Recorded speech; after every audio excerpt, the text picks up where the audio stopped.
Good afternoon and welcome back. So, um, sadly, it's been a while since I streamed last. Um, but the last thing I did was change the um, terrain material to this material here, and the thing is that with this I'm able to change the noise texture and also change the colors for the terrain.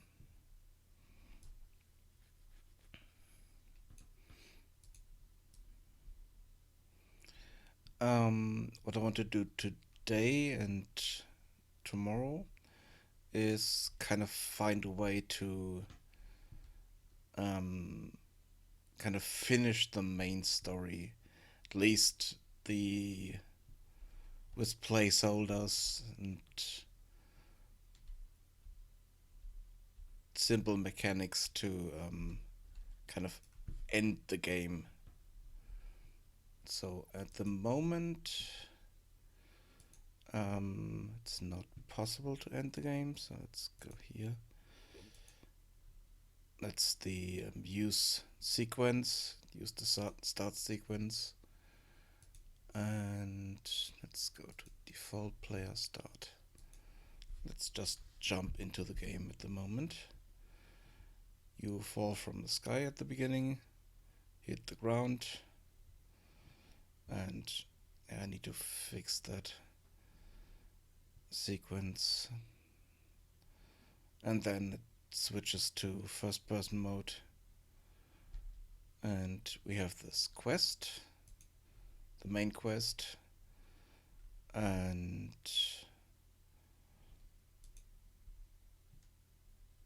if we talk to this guy here,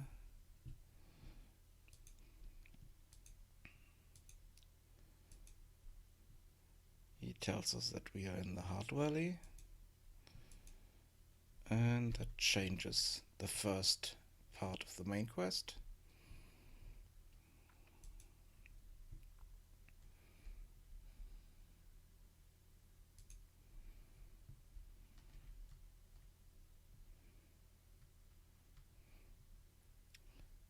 And now we run into town.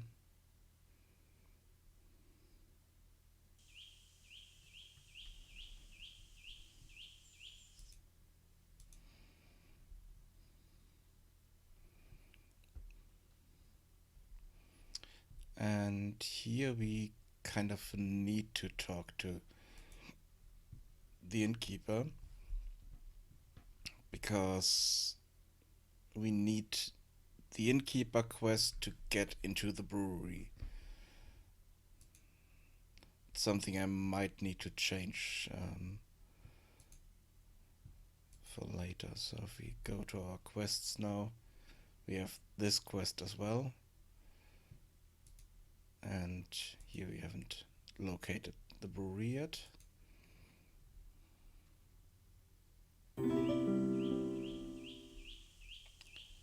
Thank you for the host, Unreal Engine. And now let's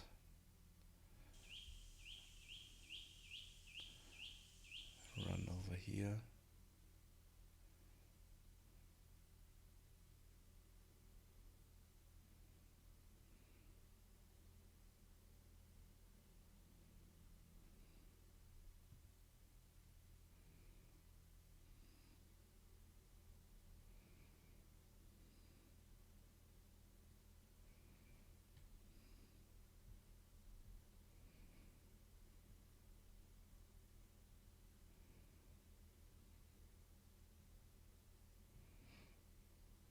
I'm running around the mountain because I want to avoid the um, encounters in the forest. Just find a faster way to get to the brewery.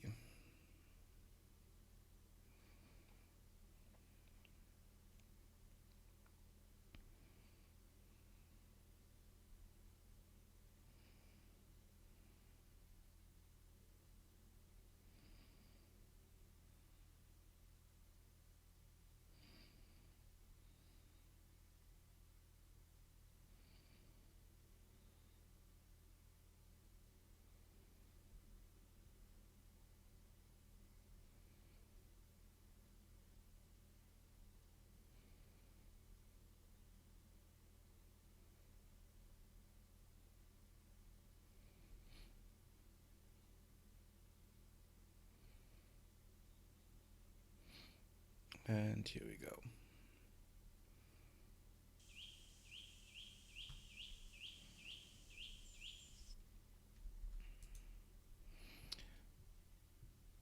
And the brewery is closed, but since we got that quest, we now have the option to get a key and get into the cellar.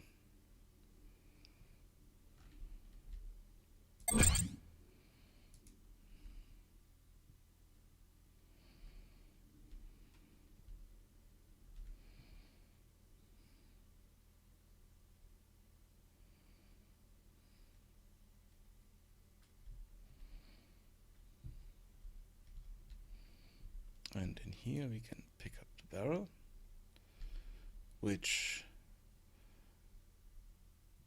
kind of finishes most of this quest here. And now we just need to return it to the innkeeper. Here we also located the brewery. And now, because I know this,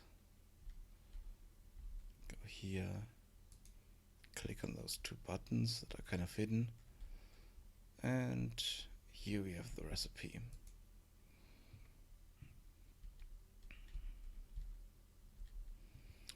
There might be hints to that later, so that you can find this more easily.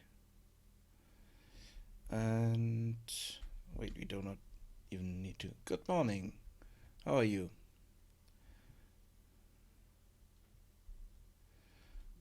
Might not need to run all the way back because picked up the teleporting crystal. So let's jump back to the market square.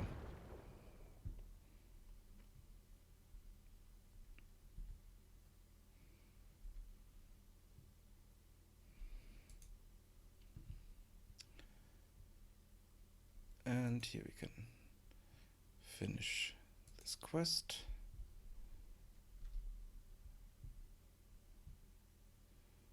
And let's click on this. And now we only need to find a way back to the city. And there's no indication to where we could go and what we could do for that. So I need to fix that.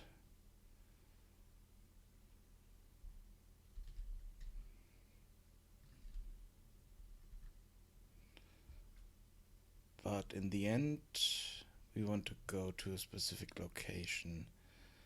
Let's get up here.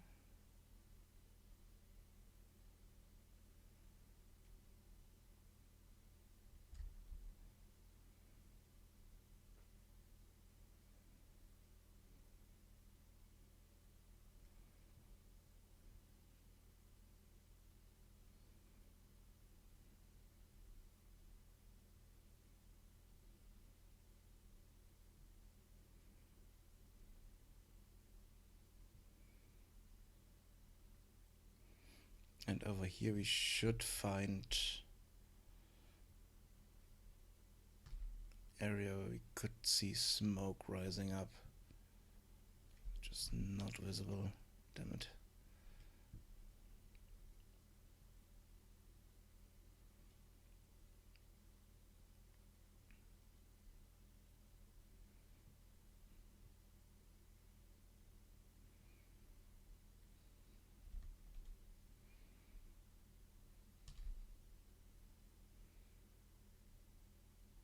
Oh, there we can see the smoke. The problem is that the player doesn't know that the smoke is rising up here and what's happening. So I definitely need to add some hints to this location.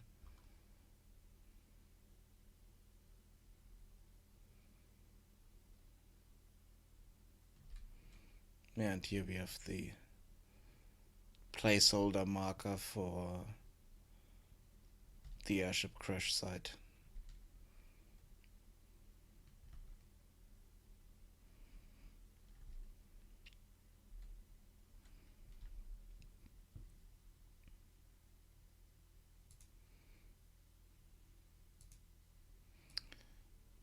So let's see. It's over here.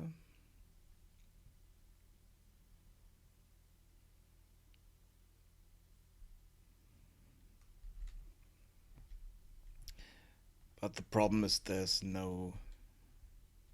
can't see it from town properly.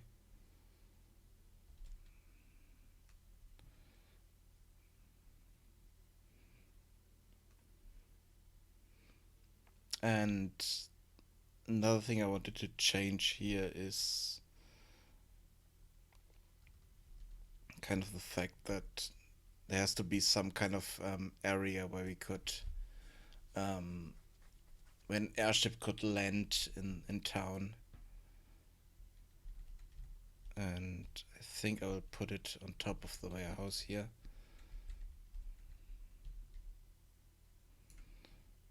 So let's change this slightly.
Mm.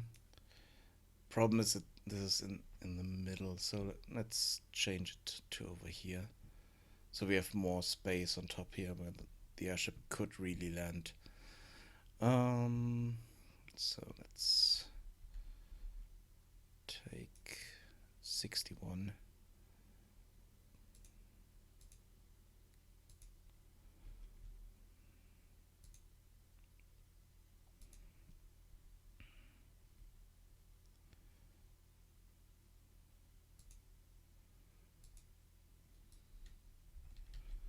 And I need to change the rotation.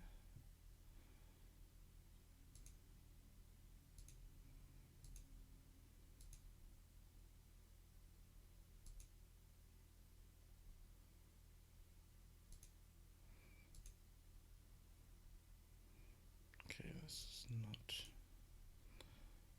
that, so let's see. North.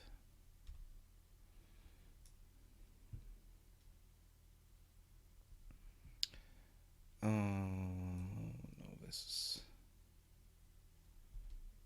this is not good.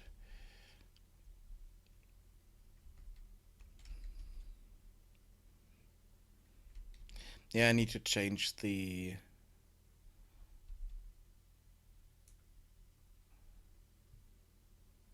stair rotation.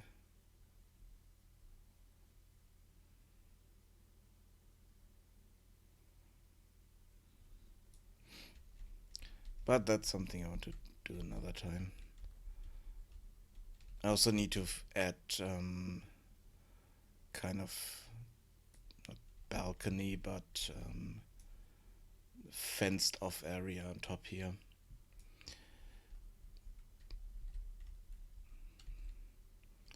And here I want to add an NPC.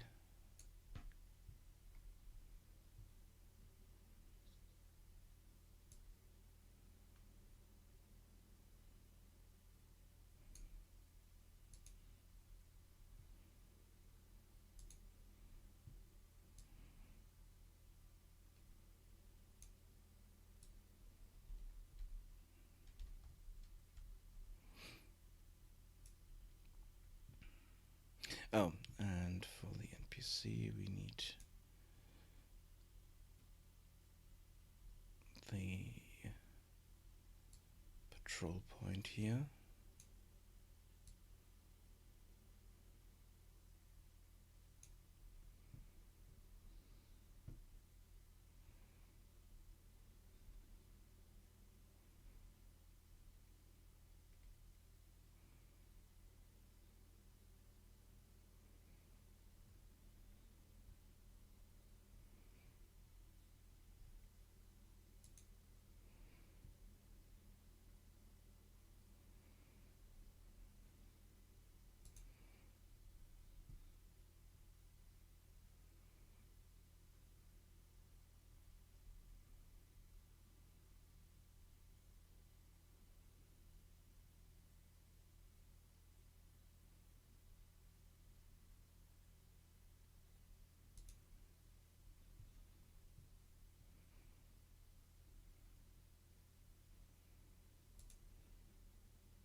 Let's just take that there.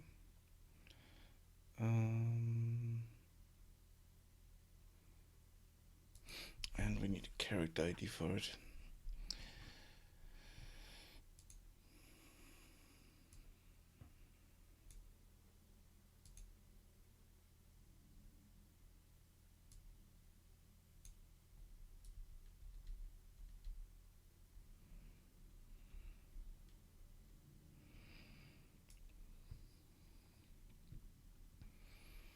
So let's see.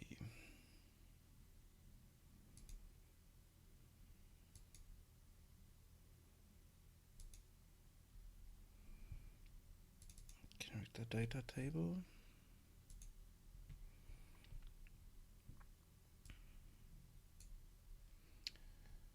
And just add one line here.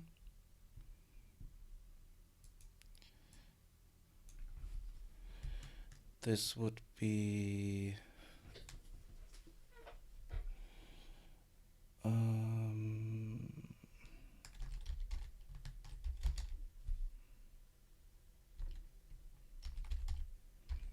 AirDoc worker.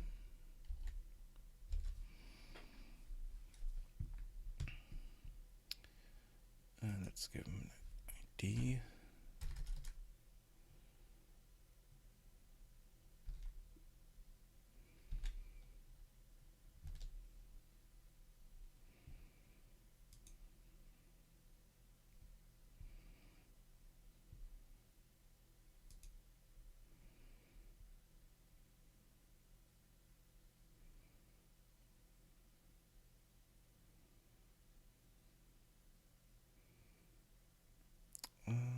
Let's see. I think he would be a guard.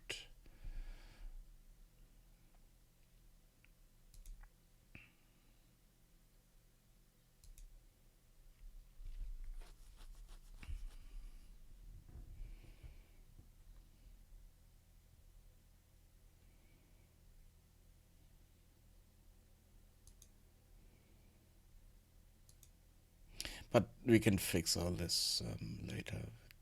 Doesn't matter at the moment.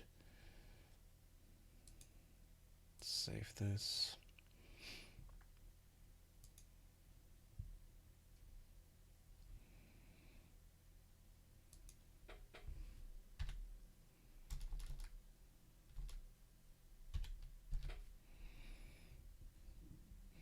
Get that. And behavior tree would be speaker AI.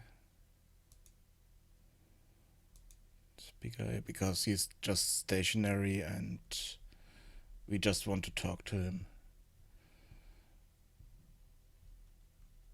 And then let's give this male anim blueprint.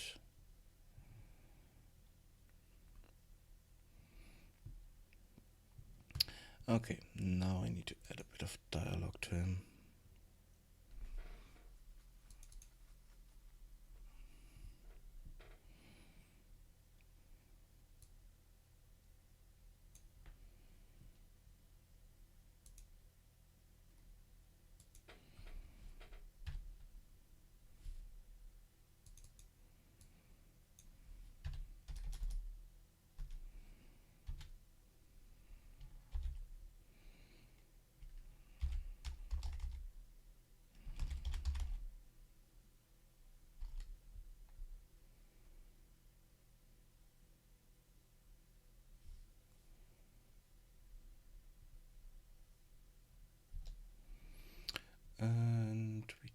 don't have condition, all that stuff.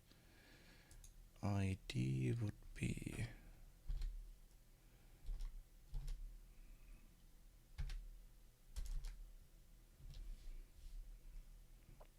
this, and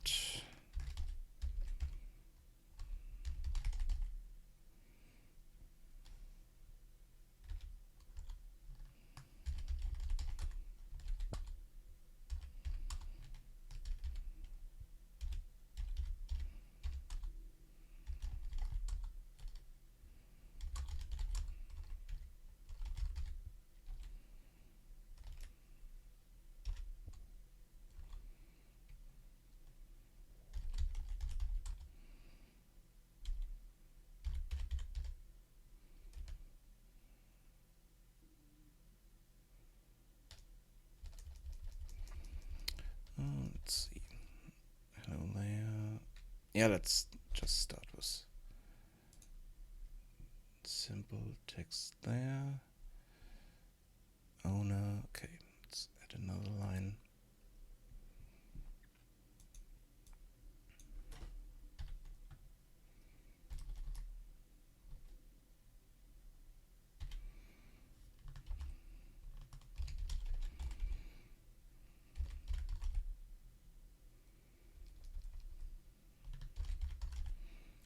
Player line.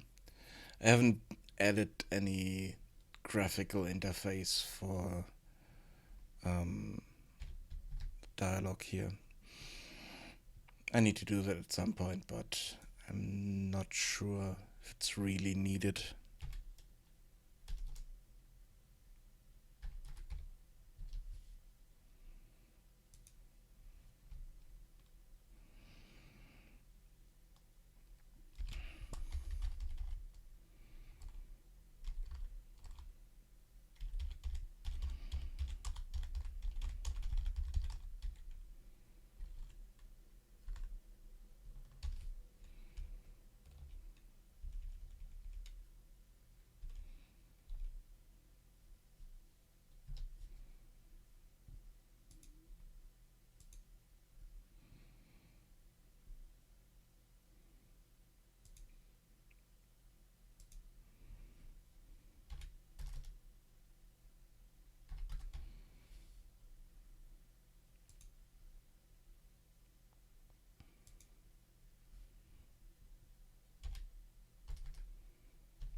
Change the scrolly text here so I didn't know what I'm doing.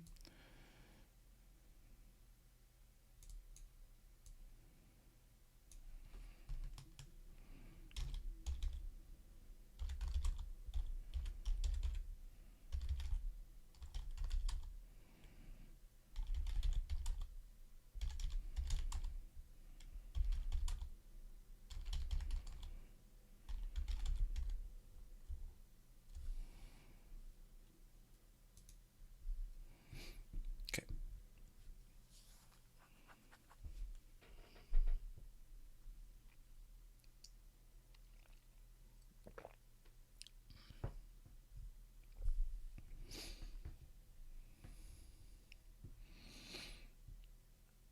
So this one is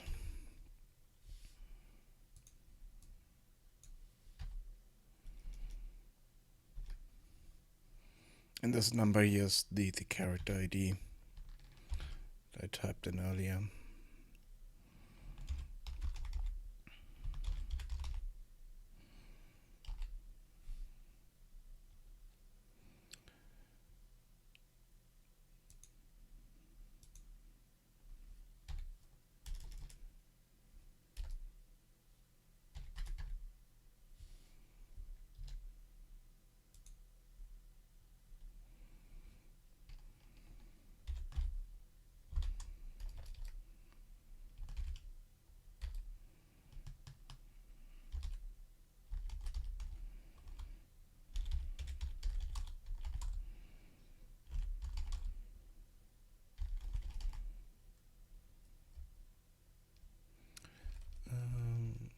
Should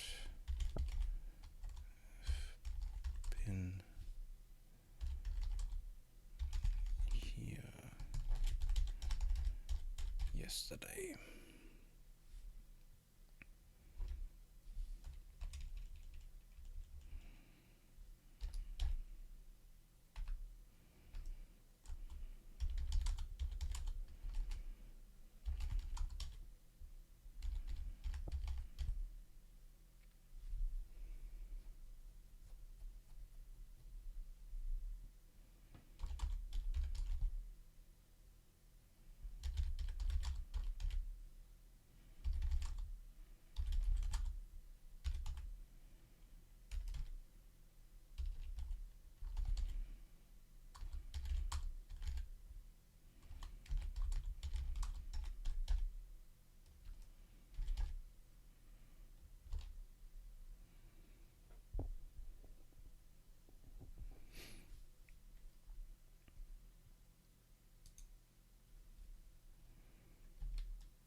Okay, this is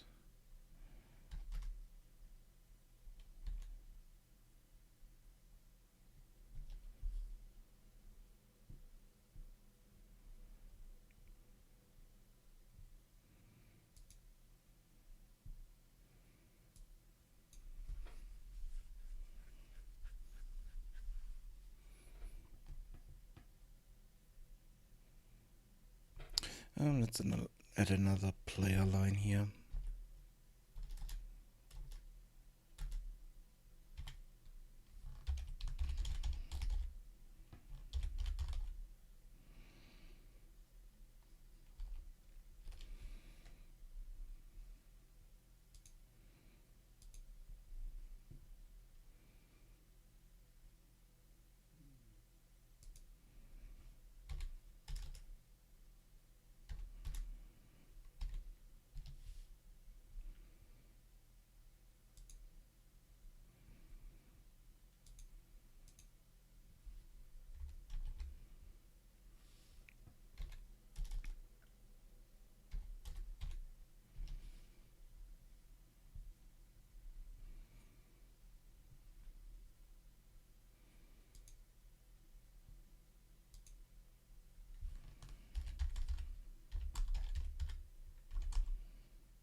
this ends the dialogue.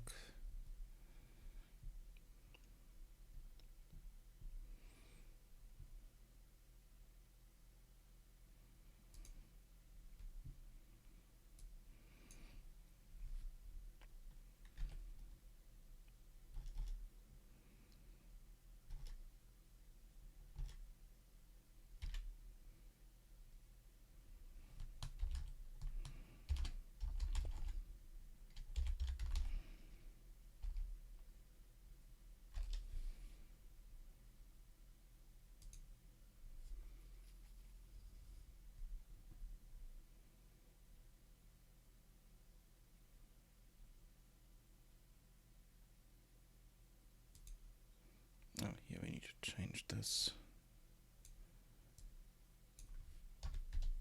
ID. Then set this ID here.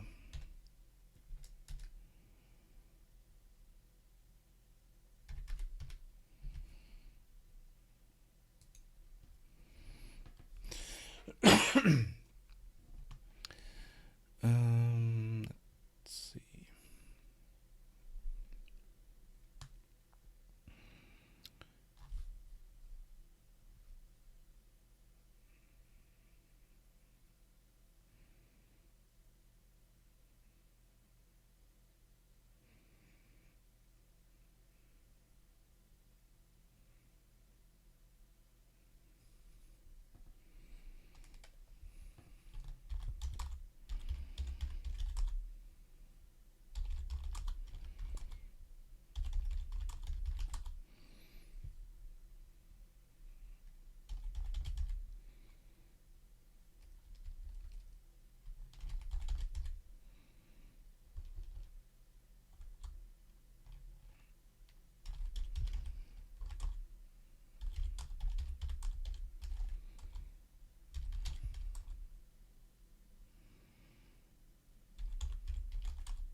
Okay.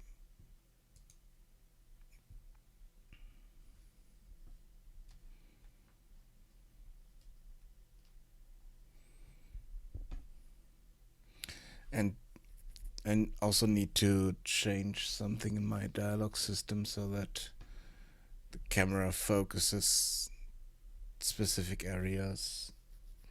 If someone's pointing to something or so. But I would kind of need to completely rework the whole system for this to work. Let's add another child line here.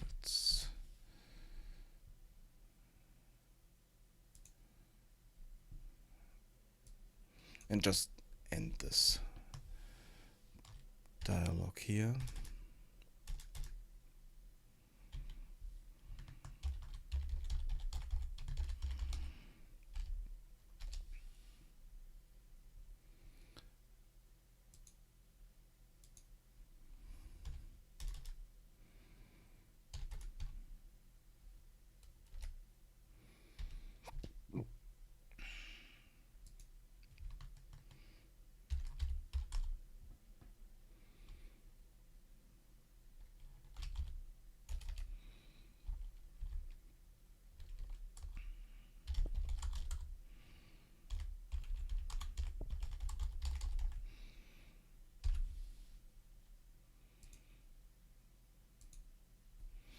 Okay.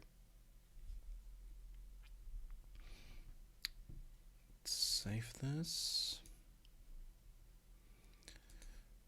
And let's see. Yeah, we can see the smoke from here.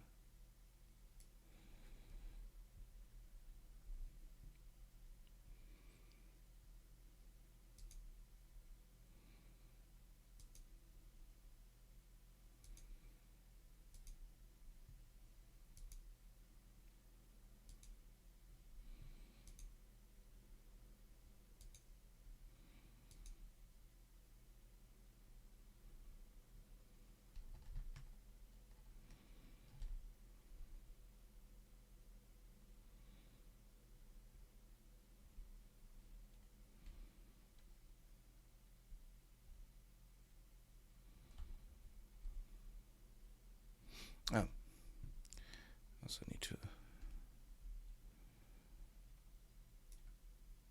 open up this part of the roof here.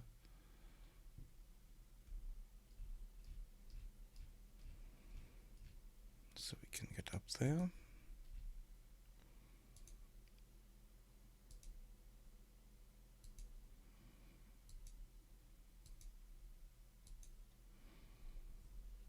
Okay.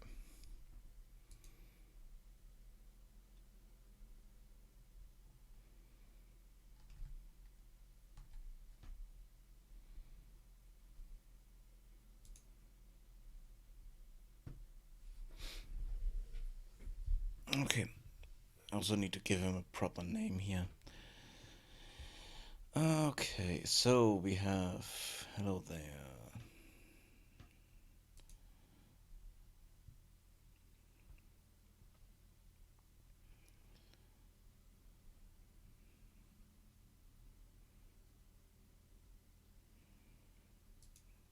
If we ask, and then we look around. Yeah, at the moment we can't see the smoke, but when we come back and we come back with the scroll and stuff like that, the particle effect should be in the sky.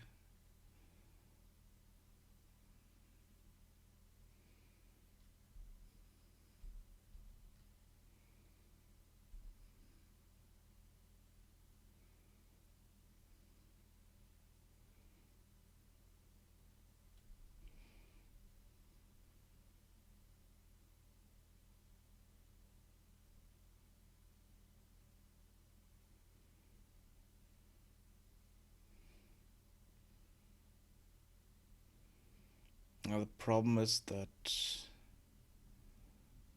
it's not really visible from here.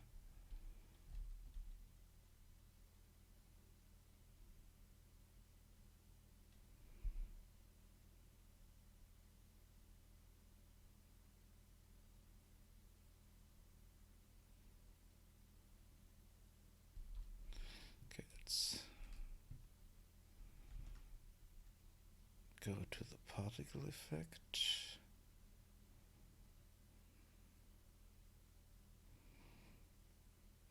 And this needs to be darker.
Maybe some kind of color that's not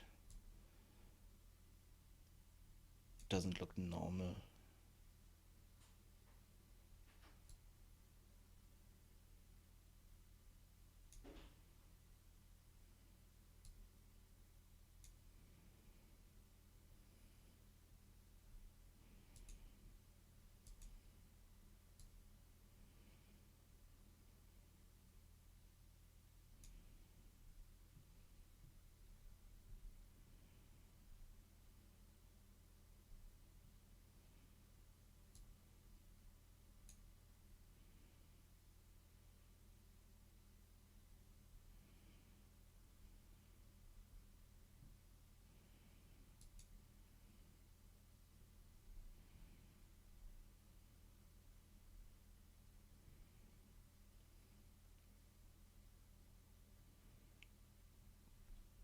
Yeah, I think that's okay.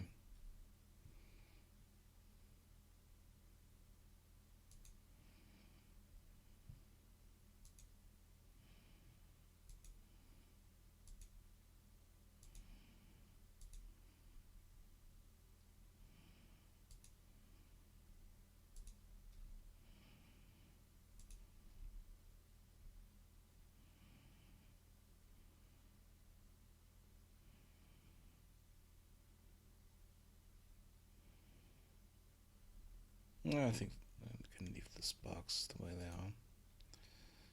This should definitely be more visible now.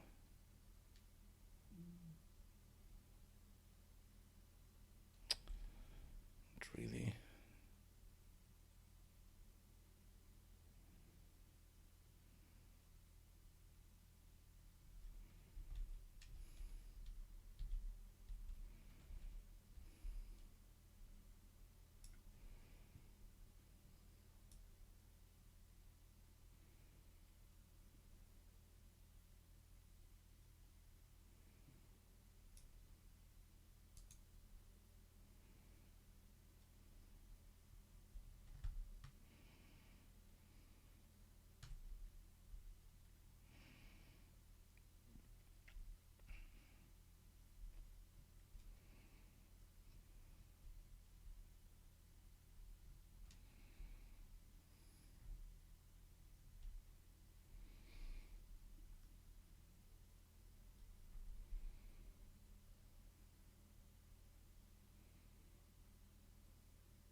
I think it's there already, but it's too far away to be visible.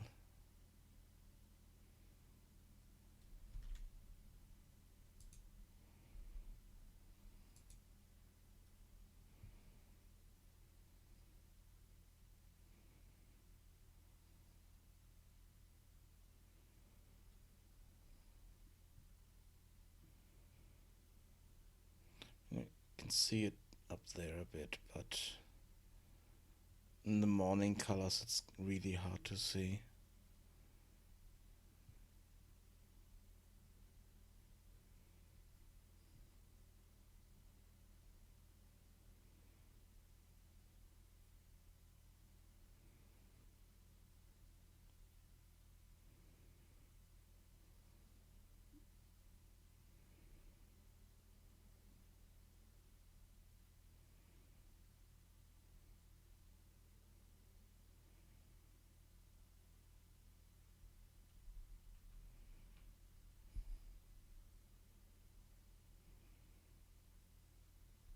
Yeah, no, it needs to be darker.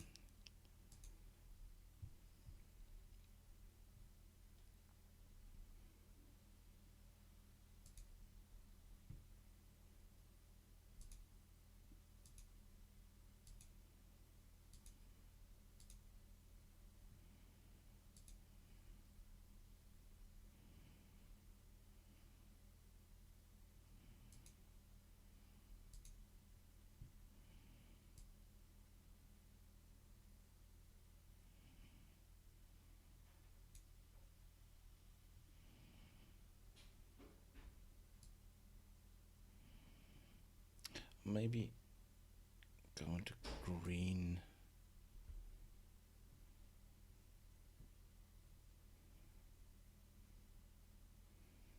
Because we don't have green in the sky color.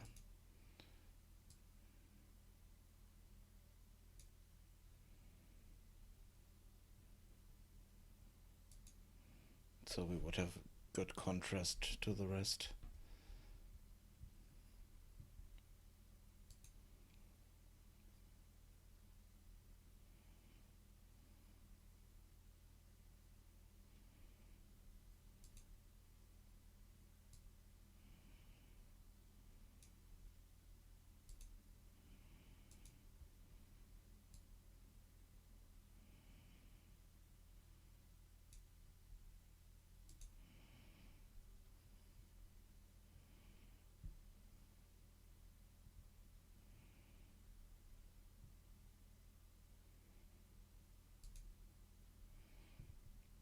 I need to look up something here.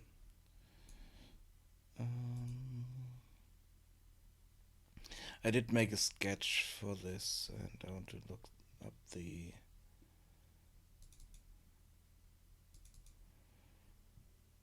colors here.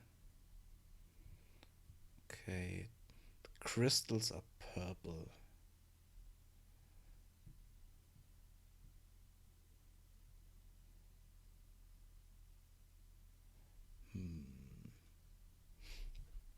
But I mean, I could also make them green.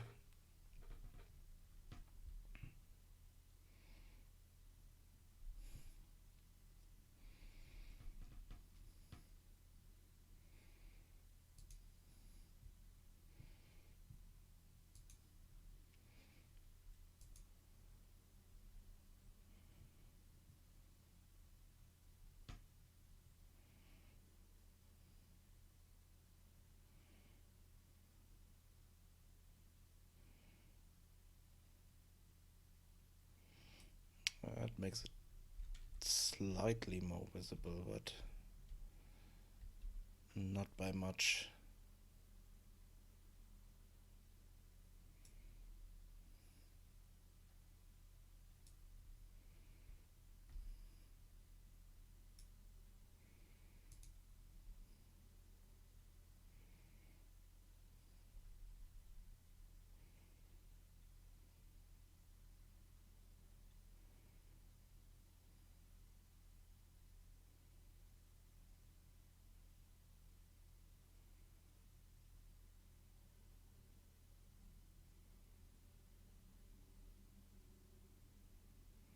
But the big problem is that it's really far away and huge particle effect, so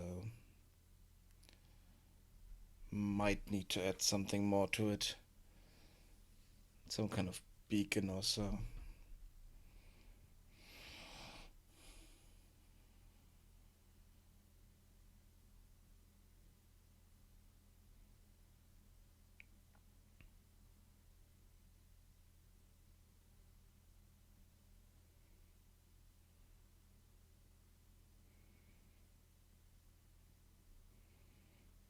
Yeah, the problem is that you can't really see it at all.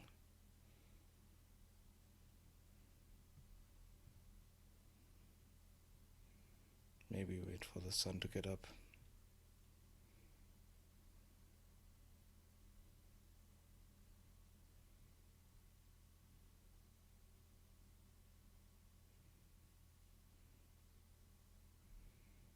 No.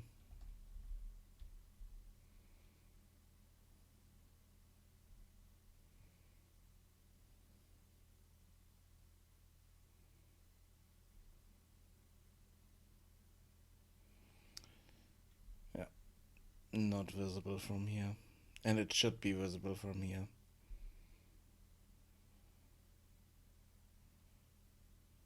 Hmm. Damn it.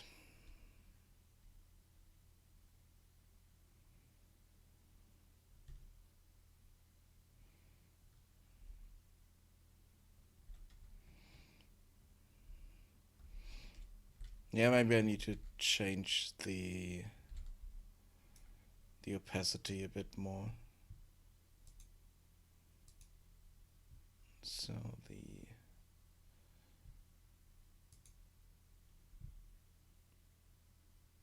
let's see.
That's still not enough, I think. Oh no, I think now we can see it. Let's check in game.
It's still not really visible.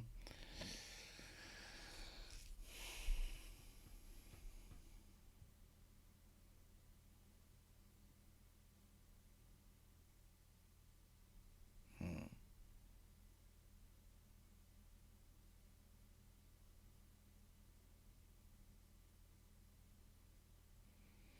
Problem is, it does look a bit too much like the clouds here, and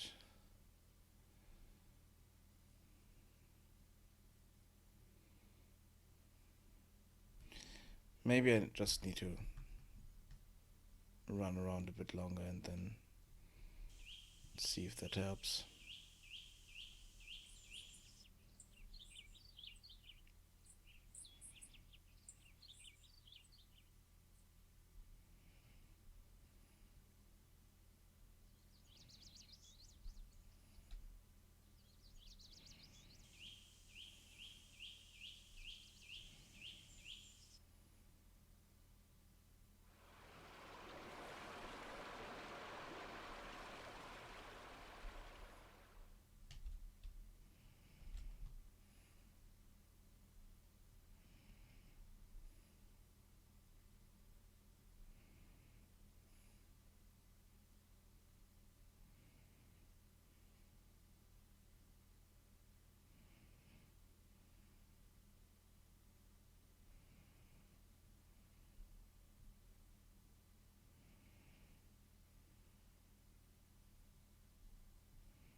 That's not really visible from here.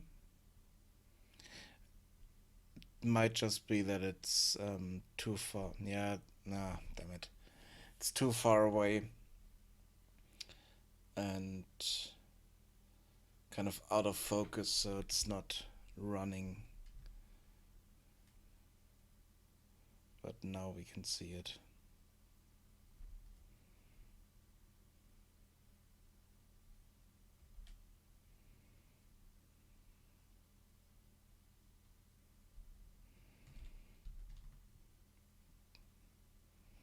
I'm not sure if you can see it from town.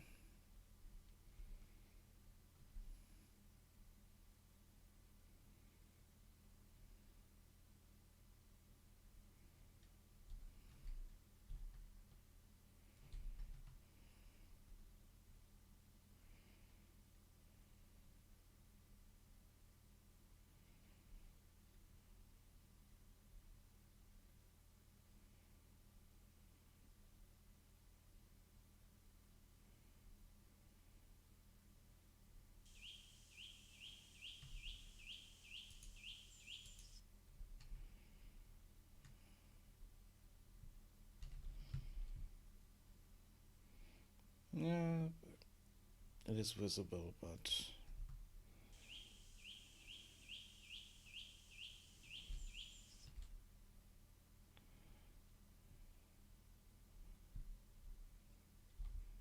not sure if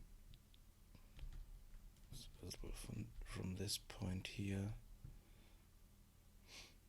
Yeah, the problem is you can't really see the point of origin.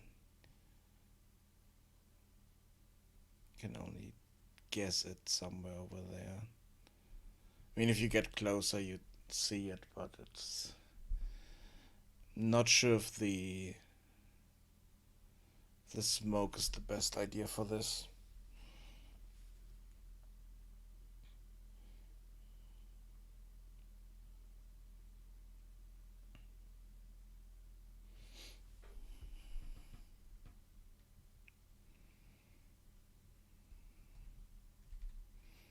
And I don't like the color.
I think that's a bit more visible from here.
I mean, another idea would be some kind of magical beacon thing that just shoots up in a straight line.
And the other problem is that this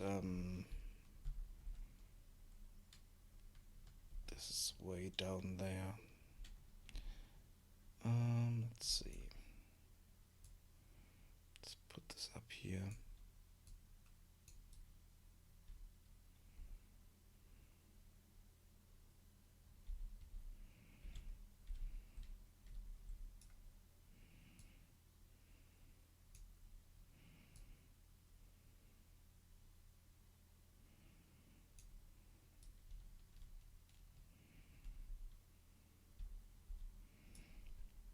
And I definitely need to change the lifetime.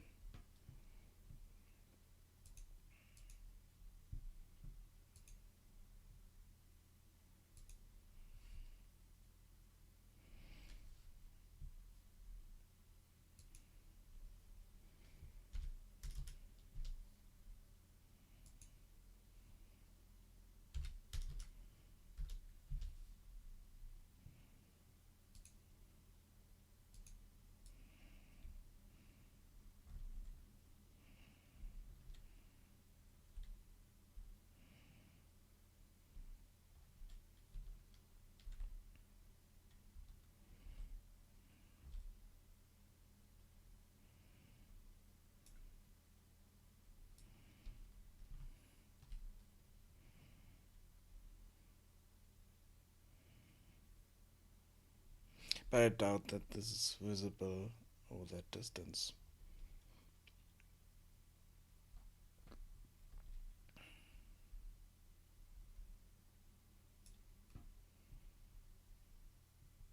Yeah, no.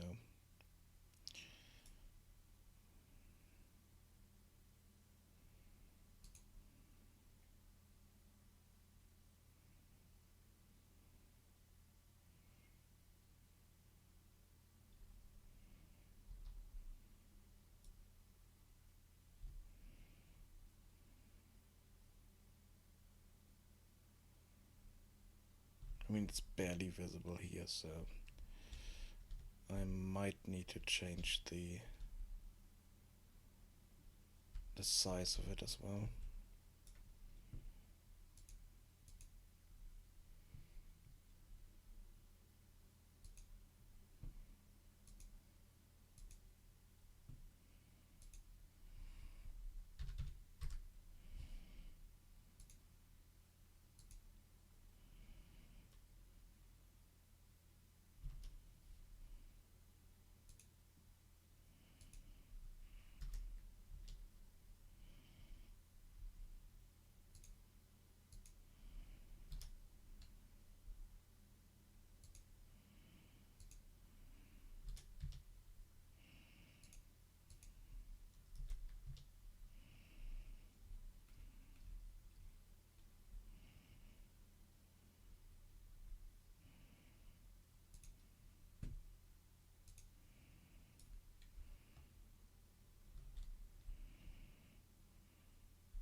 Yeah, I think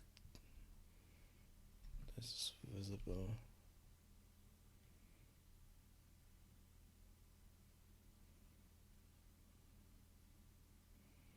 It's not really visible against the sky, but it's visible against the mountains, which might be enough.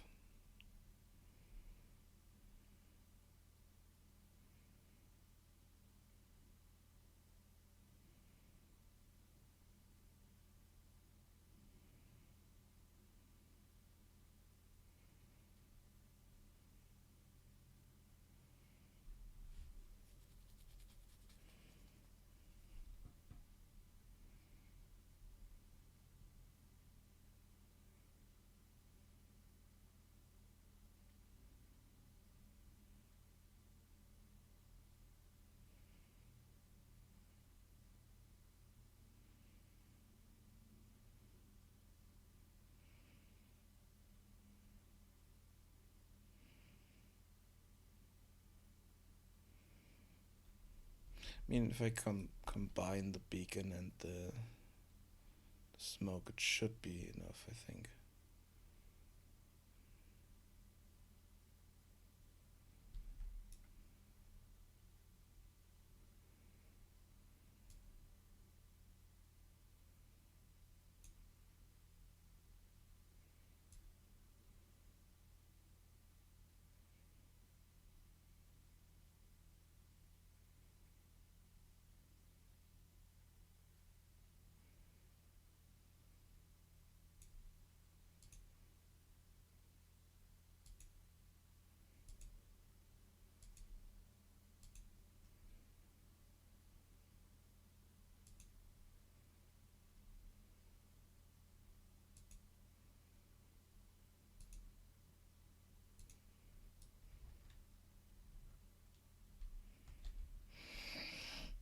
Okay, let's move this up there.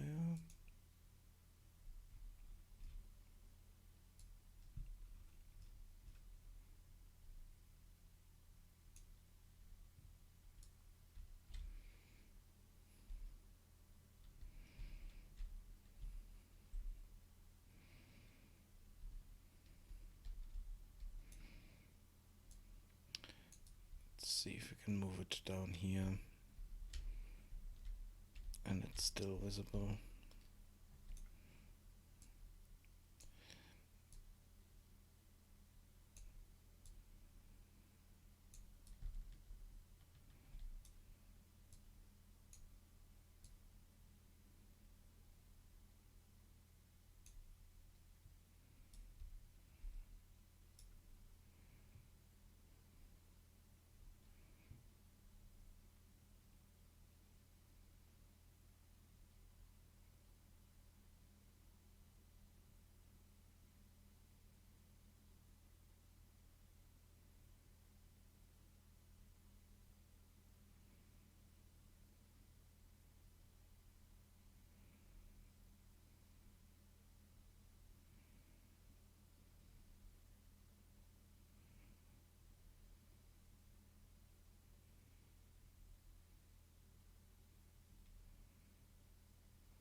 I need to change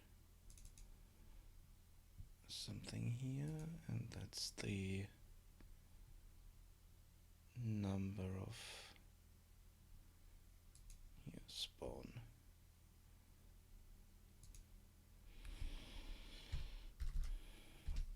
Let's multiply that so it's constant stream.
I mean, the smoke is more visible now, but the beacon isn't.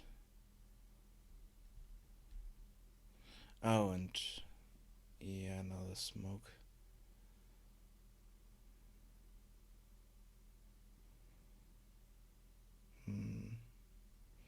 Yeah, we don't see the beacon now. Oh, okay, there it is. There we have our beacon.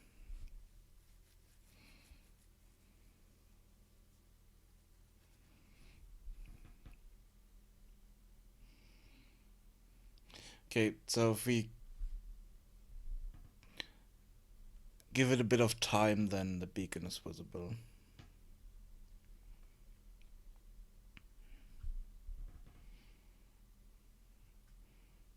As well as the smoke.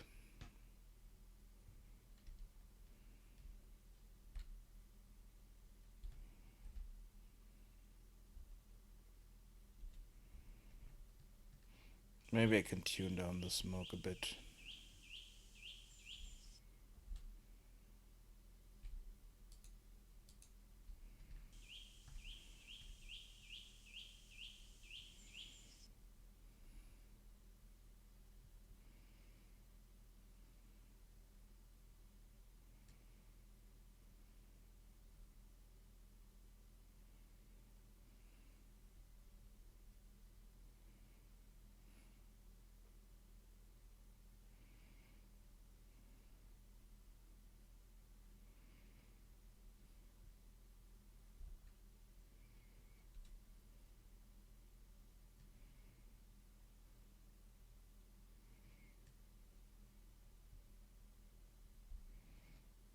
I mean, another idea would be to kind of use a line renderer and just add a big line here.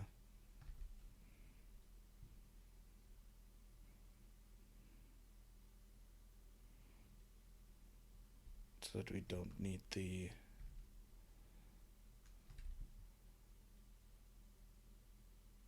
these many particles in the air. Let's see.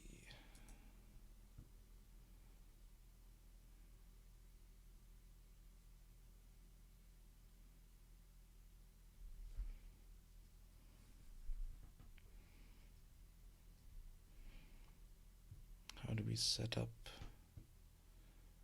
line renderer?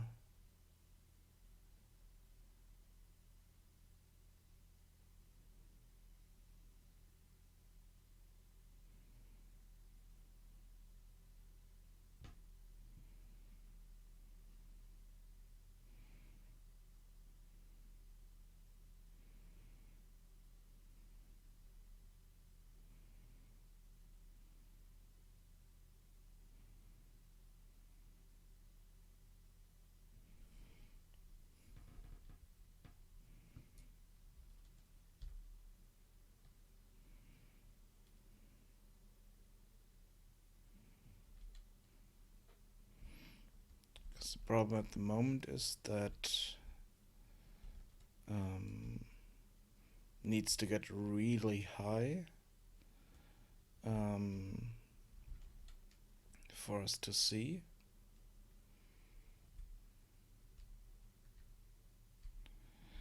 Another thing I could do is kind of trigger the event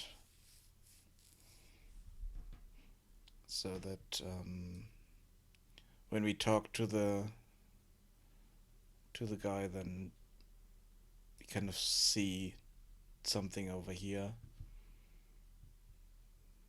Maybe some kind of explosion on top here.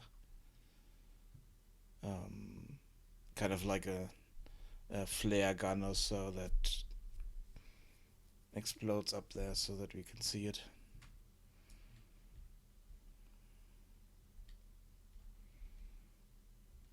Though I kind of like the idea of the beacon, but the implementation here is not that good because I really need a lot of particles for this to work. change the particle size.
Let's cut this down and let's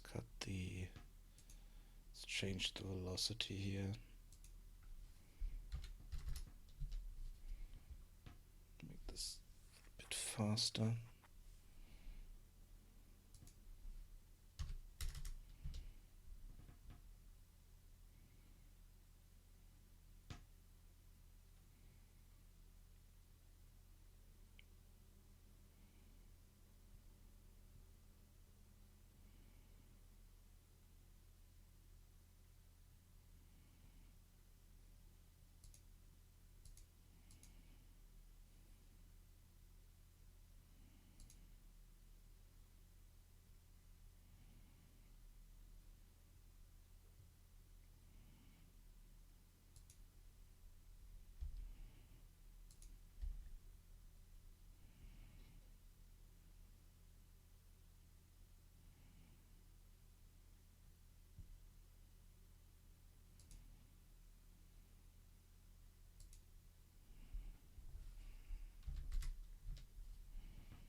Okay, we can see the beacon now.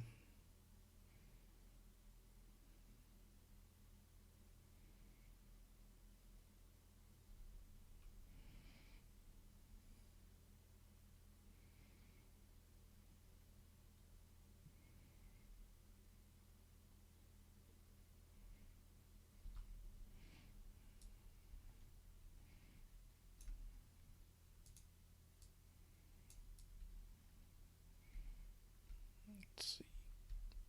Up here, should also be able to see the beacon.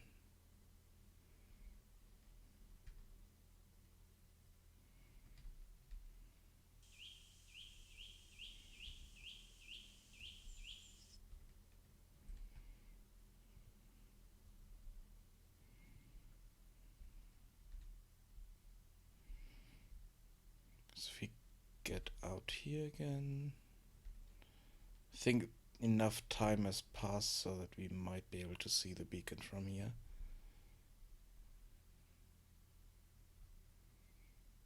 Let's just test that.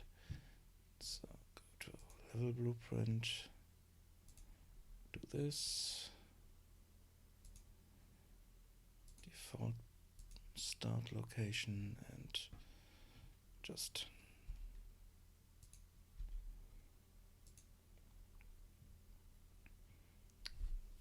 play through this.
Oops. Okay, let's run along the road, because that's the only idea we have where we should go.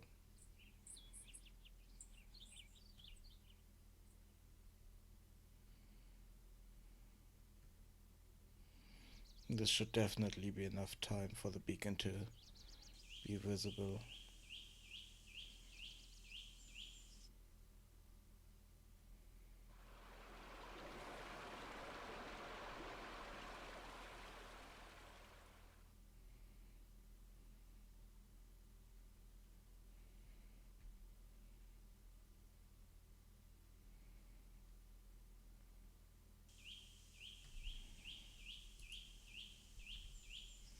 And I also need to write that dialogue.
here.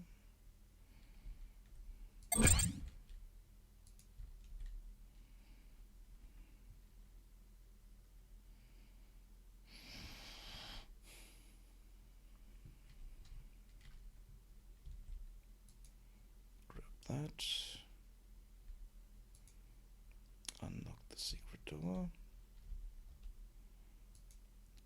Unlock this secret door. And grab that.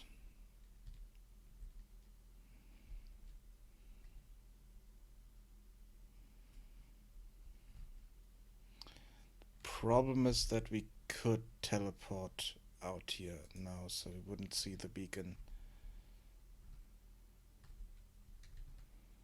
But if we don't teleport,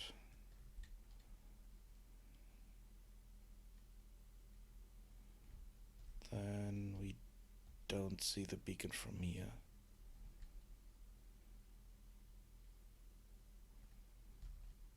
Probably won't see it on the road.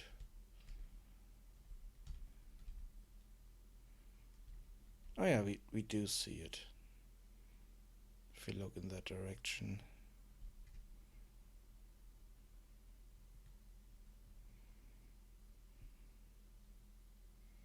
Let's get back here and have a look again. Okay, yeah, we see it.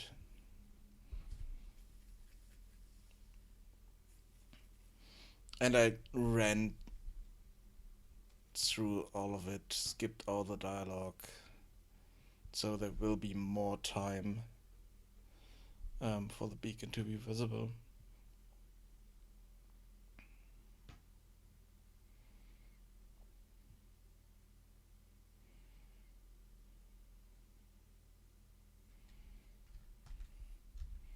So if we jump back to the market square, we can see the beacon from here.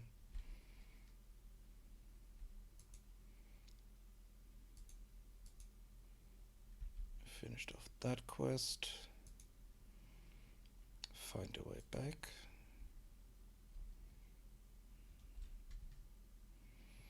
Okay, now we just need some kind of indication that this is a warehouse and that there would be an airship landing platform on top.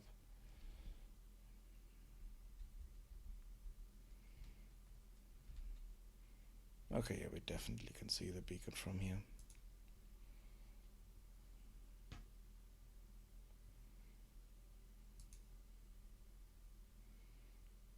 Maybe I just need to set sign down near the door. It says, okay, airship landing here. I just saw that. Okay, this is typo in there.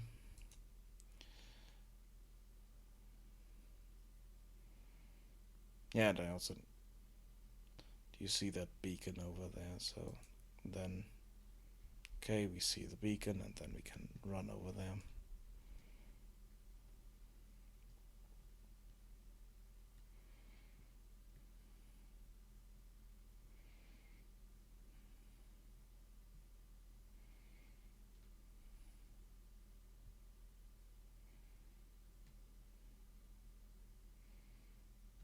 And we should be able to get up here. Yeah.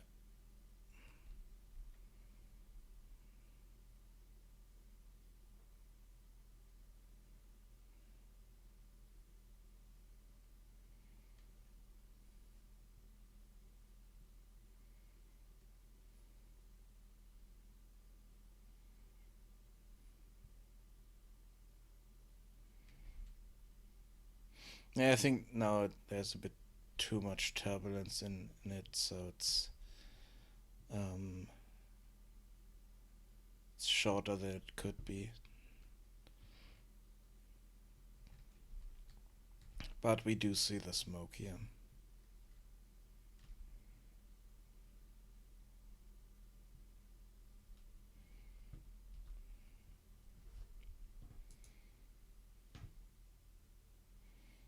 So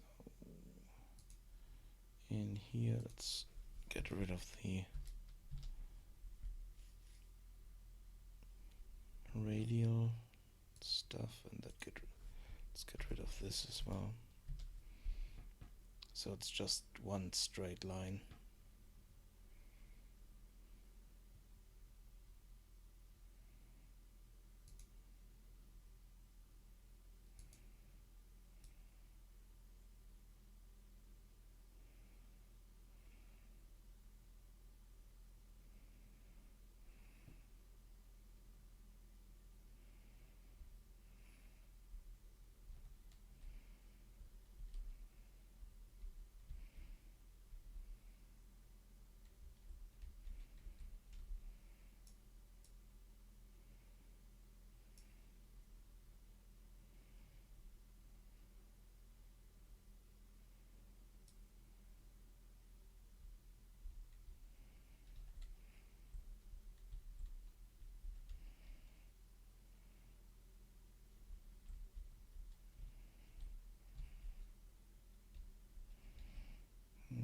It's still not enough.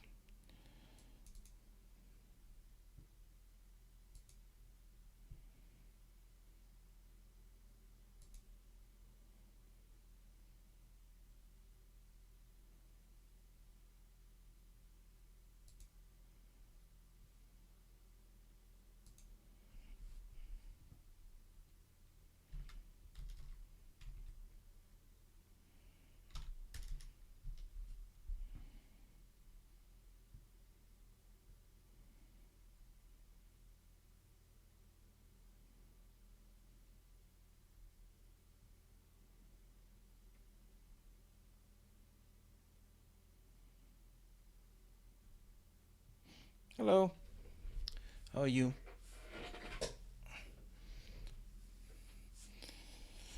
Yeah, I was kind of ill for some time and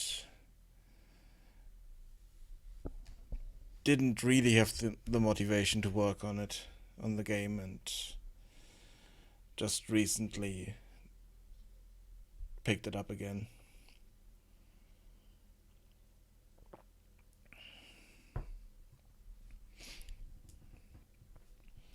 Um, I'm doing fine mostly, and the game is progressing, let's call it that. It's way behind schedule, but it's progressing. And at the moment, I'm trying to kind of finish off the main quest so that you can play through the whole thing, and then I have a bit more um,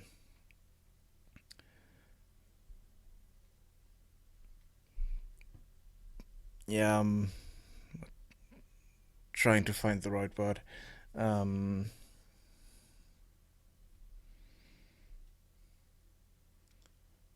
Maybe a bit more motivation to kind of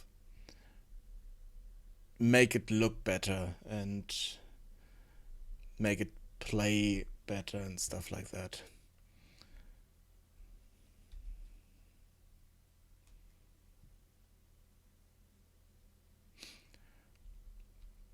The thing is, I I initially wanted to be finished by February this year, so that didn't work out at all. And the next deadline is October.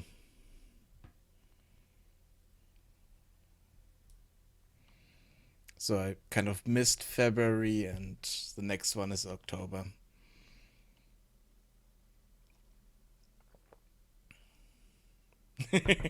Kind of, yeah.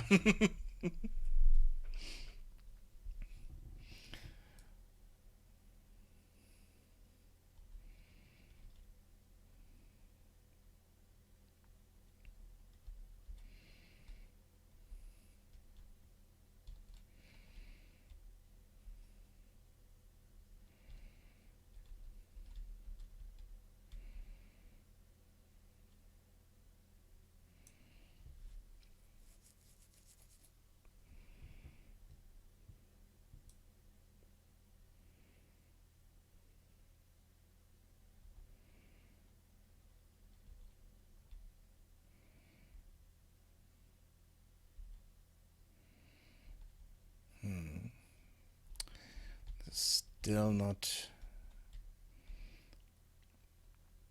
kind of how I want it to be, but it's okay. So if we get out here, we can definitely see this.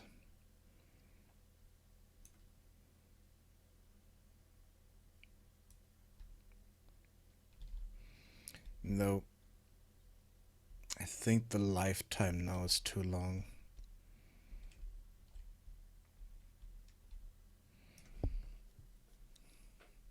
I haven't worked with particles that much yet, so it's still a bit of fiddling around, trying to find the right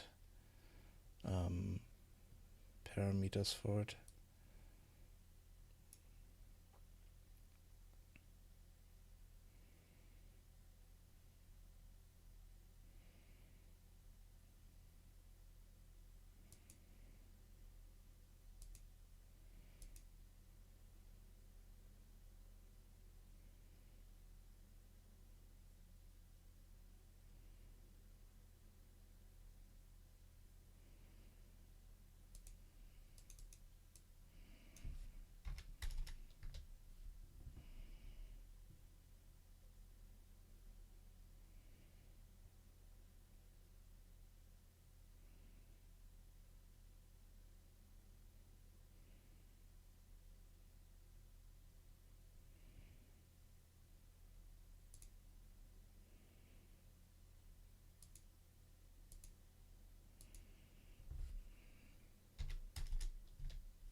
Let's try something else here. Let's put the lifetime to 100.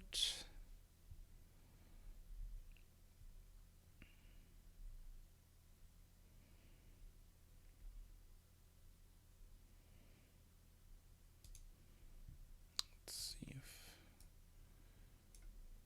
that's enough.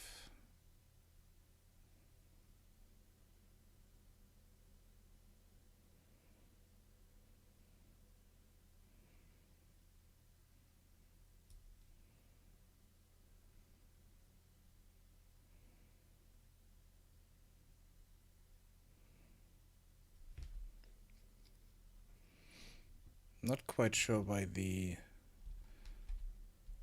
looks like the emitter is moving. It shouldn't move.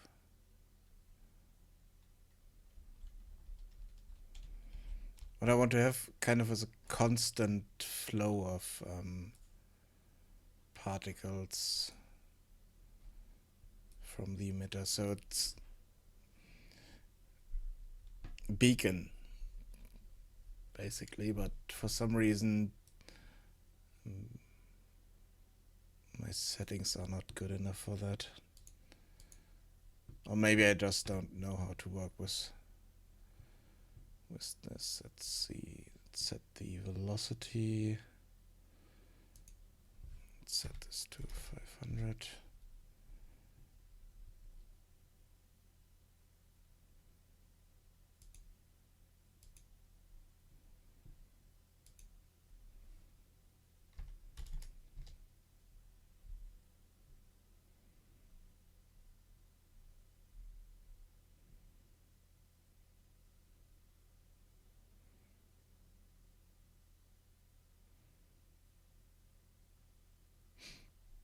Interesting.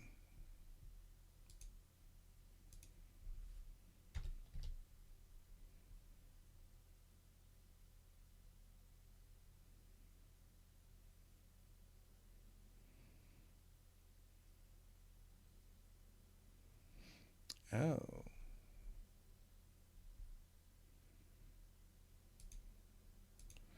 Let's change this.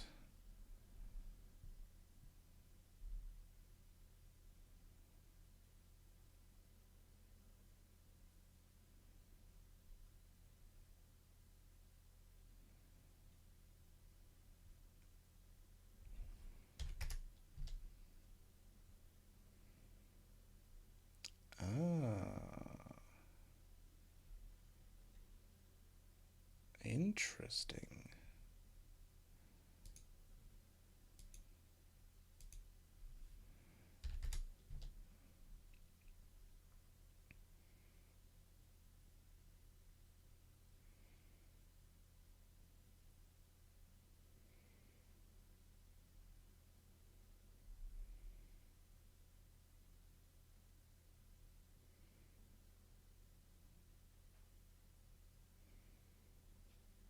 Okay, the maximum's 1,000 particles.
Let's change the lifetime here.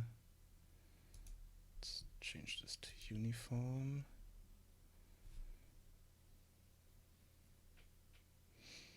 Let's make minimum 10 and maximum 50.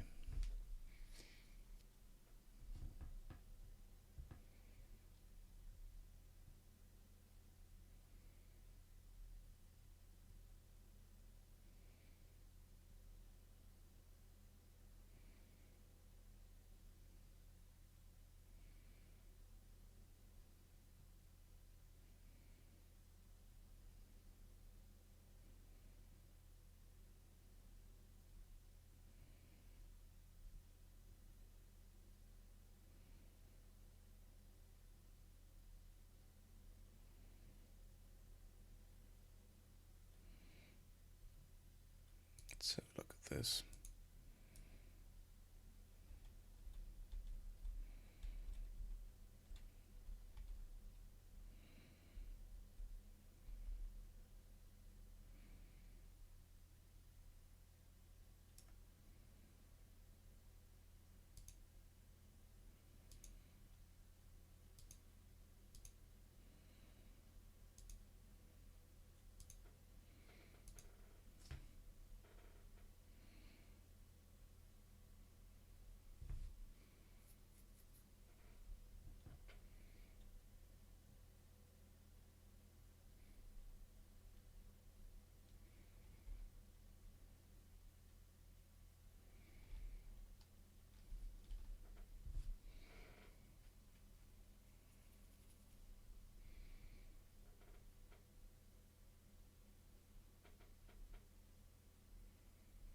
Yeah, it definitely takes a moment to reach above the mountains.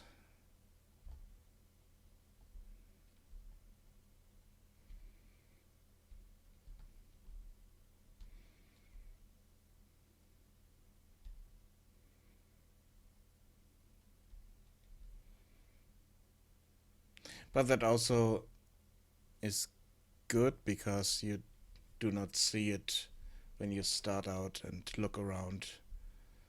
Um, get kind of distracted by it. But it's there when you need it later.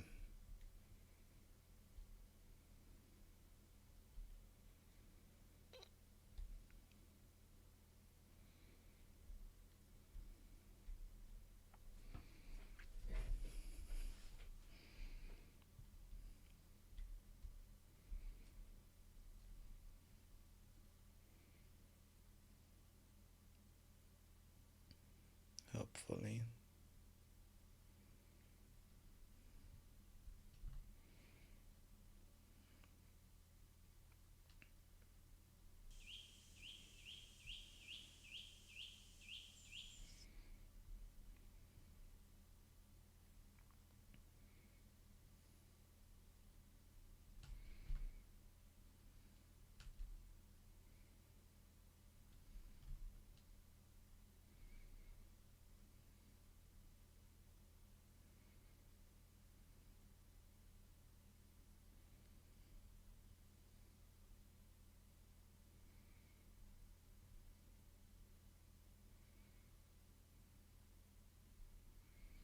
I mean, from up here it should be easy to spot. Okay, there it is. It's nice.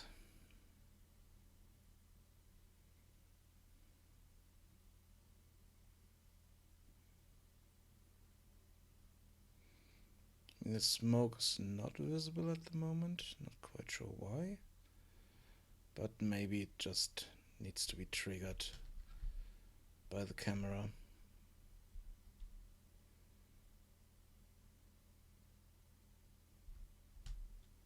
Okay, now we have the smoke.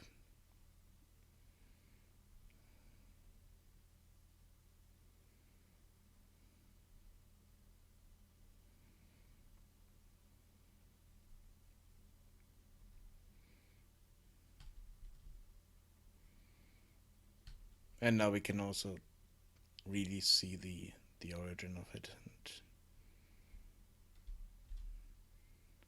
I think it's okay the way it is for the moment. Let's see if we can see it from town.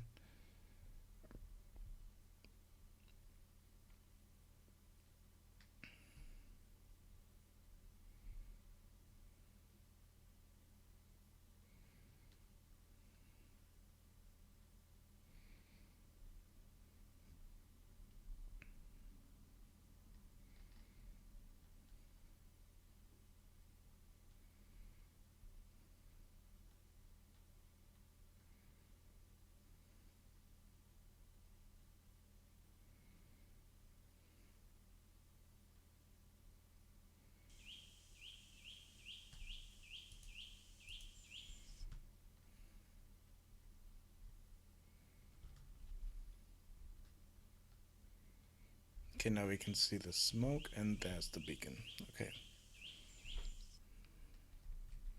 So if we come back here and talk to him, yeah, then you can also see the beacon there. So I can tune down the smoke a bit, because I think it's too much. But the beacon is okay. And up here, you should also see it.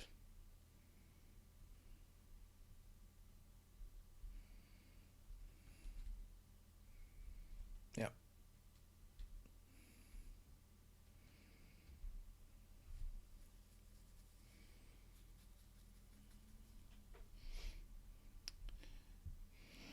Okay, so beacon is there. Now I just need to add stuff to this area here.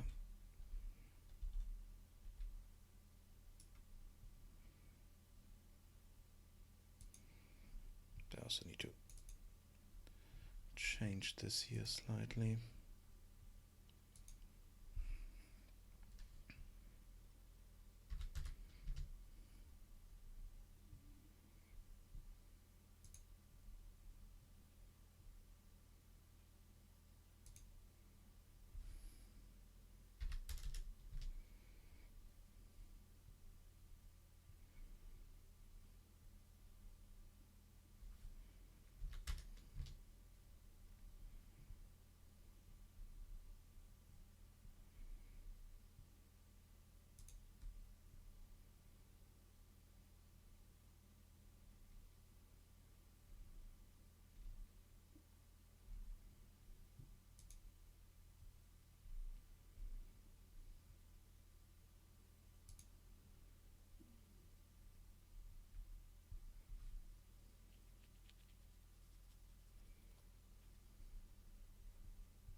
Okay.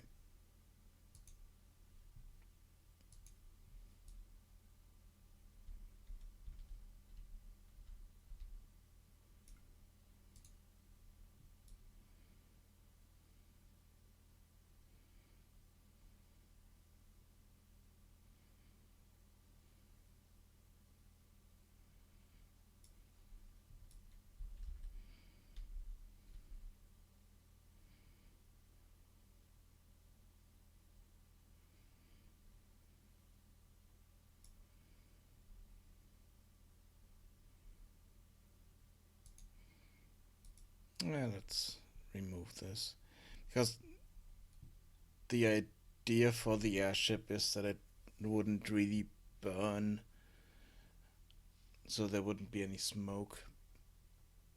But I used the smoke earlier for as a beacon, but I think the beacon is enough.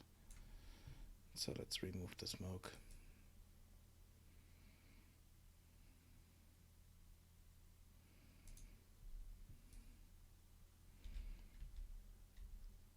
But we do need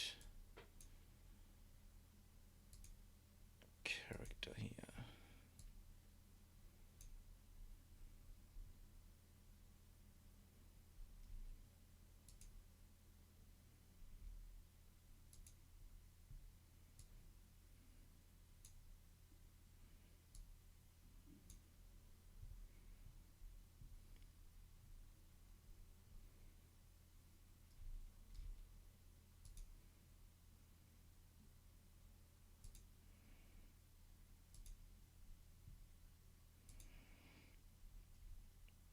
And I definitely need to create another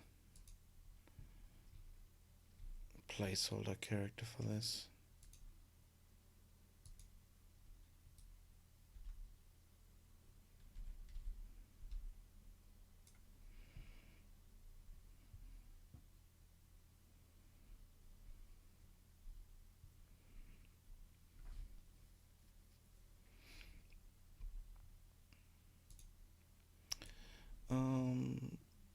I need to take a short break. Be right back.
Okay, I am back. So, let's see.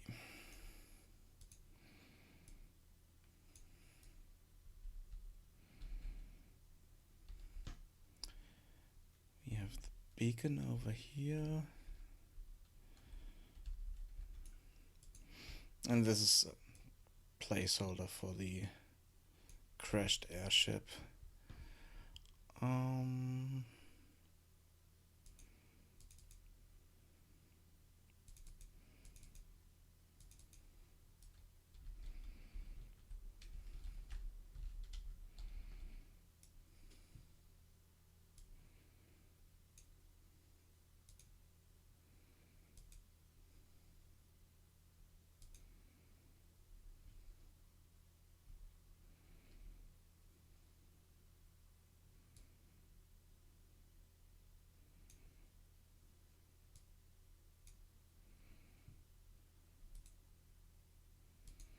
Let's grab a folder here.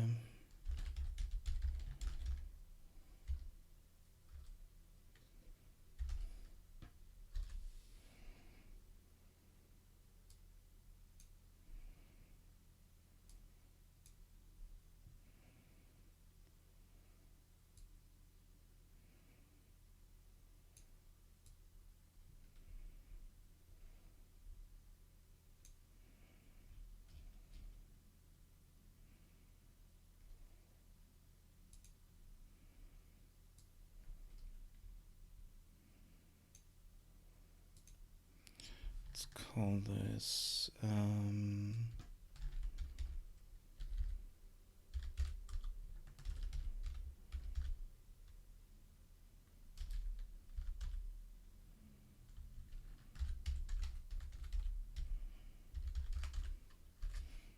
airship captain home location. And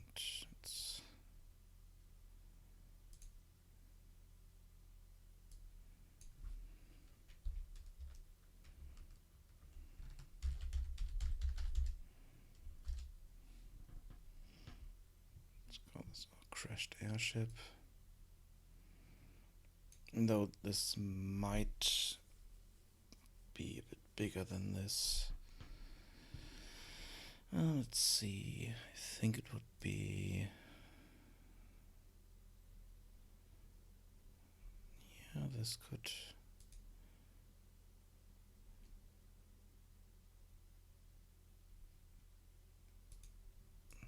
Maybe this size.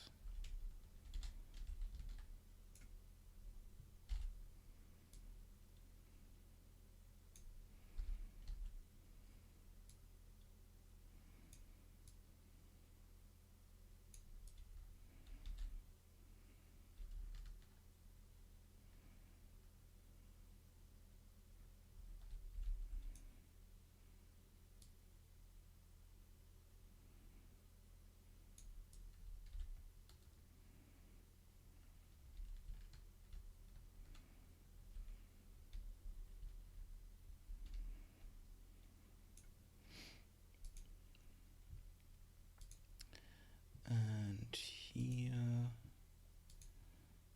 most of this would be dirt.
Yeah, it kind of looks like this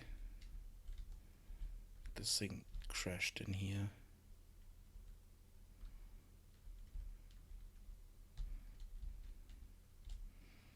Even though I still need to kind of create this.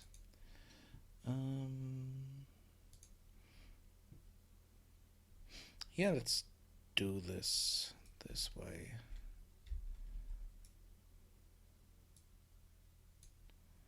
Let's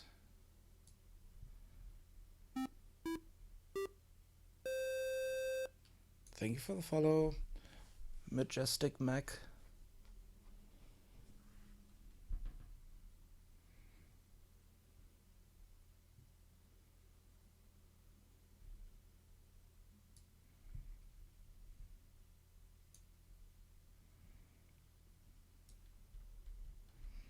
Okay, let's rotate that.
Hello.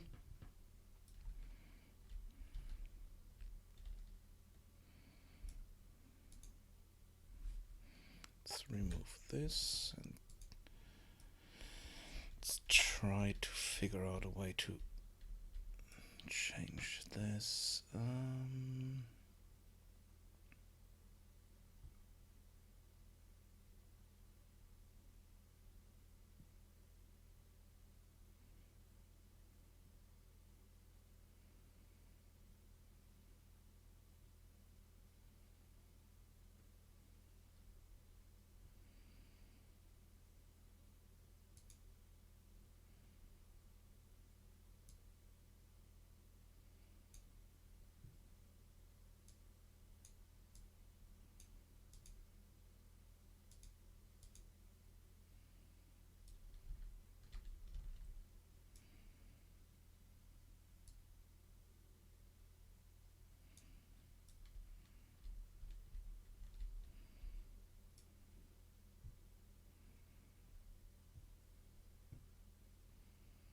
Yeah, I haven't worked with these sometimes, so I'm not quite sure how to work with them. But it's a placeholder anyway. The airship itself will kind of look like this.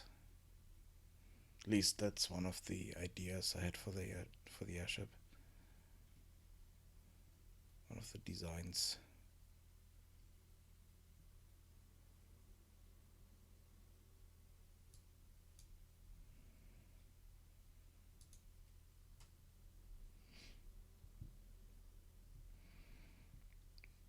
These here are kind of hot air balloons, and those are crystals that kind of accelerate and help maneuver the ship around.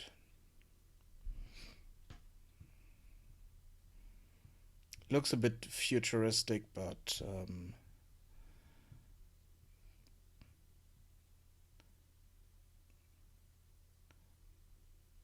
mean, if I make it out of kind of a wood material, then it wouldn't be that obvious.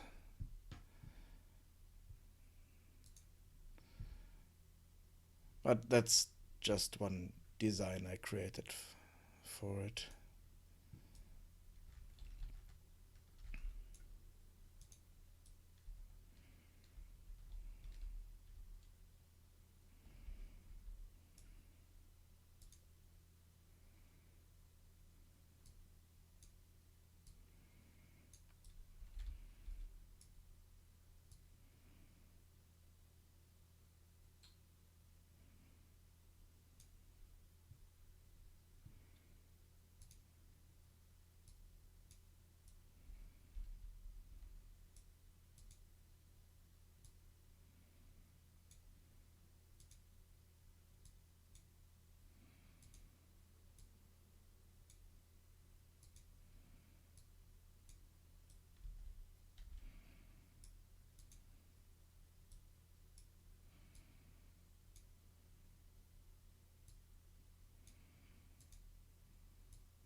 And these airships are mostly used for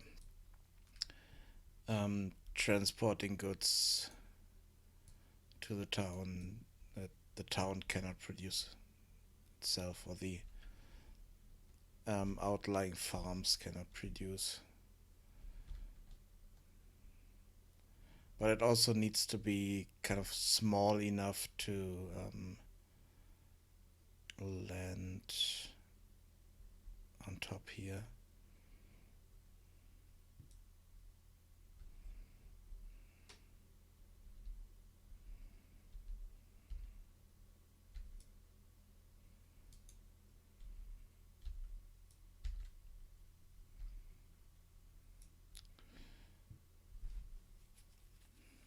But I haven't created the model for it yet, so could change at some point.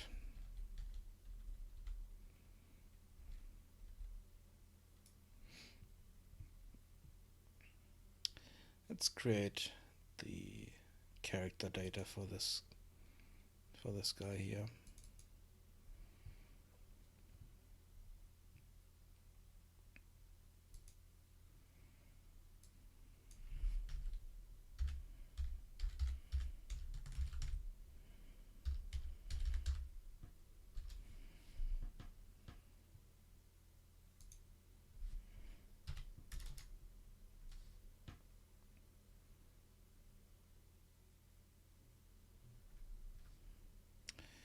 And this would be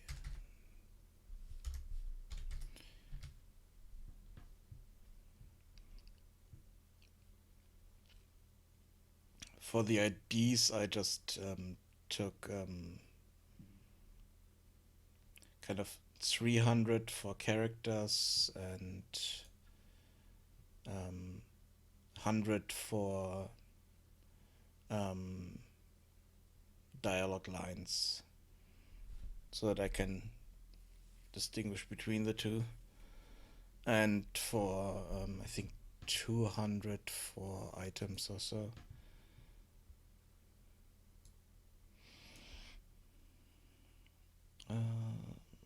Inventory items. Yeah, 200 for items.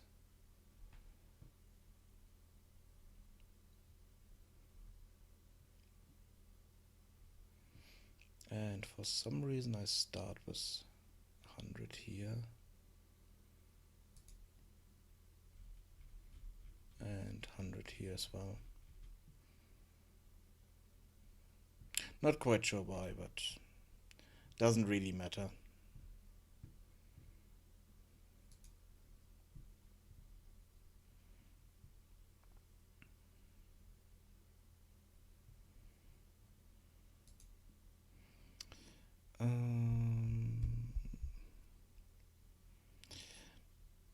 Yeah, the occupation here also doesn't matter for those guys because they're only there to talk to.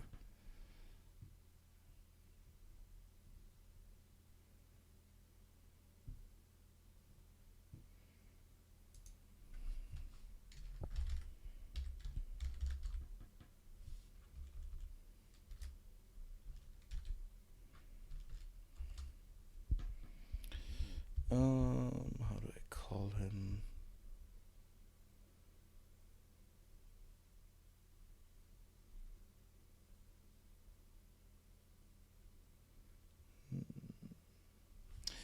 Kind of depends what kind of race he is.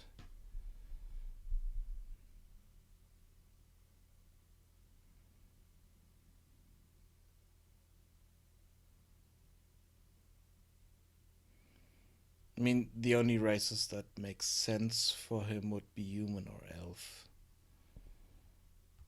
So, all the rest wouldn't really make sense in that regard. The dwarves in my world are not Tolkien dwarves. They are not the big builders. They are more kind of borrowers that um, live underground and kind of eat their way through the dirt and through the stone and live in caverns that were previously created by trolls. And trolls are kind of the traditional dwarven um, builders and stuff like that. So it's a bit twisted in that world, but I think I will make him an elf. So let's think of an elf name.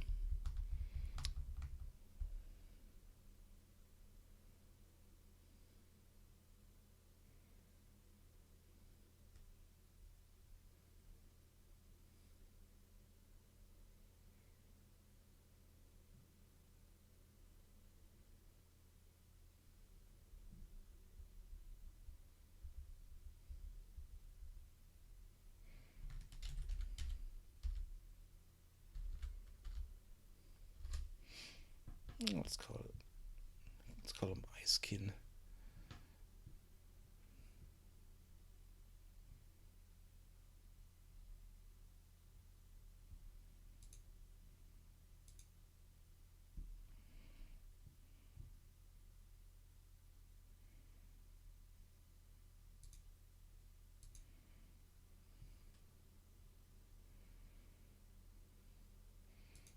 And in here,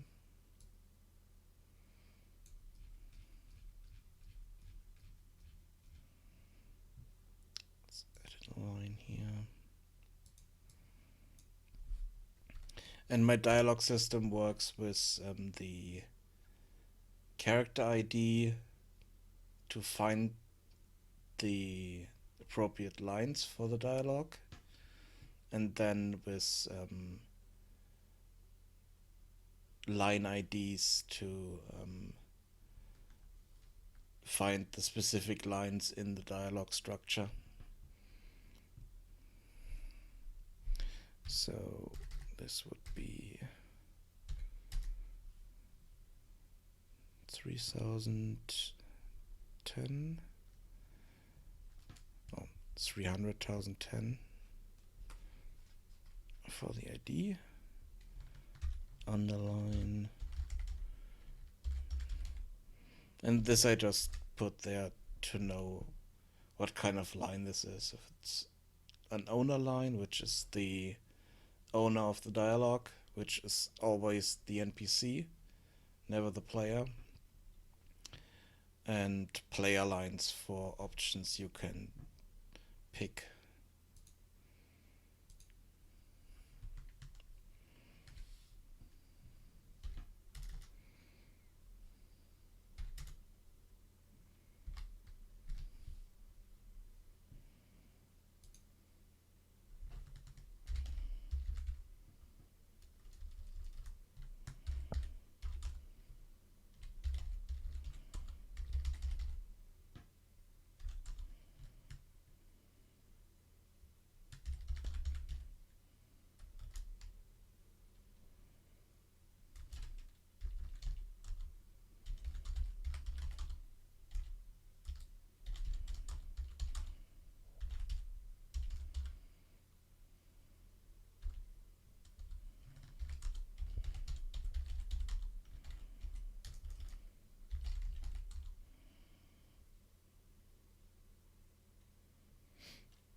use this one. Let's add 2 player lines here.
And I think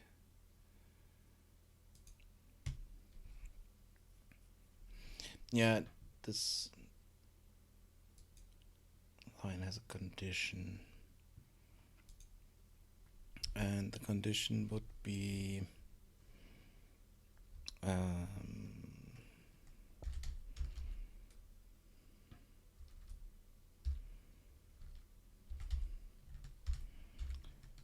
talk to Captain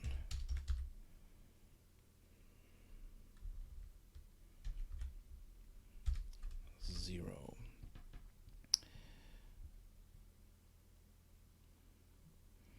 And in my dialog system looks for this, the condition was this name, and then for 0 it would be false, 1 would be true, and if we haven't talked to the captain before, we will get this line, and if we have talked to the captain, we will get another line, which I will write in here later. And for the player, I will add another condition, which would be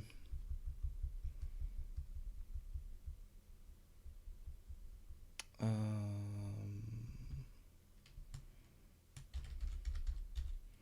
think it's found recipe.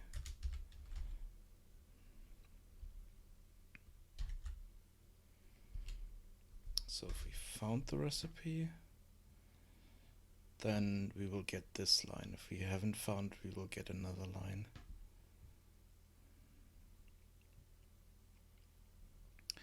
Just need to check the proper condition names.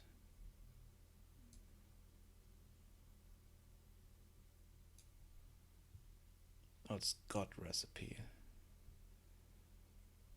It's the condition we have there.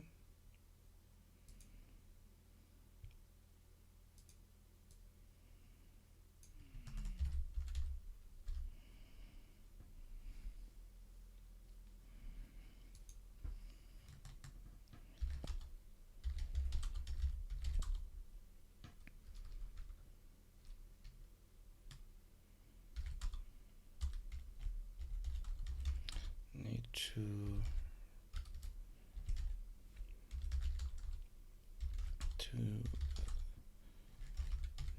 city.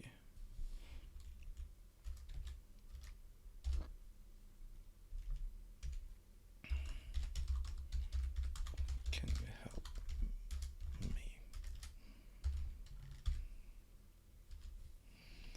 It's one line, and this would be the second line here.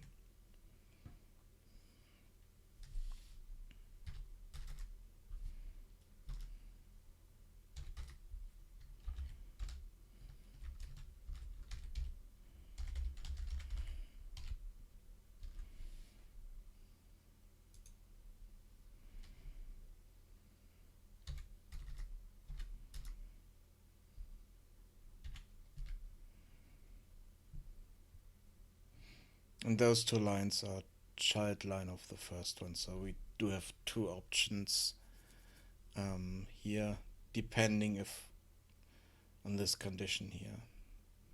If we do not have this condition, we might have another line here. So this is also a player line. And let's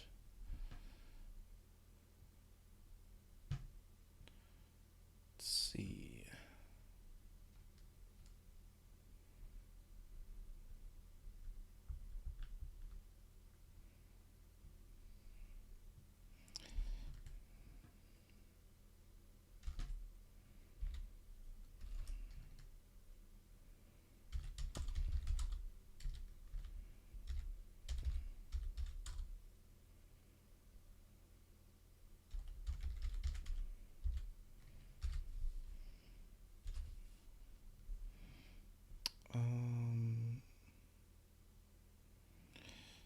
Okay.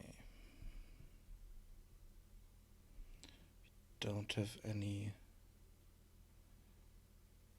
condition for this. This is a line that will always be there.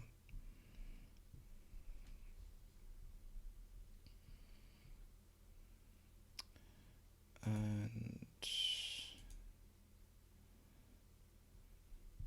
let's add another few lines here.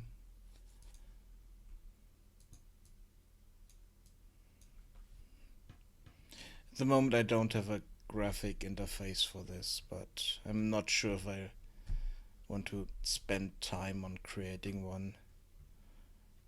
I think I will most likely leave it the way it is.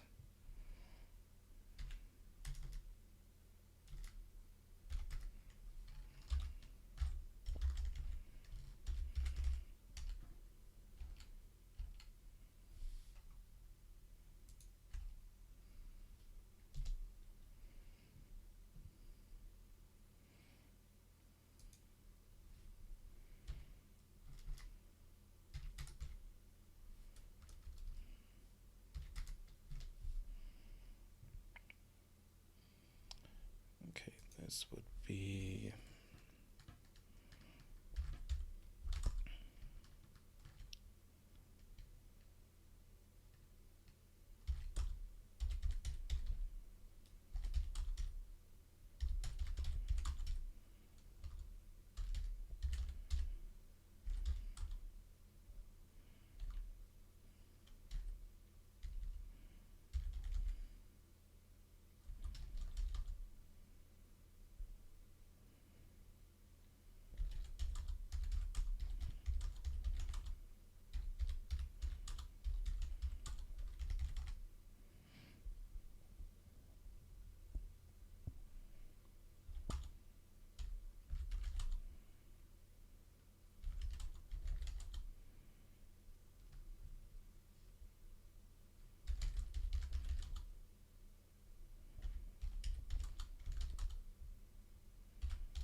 And the thing is, I haven't written the dialogue out for this guy before this, so still I might change a lot of this here.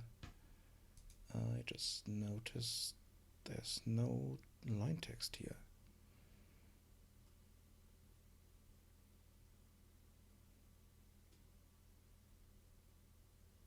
Oh yeah, this. Yeah, there is no line text because the owner's keeping quiet here. It's not a mistake, it's by design. So this would be As an answer to this, so child lines would be this one.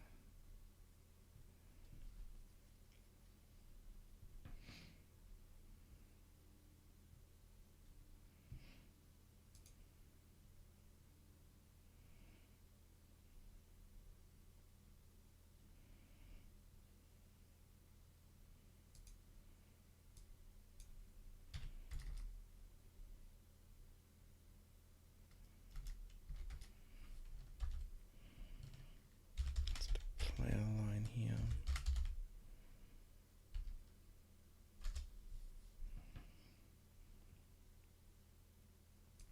This would end the dialogue.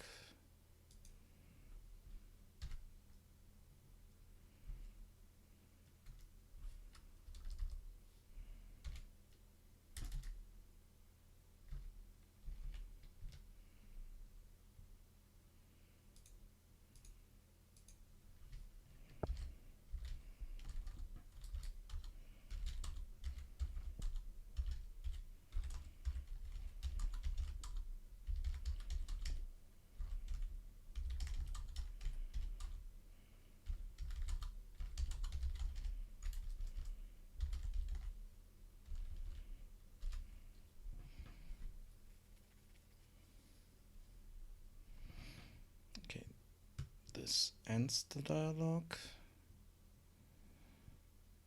and here we want to have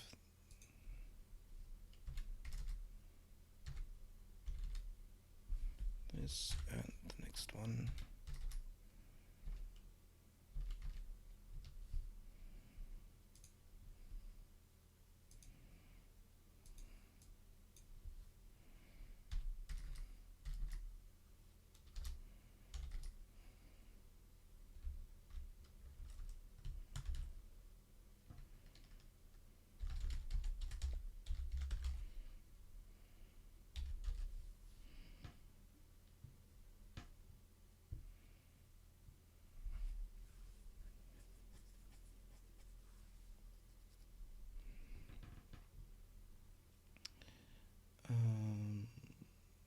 Let's give this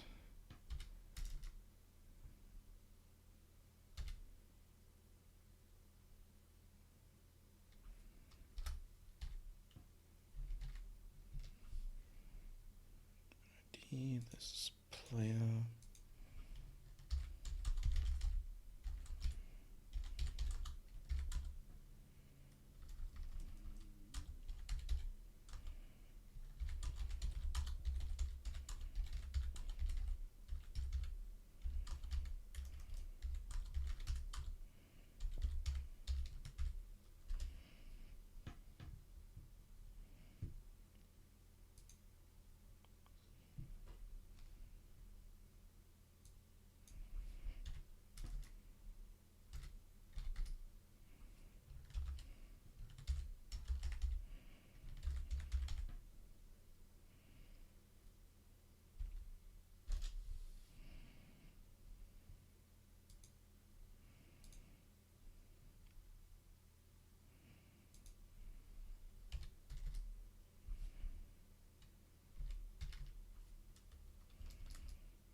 lines.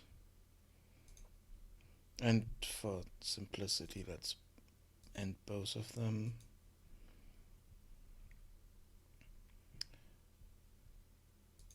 And give them prop IDs.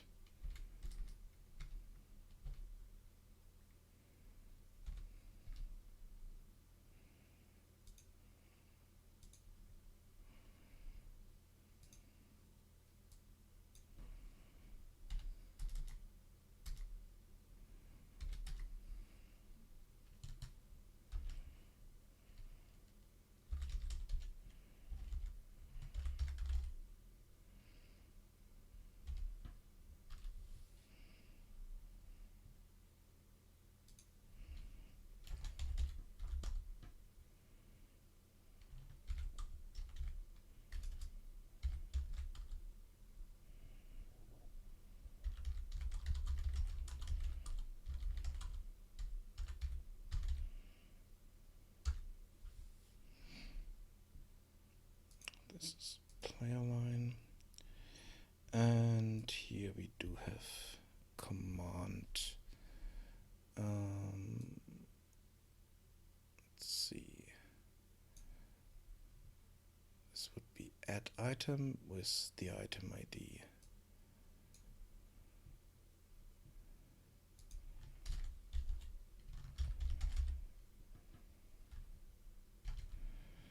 And I do not have an item ID yet for this, so let's create one.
And the actor reference I can set here, but at the moment I don't have anything for this, so I might just leave this empty for the moment. So we get that. What did I set here as ID? 08.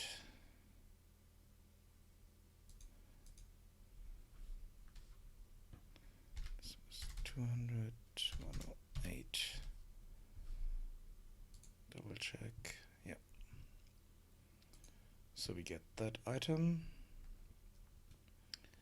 And we don't have any child lines.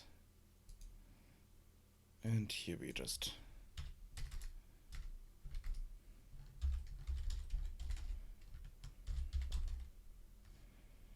player line 6. And this ends the dialog as well.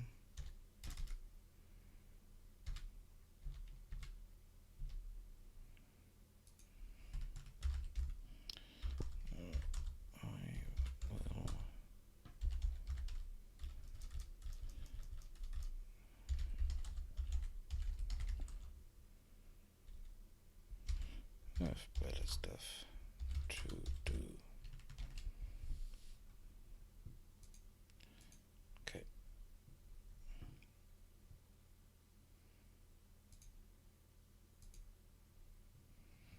And here we also add a command. Set condition true, and the name of the condition is talk to captain.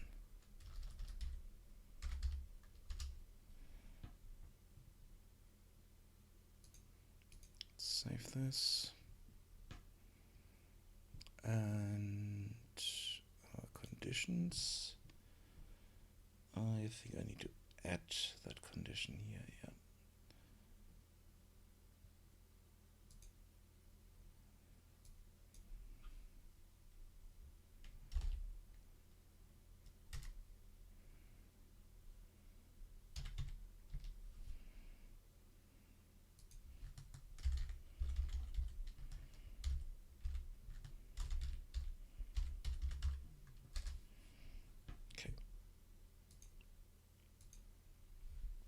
It's all data driven in here, so let's see. All the conditions start out with false, so we should be able to get this dialog from him.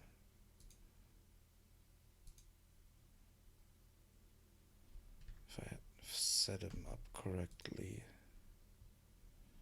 No, I did not set this guy up correctly. Yeah. Did I set him to 3010?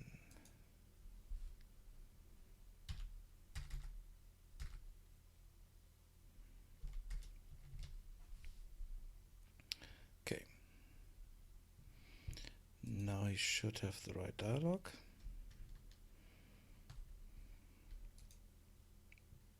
Yeah.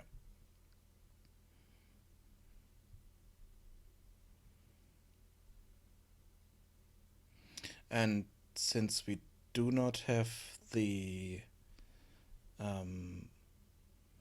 got recipe condition set to true by in our character, we only get this one line here.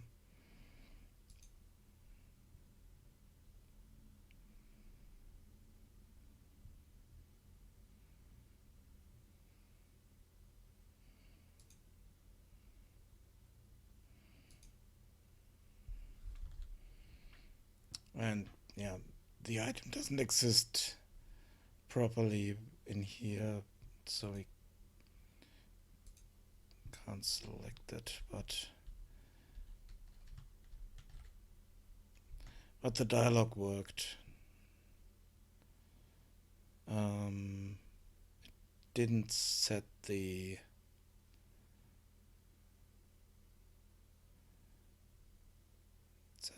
properly here. Yeah, we do not have an alternative dialog for this.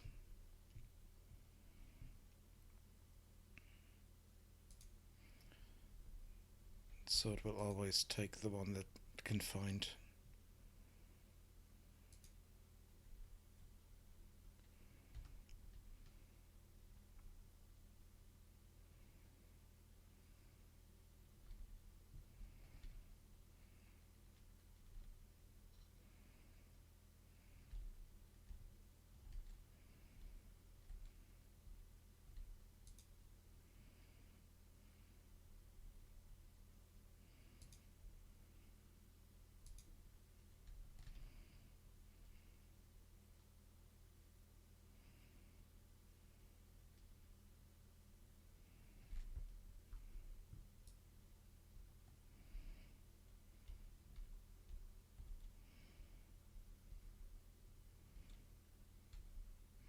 Okay, let's try to get to this point from the beginning of the game. Let's start the sequence, because only through the sequence we get the main quest set up properly.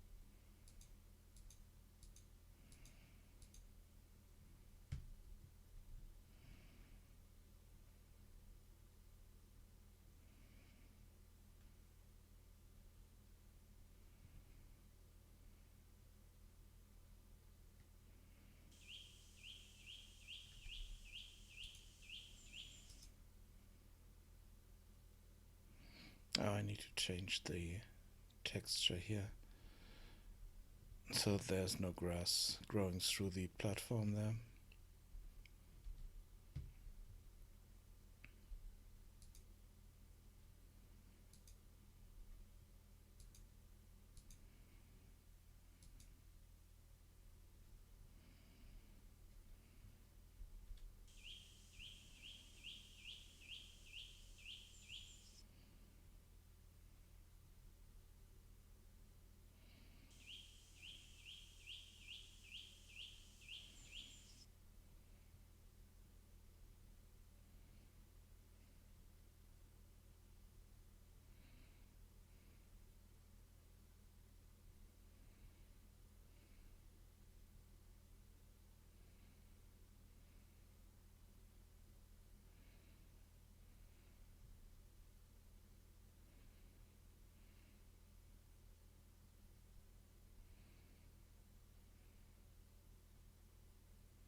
Okay, here we have the brewery.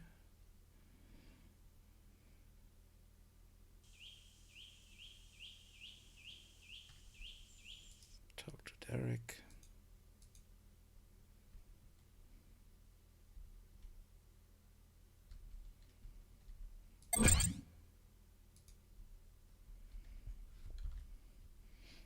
And he gave us the key so they could get in here. Otherwise we are not able to get in here. We need to have the quest to convince him to let us in. I might add other ways later, but at the moment that's the only way to get in here.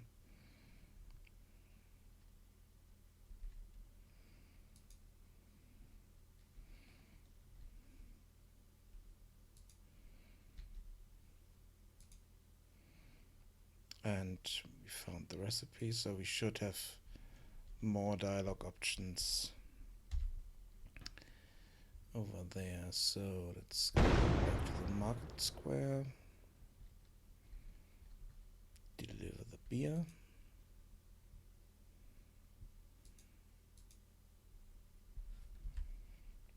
That will give us some coins. We still have the recipe.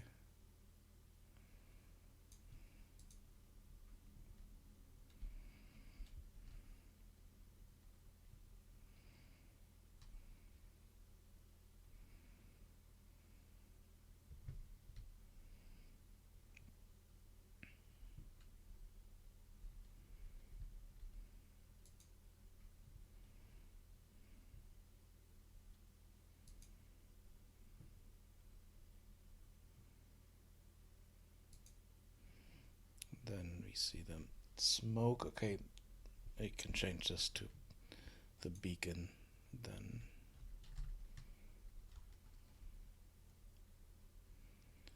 can get to that beacon.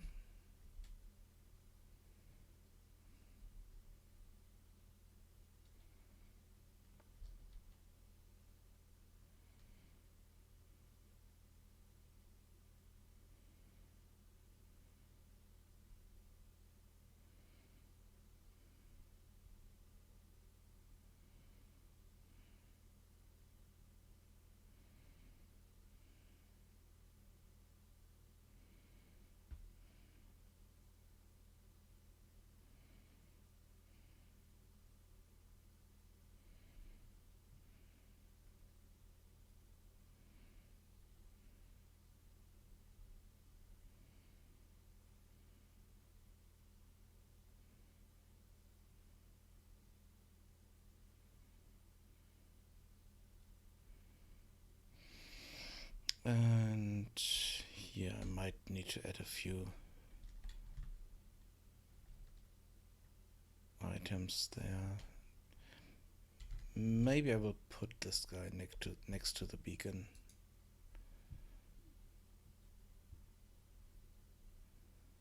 Yeah, and now we have the second option here.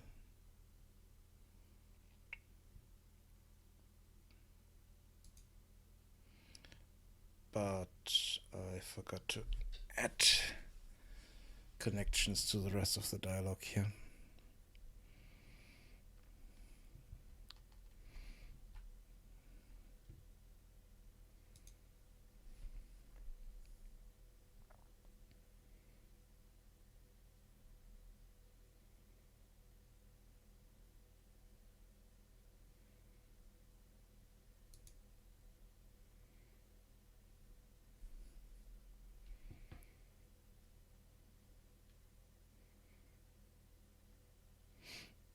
I think for simplicity's sake I can just take the same answer here.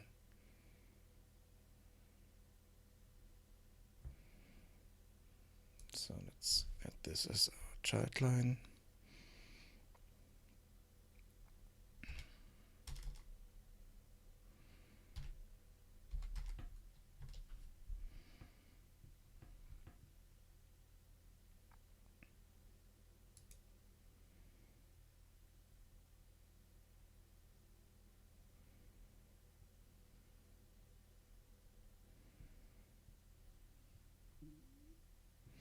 Yeah.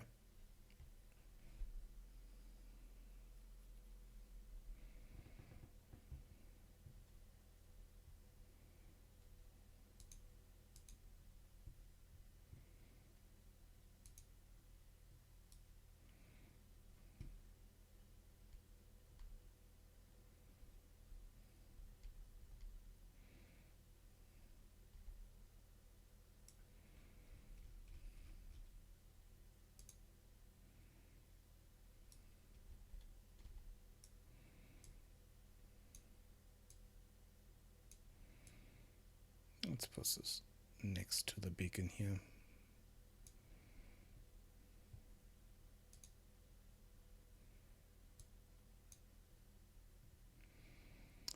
And let's call him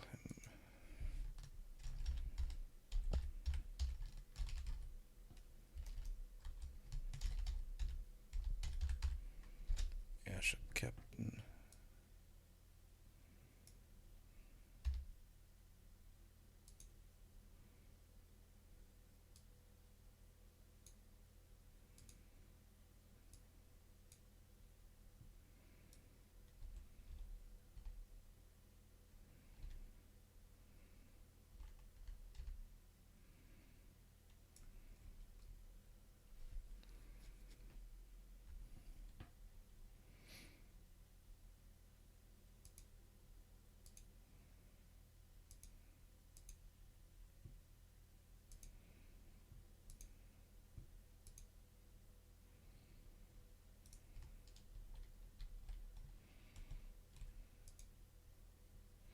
Okay, now he's called Airship Captain.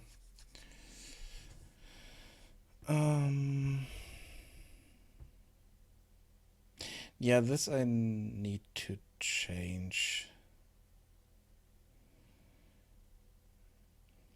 Because that's something that bothers me in some games from time to time, that you talk to someone and you already know their name, even though you haven't talked to them before.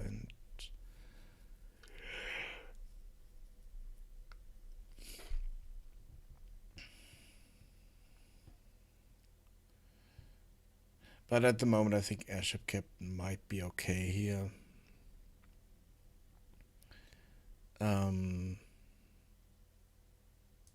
We're not asking his name, so I can expand this and to ask the name, and then we could change the name. I think I have this. I think this is possible in my dialogue system.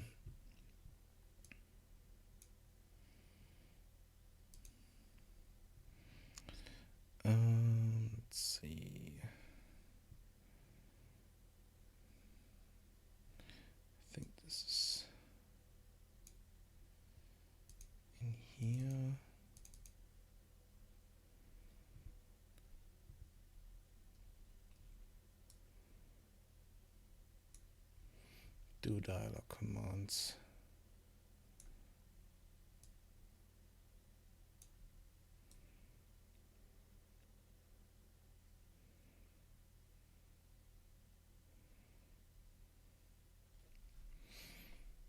Okay, I only have those types that we can set a condition and add an item, but I don't have any custom command stuff here.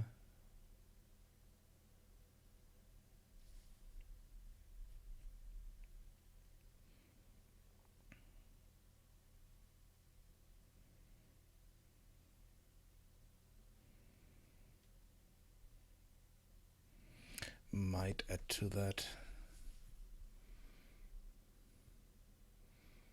So I need to change the dialog command type enum.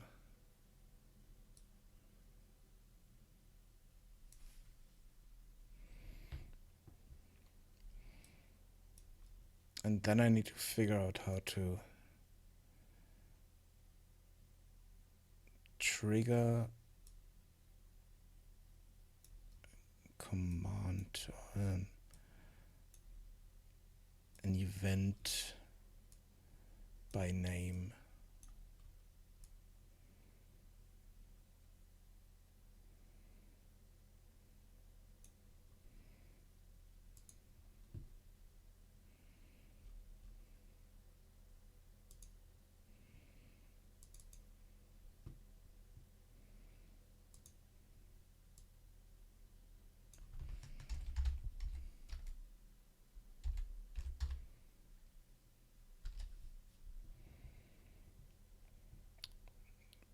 Custom.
Yeah, I need to figure out how to do this.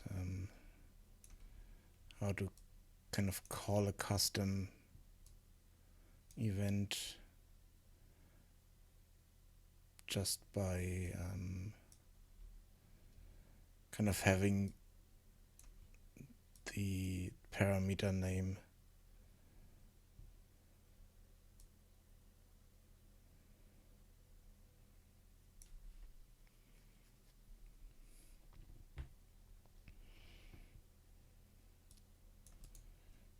Let's see if this is possible.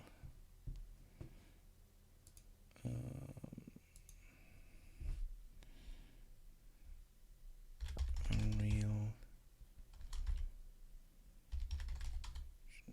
4.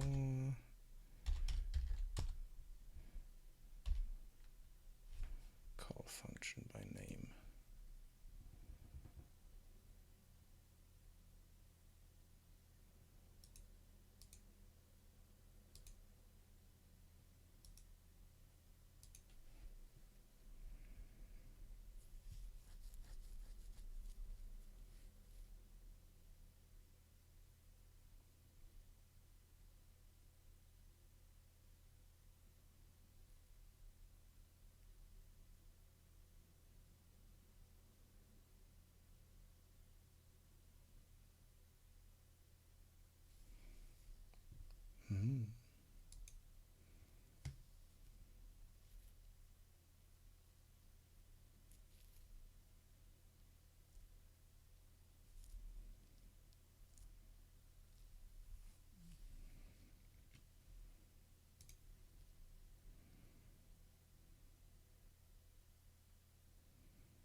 set timer by function name.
Yeah, the problem is that I just noticed this is in the wrong spot.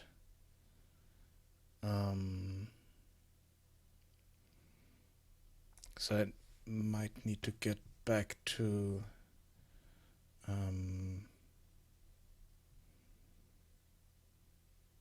dialog owner, which I don't have. Oh no, I do have the dialog component reference. Yeah,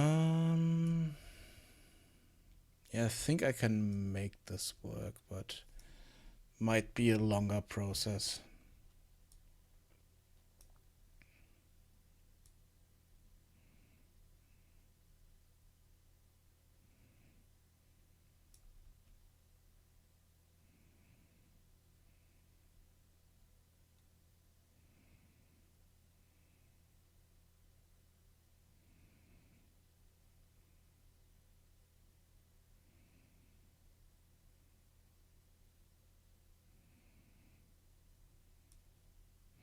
Oh wait. So if I do the... No, that's the dialog dialog component.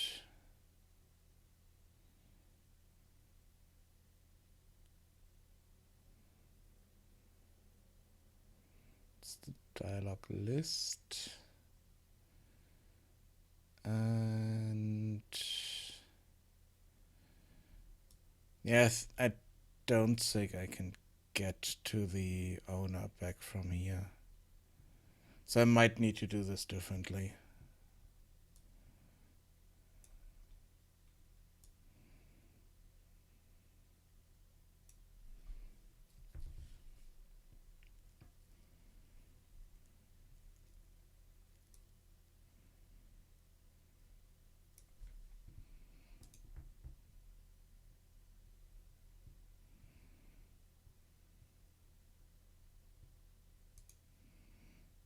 But at the moment it's not that important.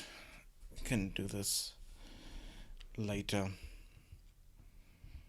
Let's remove this.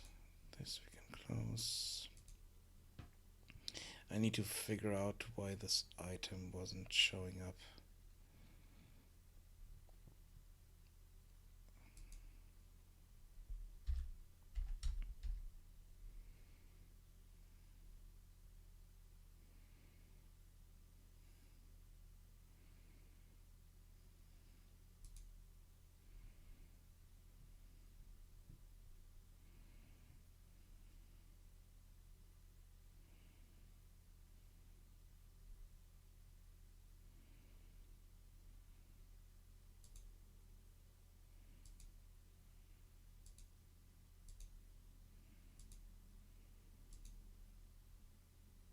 Hello.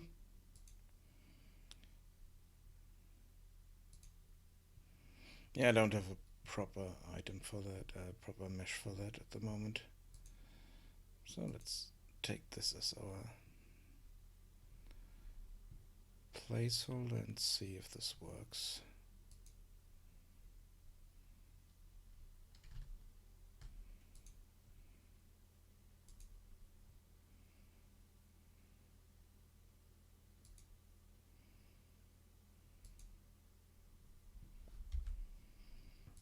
Okay, add item didn't work.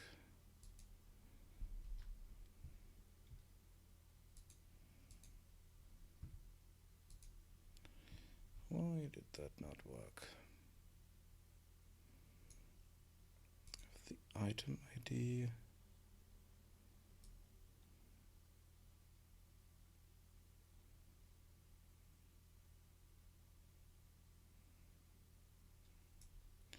Wait, let's have a look at our dialog table, because I think I did something wrong here.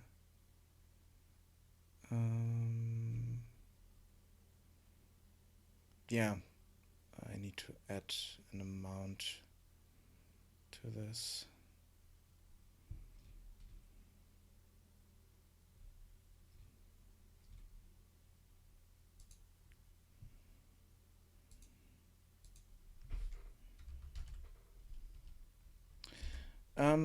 It's going fine. I'm trying to code in the rest and build placeholders so that you can kind of finish the game as a player.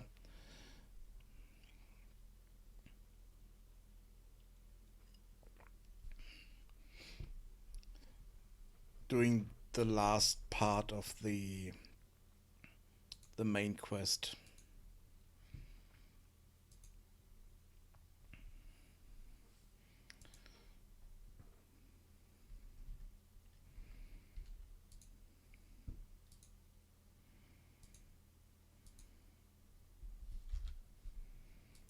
Okay, we do not get the item for some reason.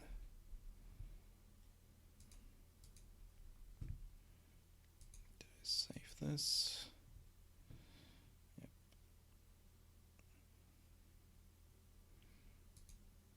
And this is our item here. Okay.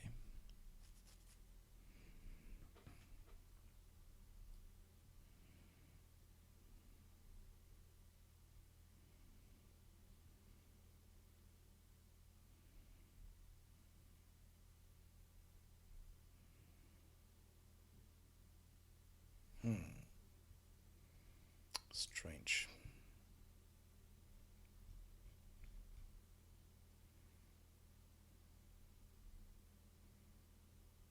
I mean, this worked. Add item. Did I? Add item. Just copy this. Change the ID. Maybe I have a typo in there.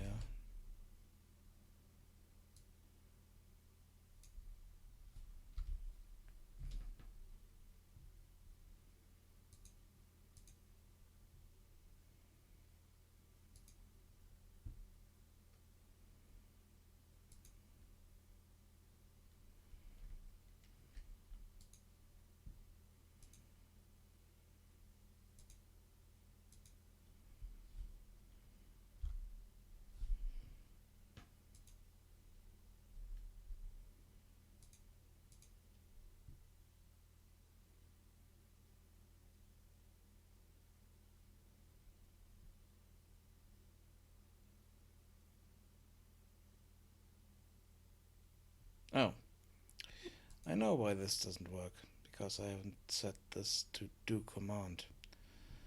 So this was ignored. Yay! Now it should work. Hopefully.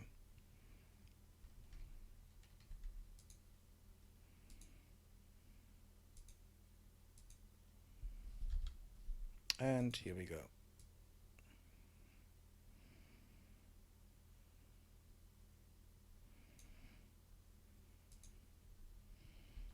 Okay, now I just need to add the blacksmith and add that part of the dialogue and quest.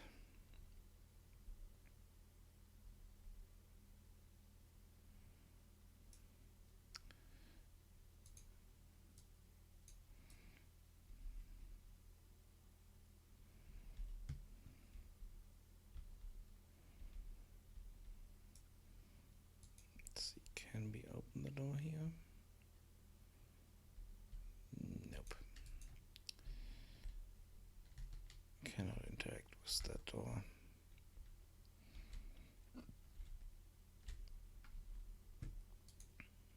Why?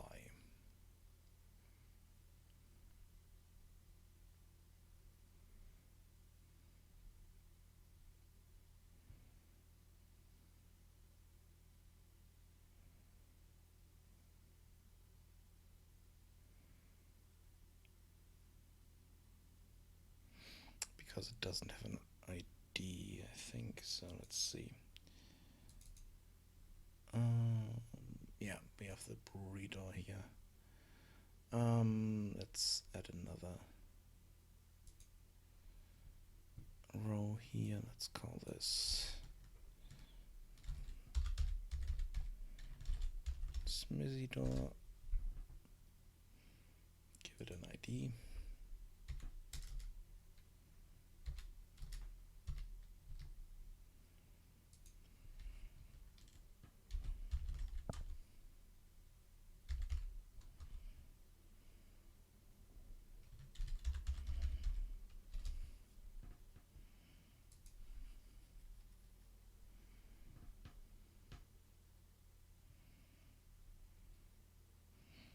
And the rest should be okay. So this is 400, 105.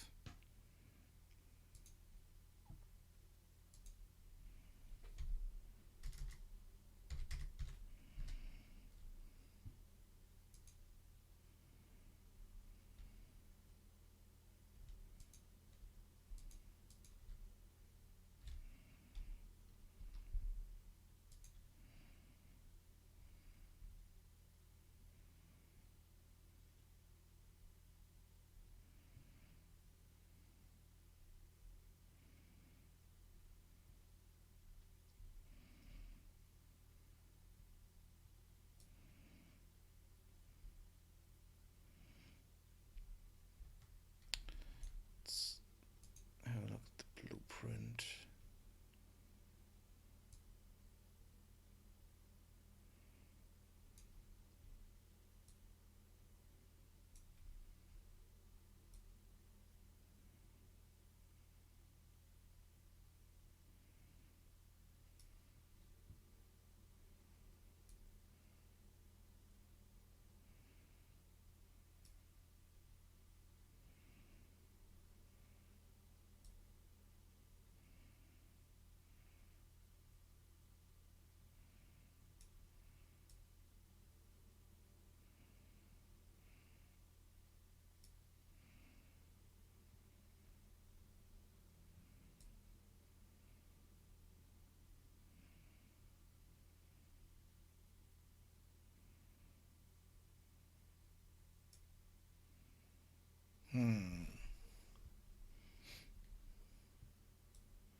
Strange.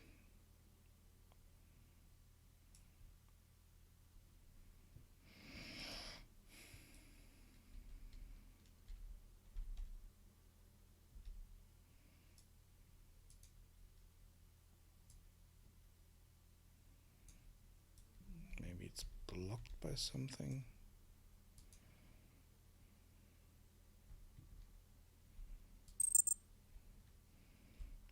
Yeah, it was blocked.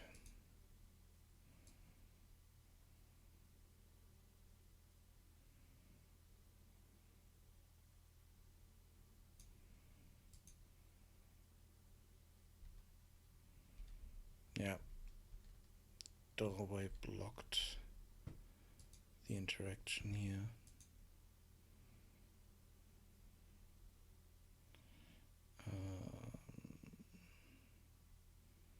Player collision. Yeah, this is completely blocked.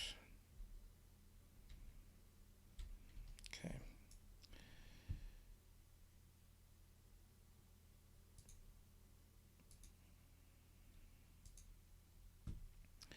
So let's change this. Even though I might...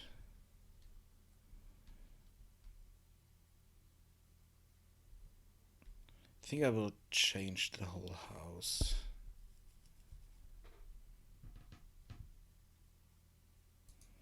Yeah, let's change the house. Let's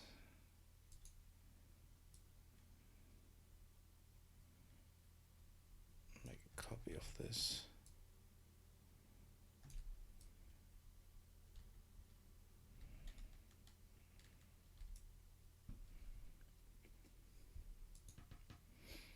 And this is 2x3. Yeah.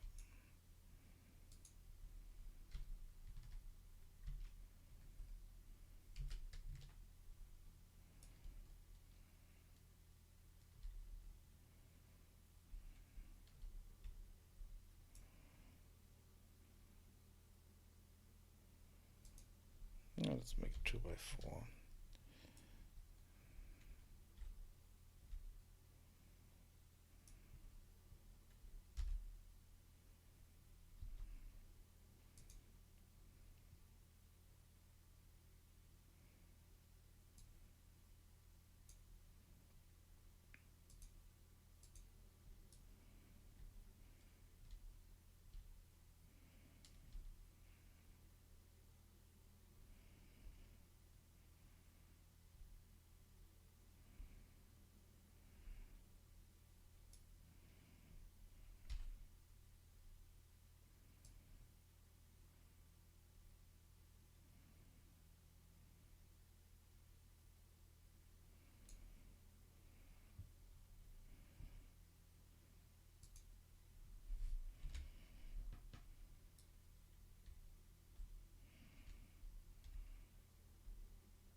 Okay.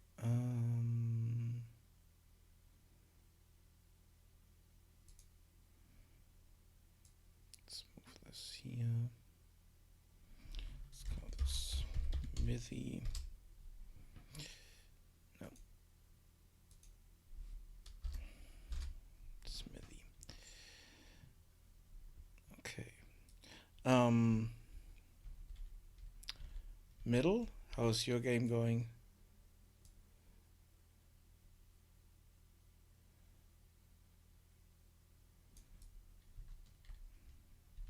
Kind of missed your streams and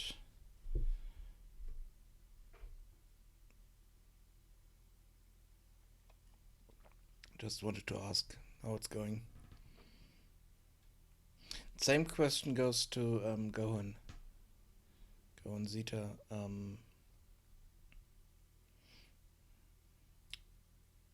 Also interests me how that project is going.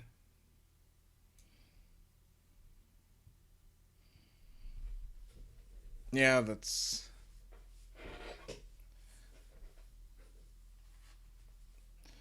game jam projects are always kind of rushed. The last thing I saw was you adding the boss area. Did you finish that?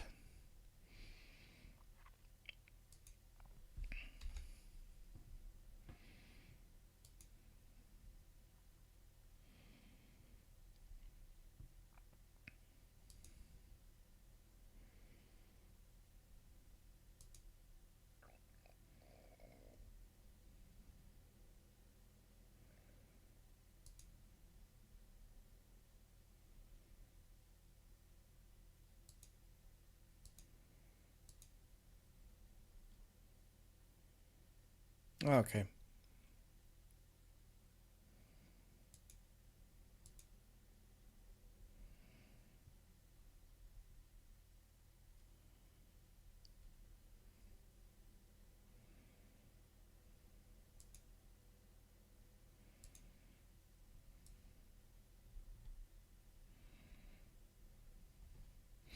Oh, it's this way, so this first area here would be empty.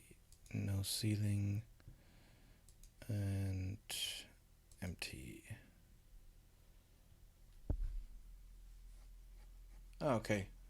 Keybinds. Oh, interesting. Yeah, it's something I need to look into in the future as well. Haven't done so yet.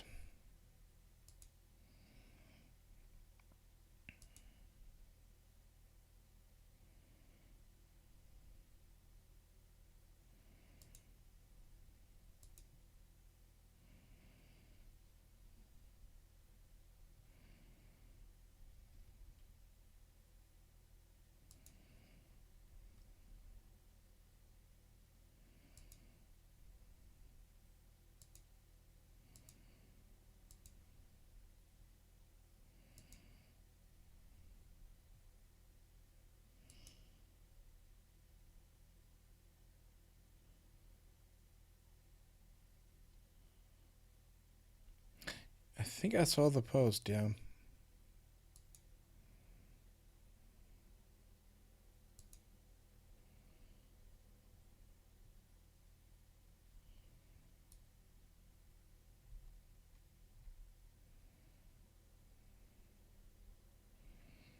Okay, the front here would be, let's see, I think the secondary would be a window. Yeah.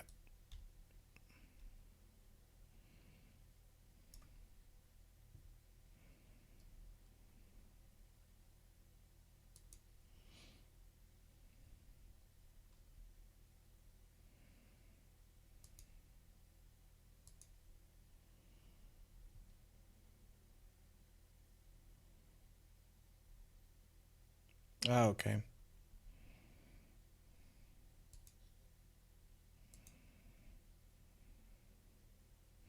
Yeah, there are some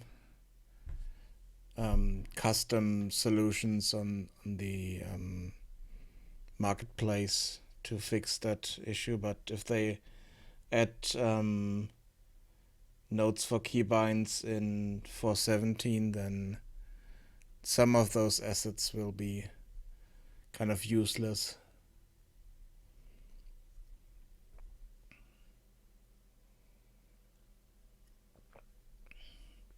But I haven't closer look at them yet, because I first want to finish the game and then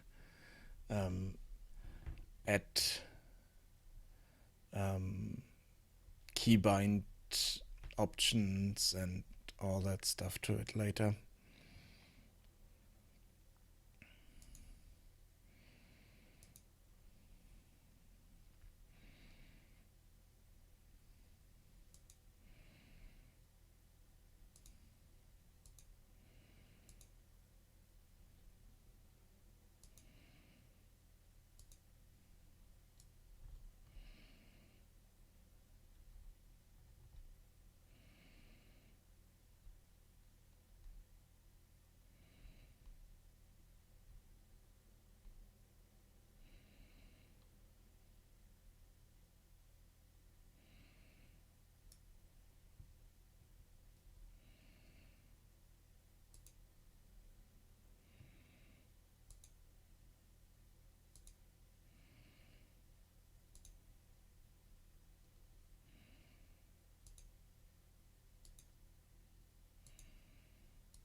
So we need a stair here, and I need to move those interior stuff.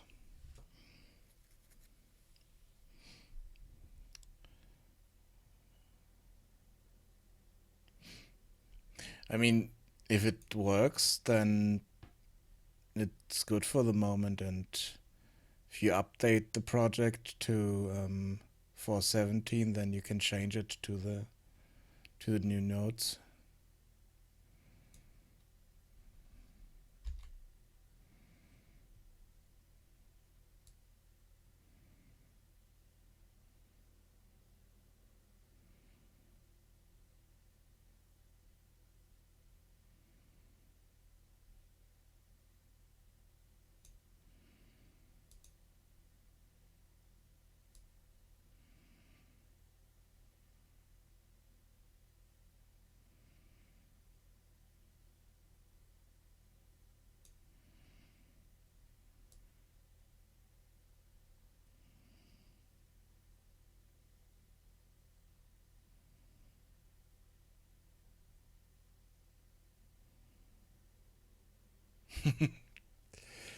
Yeah, me too.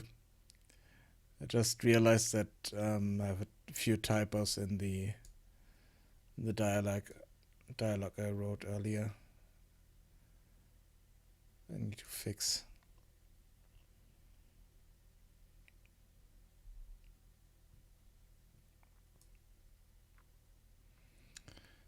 Okay, then in here I also need to move this candle.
Okay. Let's add stairs to this part here. Oh, and let's add roof to the house.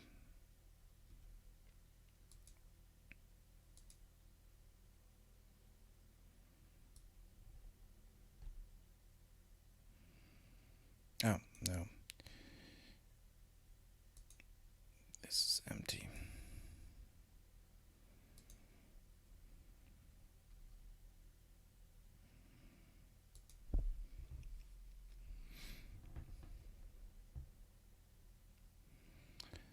But I need an attachment here. Outside stairs.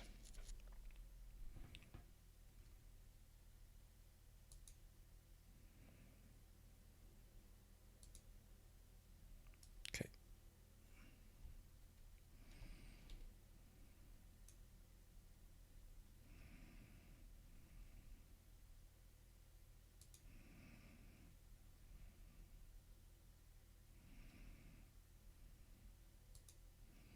Here I want the outside corner for the roof.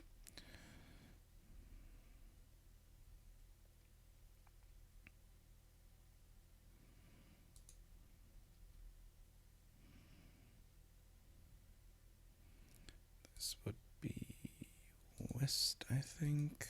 Outside corner, yeah.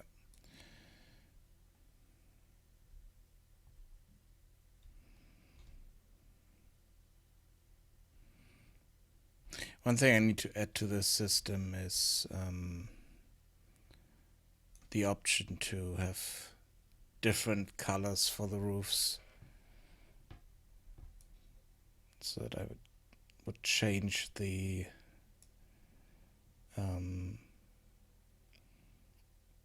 so that I have different roof colors like over here. But the problem, these are just roof pieces and not the procedural house. So I might need to change that, or I will leave it the way it is and kind of mix and match.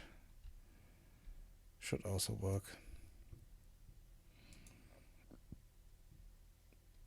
Not sure yet.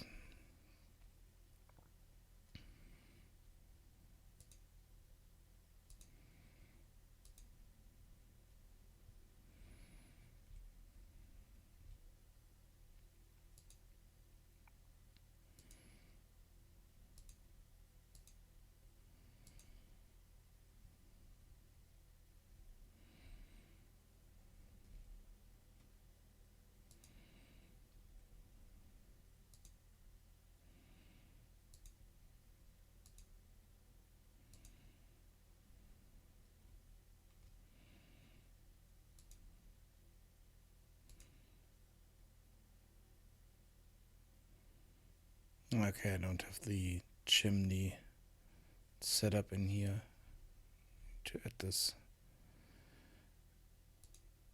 in again. So this would be south, outside, yeah. Okay, so now we have the house here.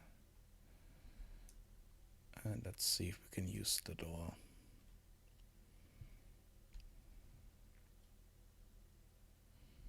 Yep.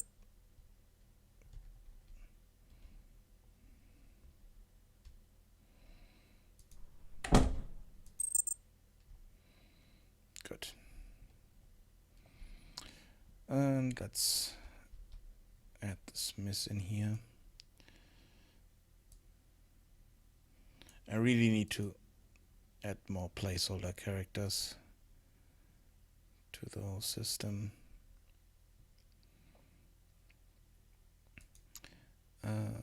This was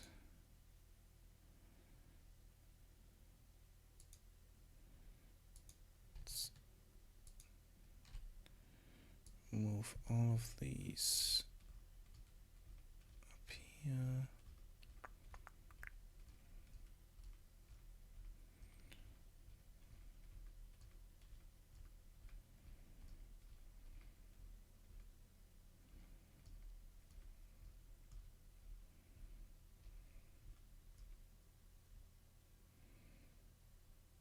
Characters.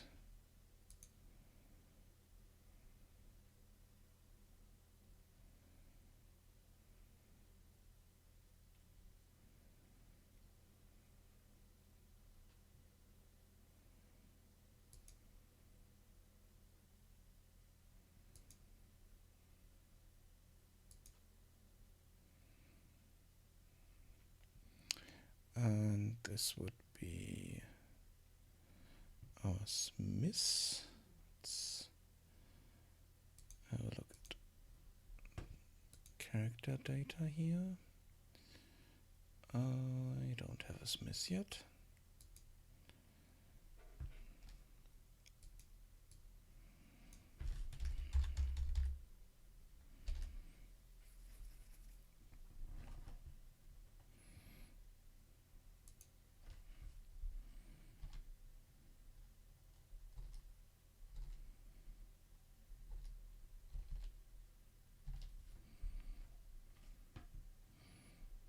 Okay, let's see. Do I want my smith to be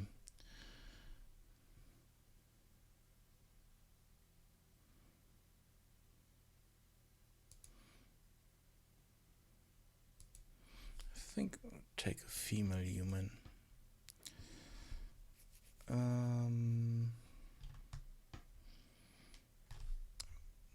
Need to look if I maybe already have a name for her. Let's see.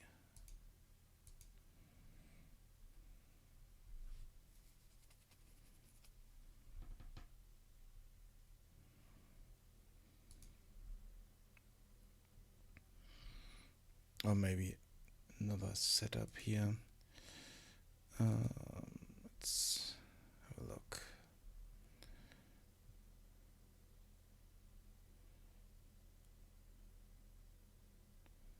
Locations, people of the valley.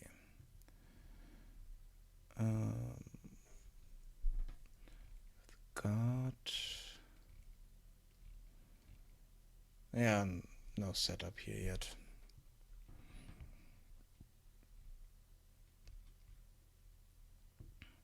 But it's in the list, so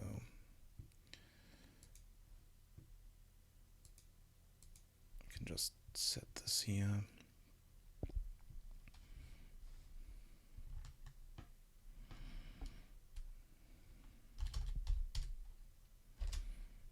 Let's call her Lara. Why not? And the rest I need to... she's not unemployed. She is... what is she? I think that would be a merchant.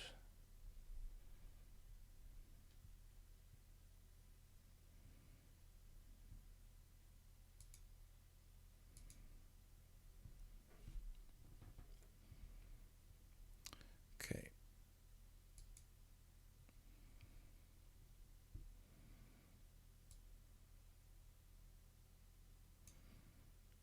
So set this here to female, and the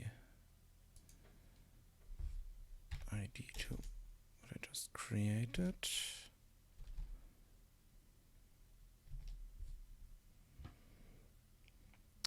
And then we also need home location.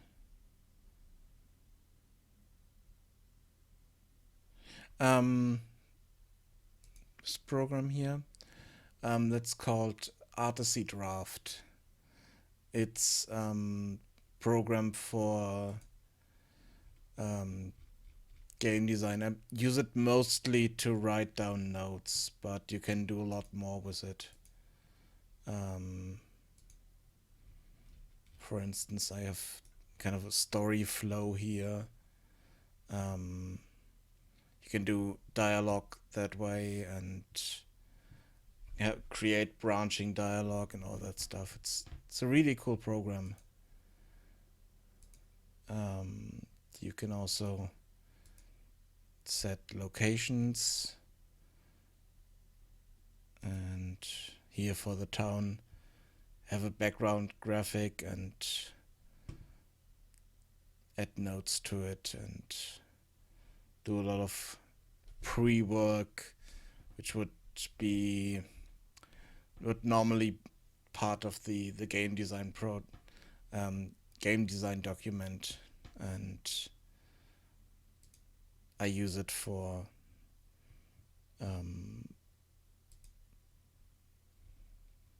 sketches and stuff like that mostly, and most of the stuff in here is just notes.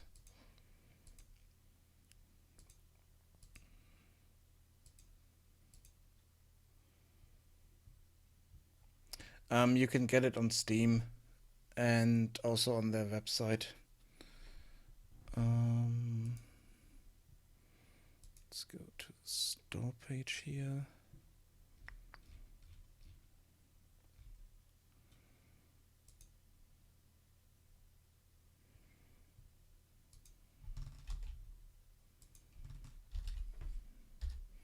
There you go.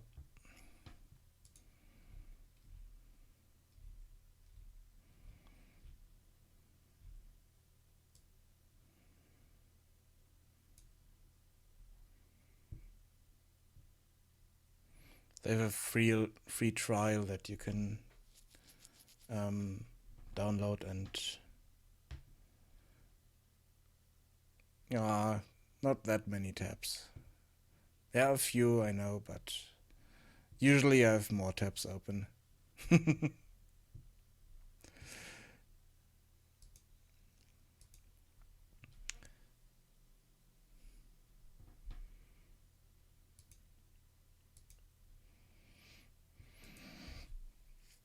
Yeah, so we have our Smith set up here, and now I need to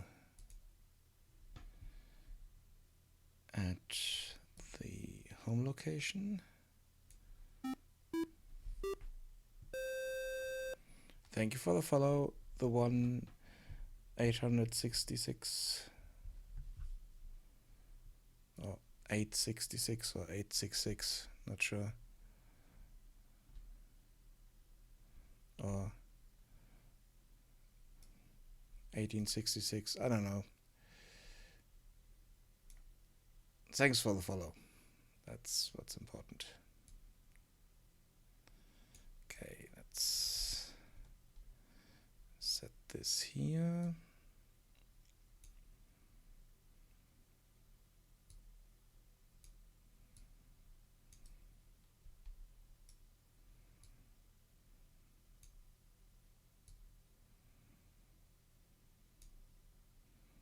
What is this?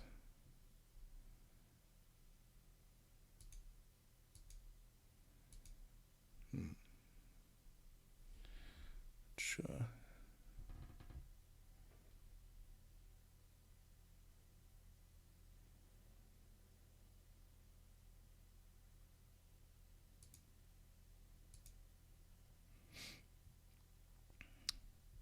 Okay, now we should be able to set our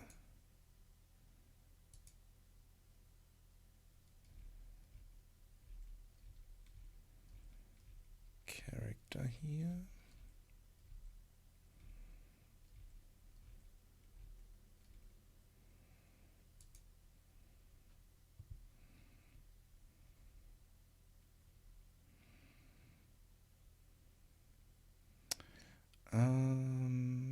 Let's see. I think for simplicity's sake, I will just set her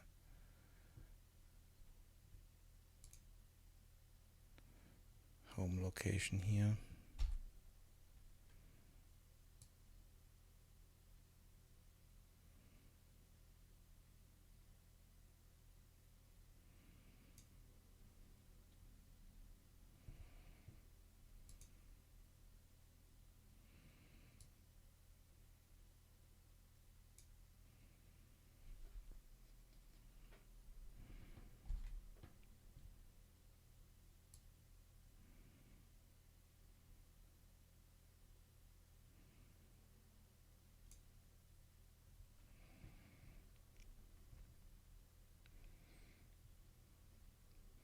Okay, let's rename this.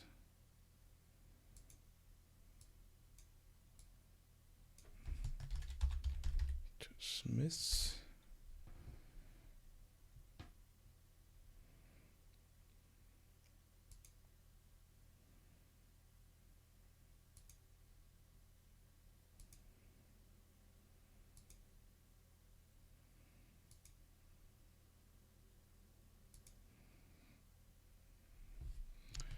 This would be the airship dock worker.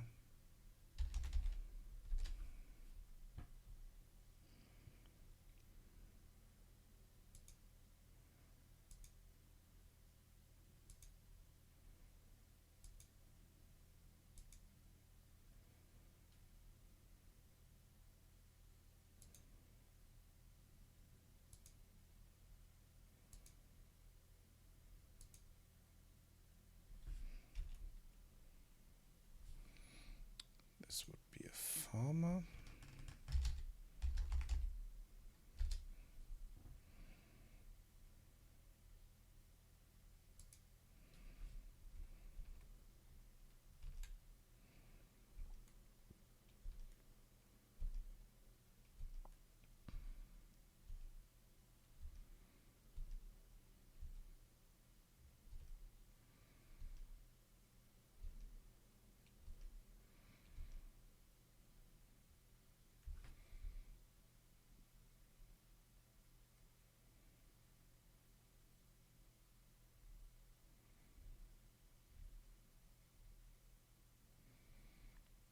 Wait, where's my...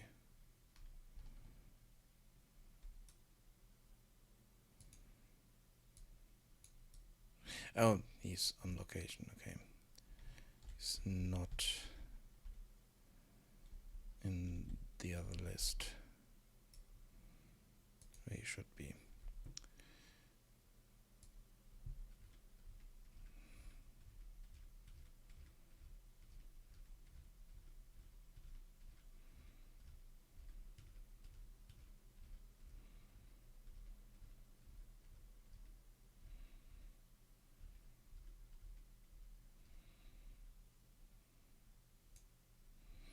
Okay.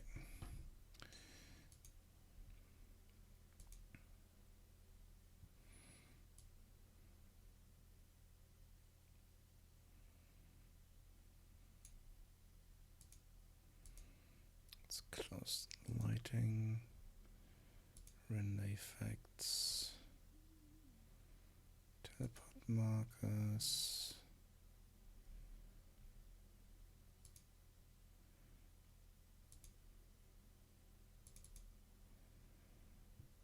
This is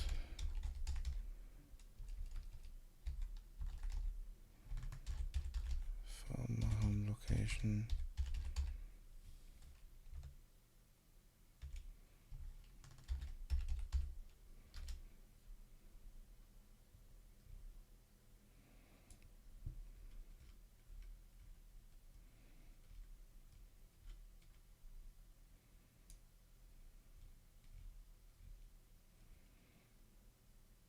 Okay, the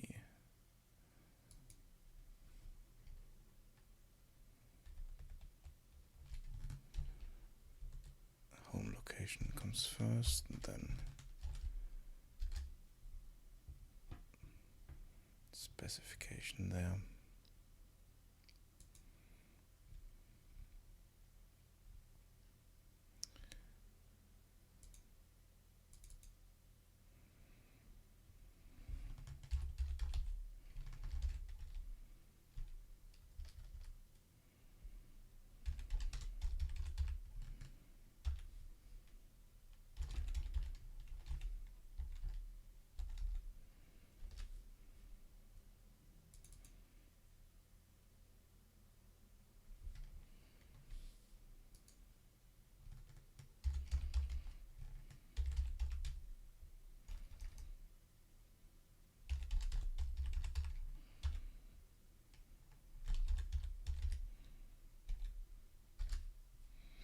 Okay.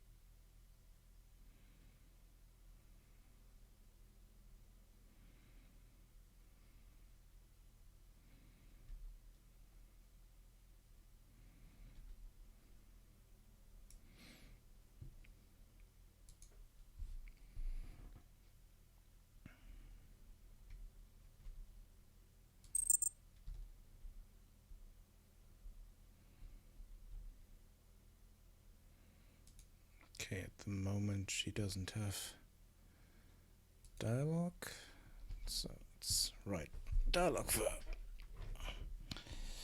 And let's see. I think I also need to add another condition to this.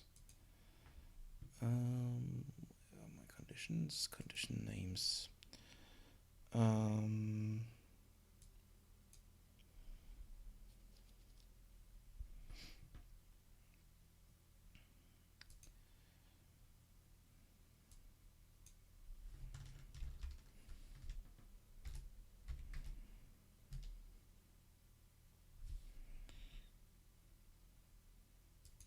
This would be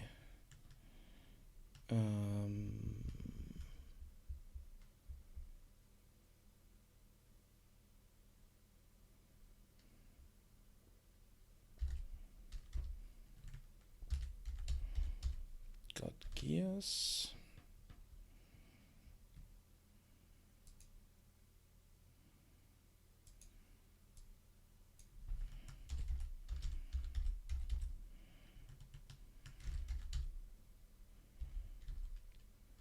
Repaired gears.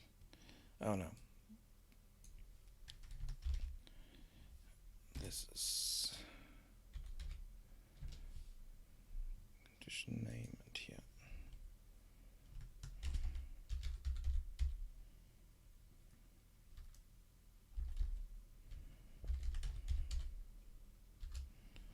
Repaired gears.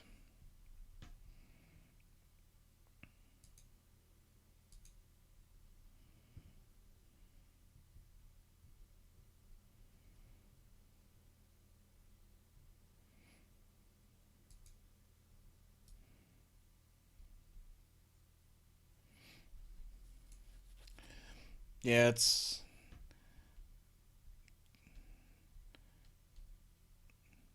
just a simple room for the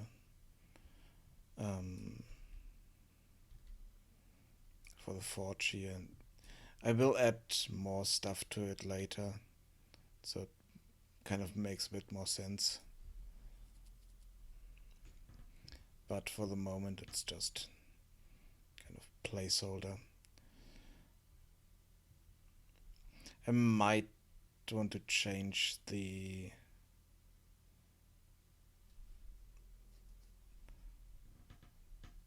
walls a bit, but the moment it's okay this way. And I also want to add chimney to this, because this definitely needs a chimney. Otherwise it could be a bit too dangerous.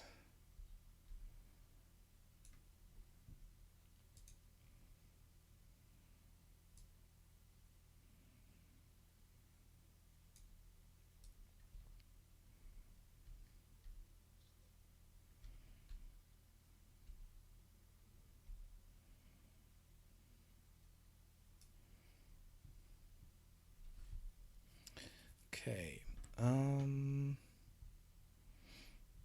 dialog. That's what I wanted to do. Dialog table. It's the ID. It's 11.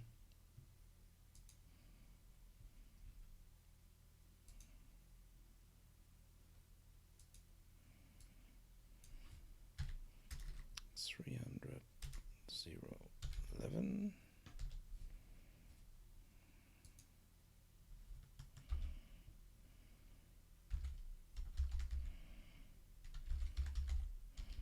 Owner line 1.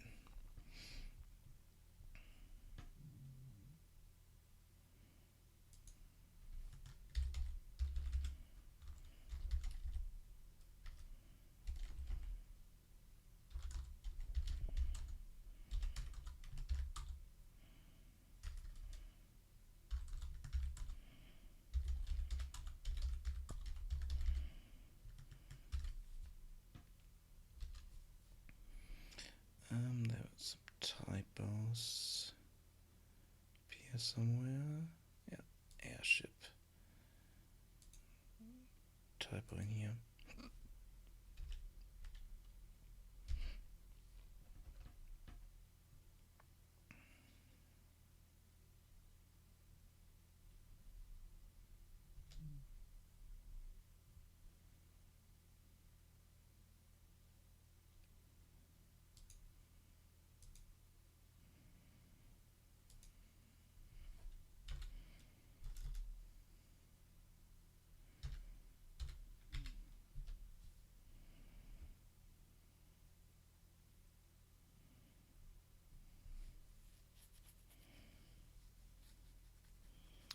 So let's add a few lines here for the player.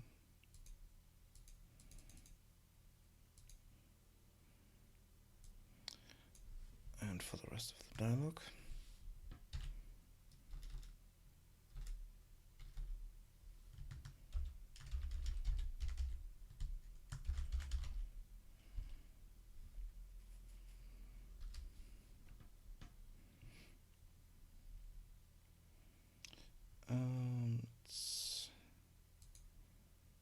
And the dialog was this one.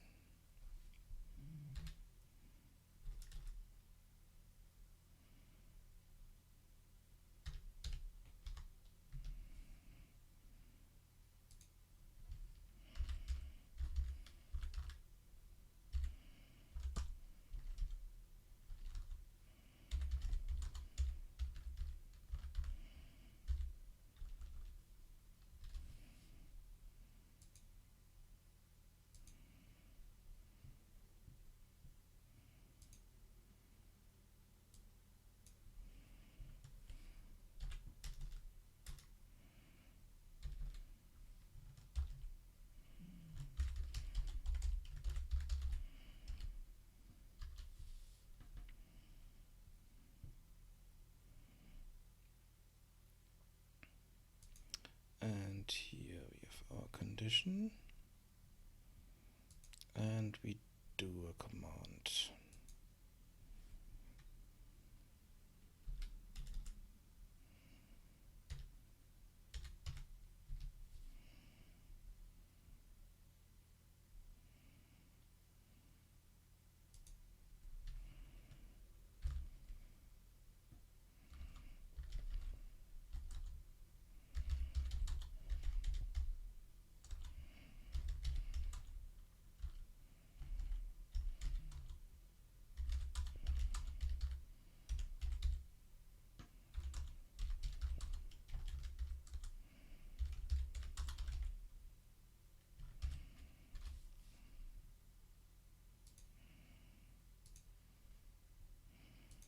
And the condition is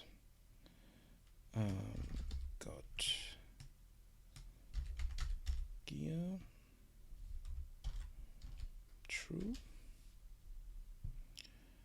And here we also need to add stuff to this.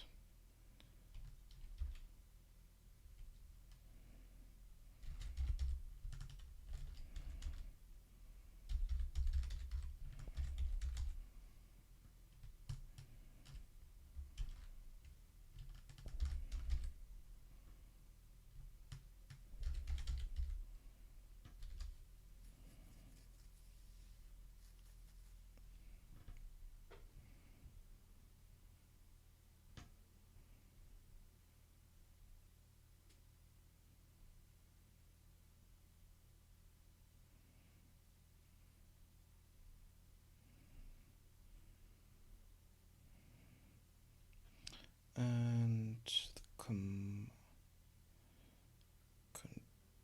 condition, the command here is remove item.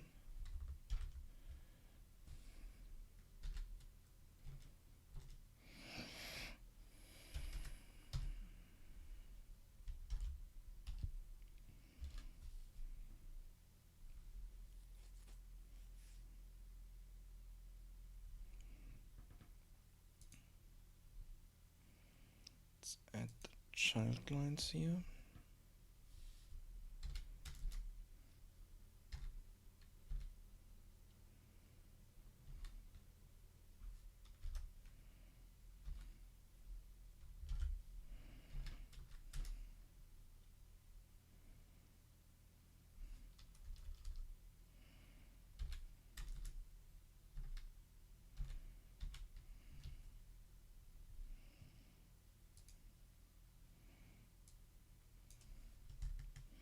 So this would be another owner line.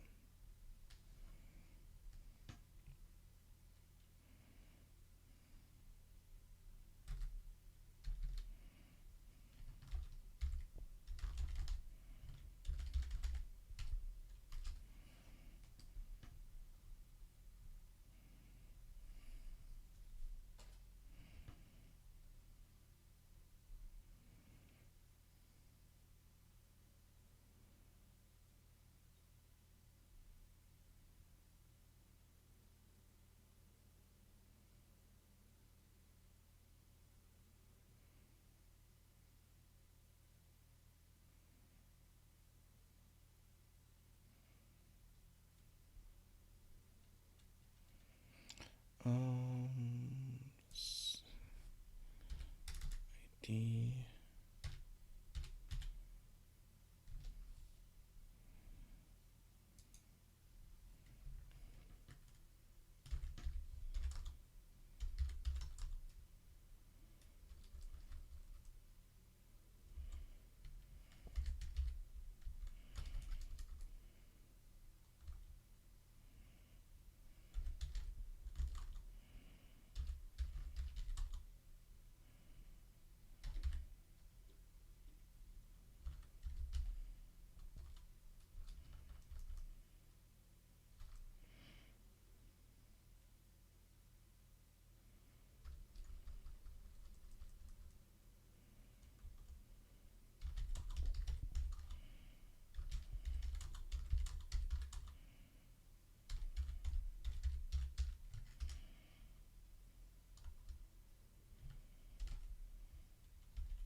Okay, I think for this I need another condition.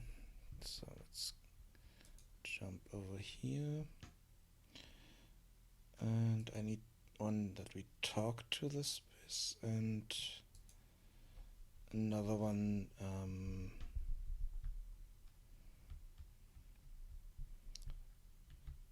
the gear is ready.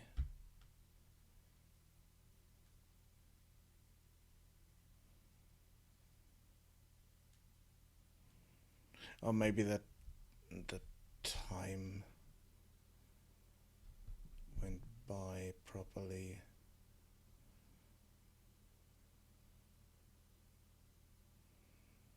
Let's see.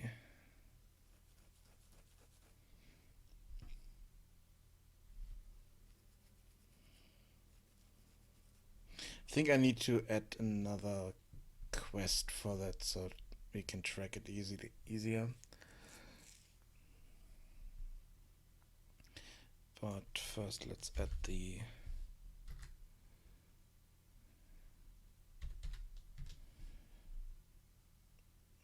talk to.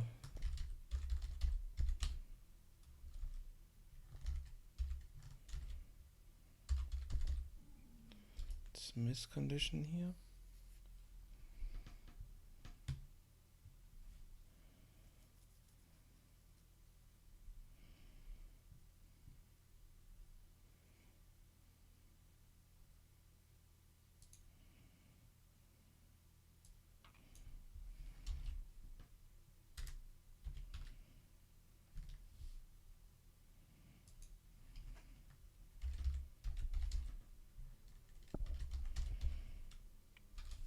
And fixed gear.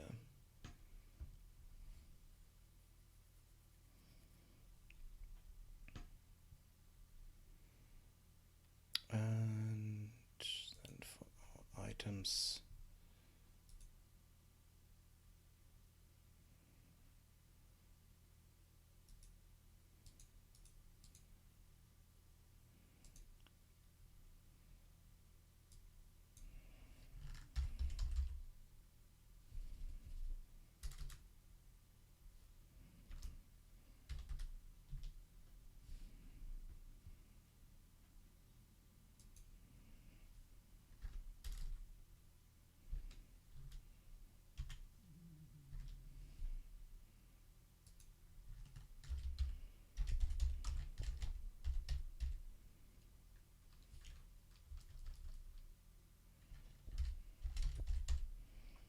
fixed gears.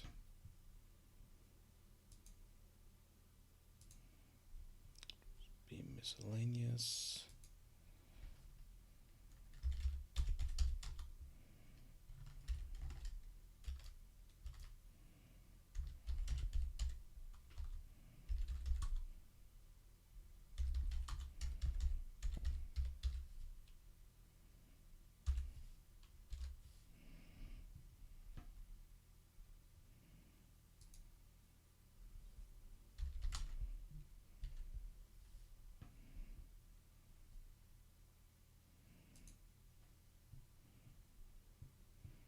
Just add another placeholder there for the moment.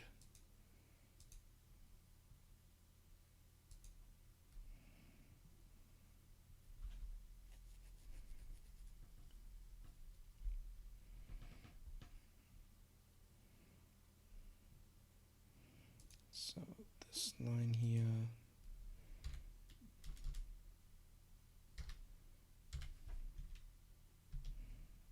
goes to there.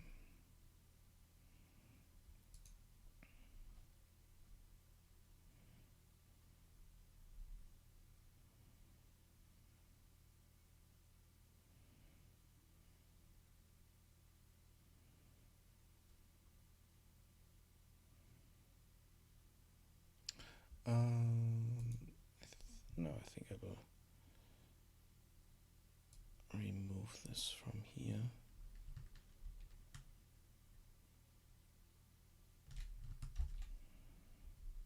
Do this later. That makes more sense.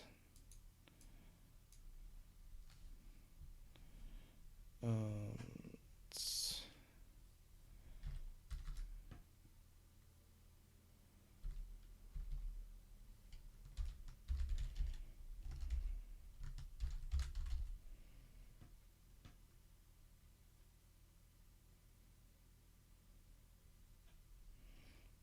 be player line 3.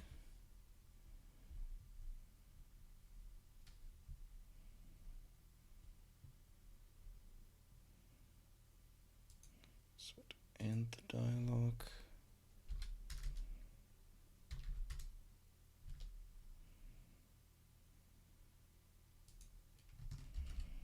And here we remove the item.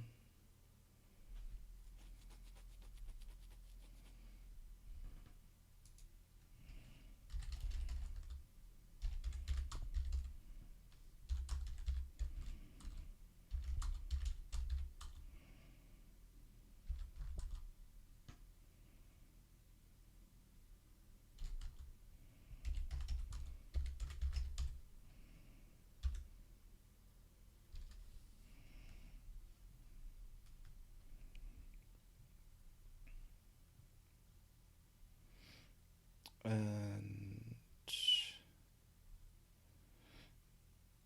then I also want to have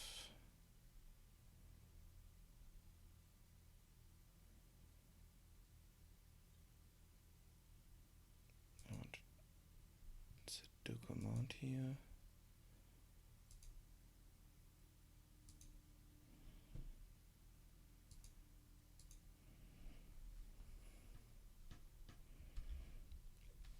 And do another command.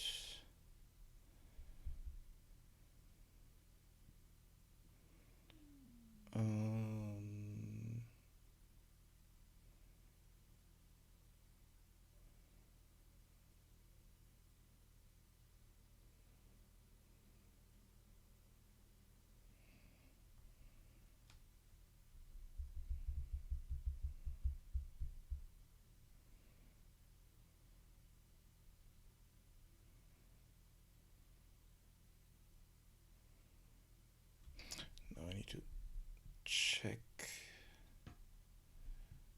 the data for this. Let's see.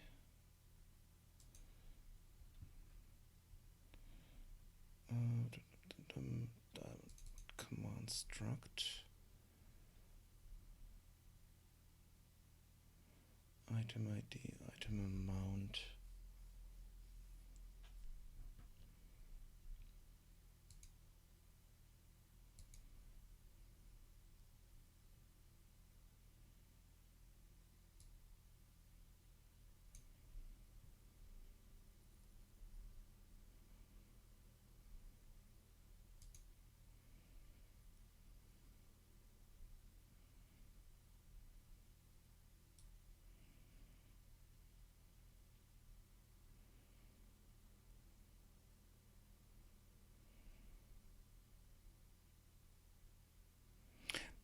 problem is that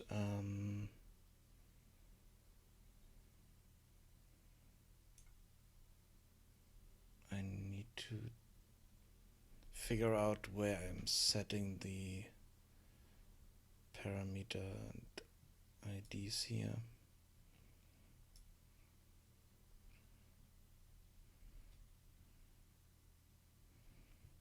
Let's see.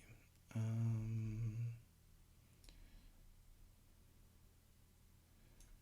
think that happens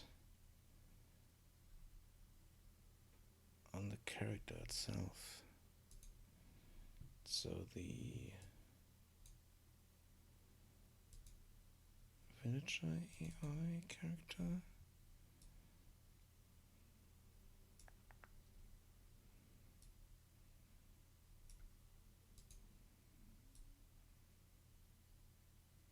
Yeah, load dialog data. I think it happens here. Get dialog data.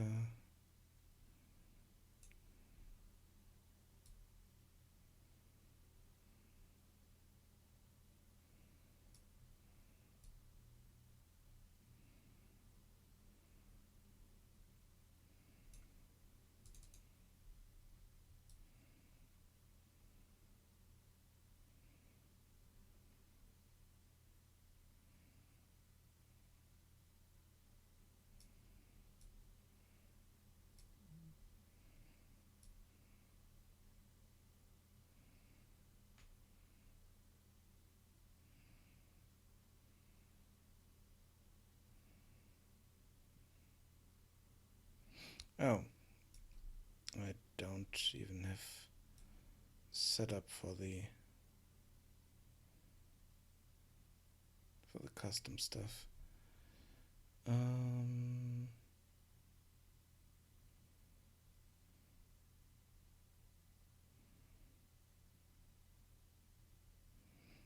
Okay, if the first parameter is this, then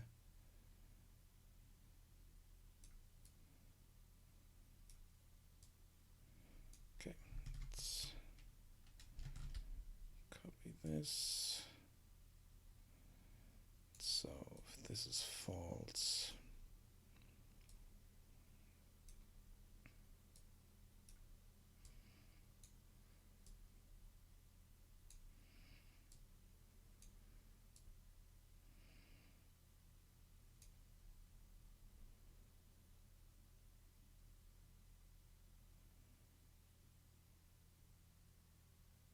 no, only the active dialog data. Only if you talk to person in game, that dialog data will be in memory. And if you go away and do something else, the dialog data will be empty.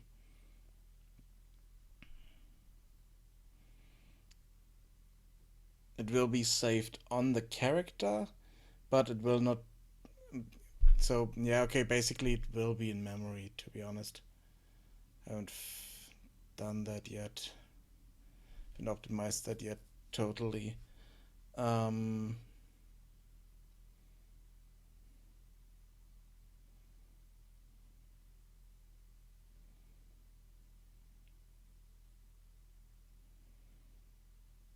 Yeah, I think it will be saved for each character, but will not be on the player character at all times. So the character isn't running around with a huge list.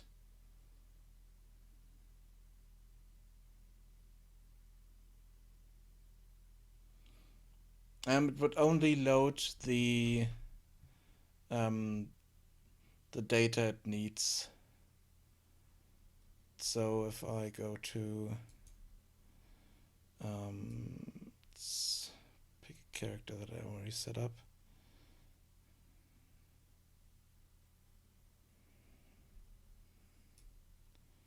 If I go to this guy here and go to his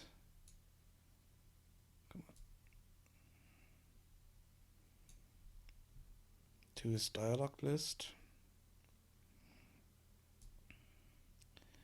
I have an array of 7 elements.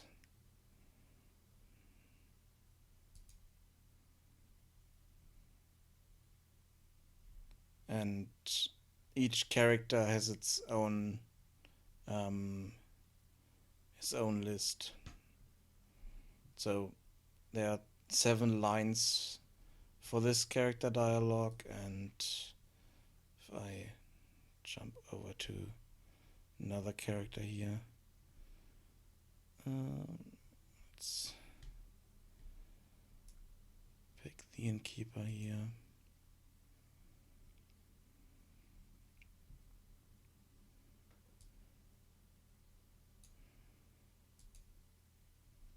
And he has 26 array elements in his dialogue. So I will never have the full list that you need to go through. It's always a condensed list for each character.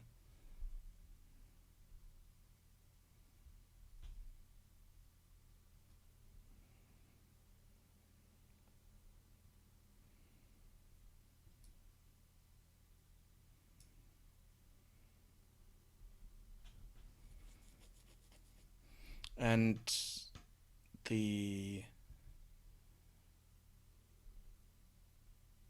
full list, the complete data table, is only used on construction of the character.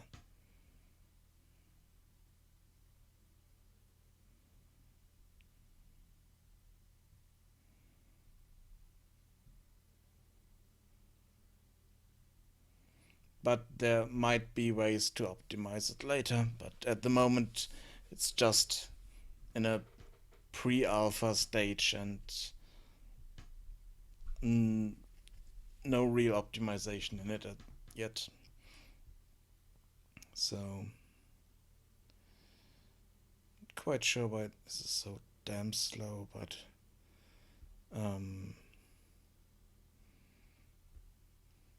I don't think that the data table is reload every time. Not sure. I need to go through it and maybe check what is loaded at what time.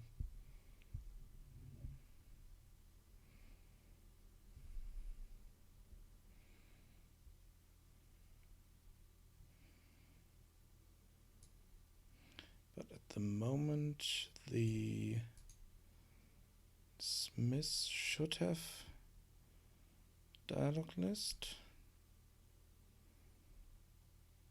No, at the moment the list is empty here because I haven't finished this yet. I haven't saved the dialog list here. The dialog table.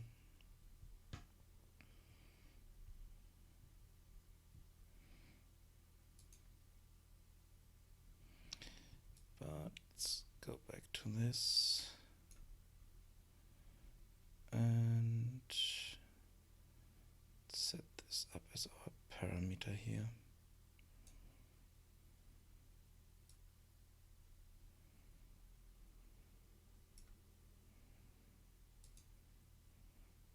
Set this to custom.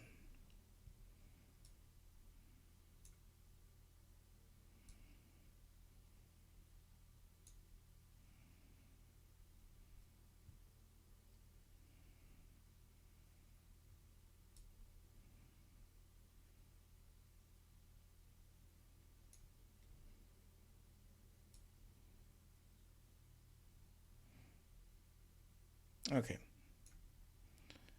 And this part down here we don't need.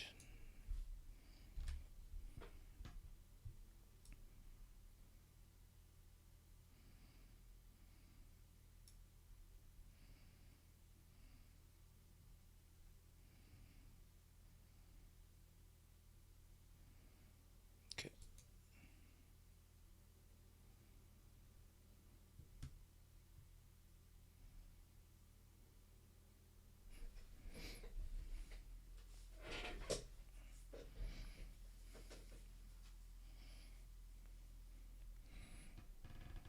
But I definitely need to look into optimizing the whole system.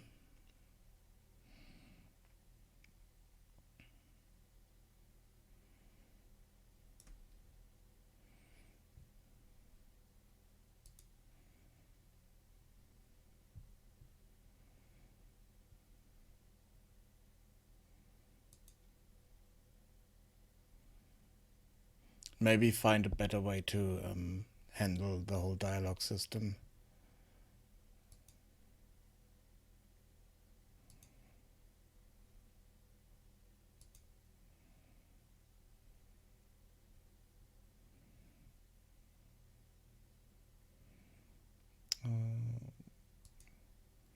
Let's save this one.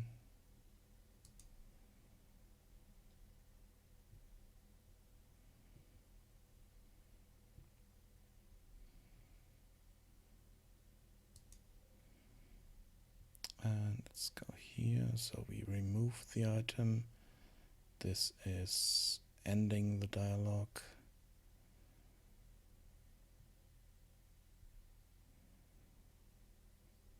And I think that's all we need for the moment, I think. So let's go here.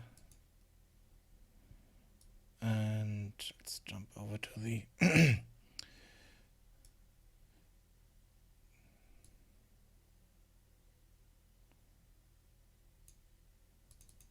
to the captain here.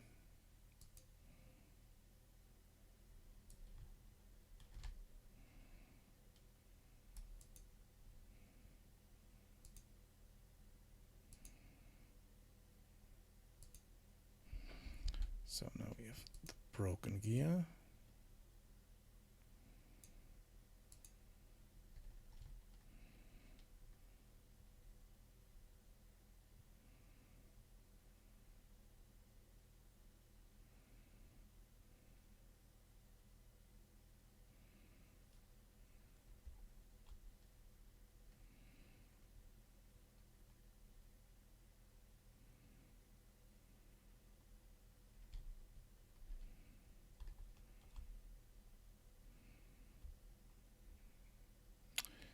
Oops, I think we are stuck. Ah, damn it.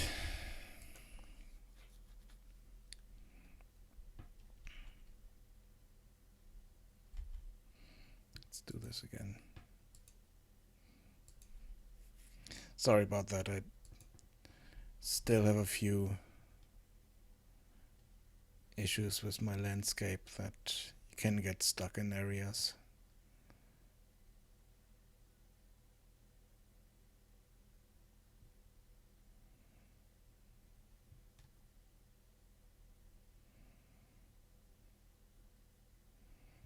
I need to find the right way down.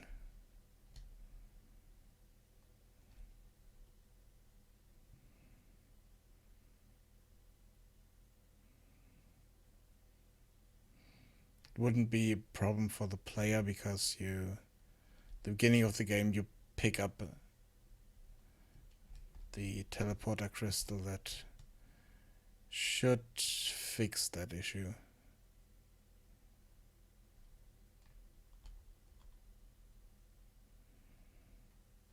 Or at least work around it.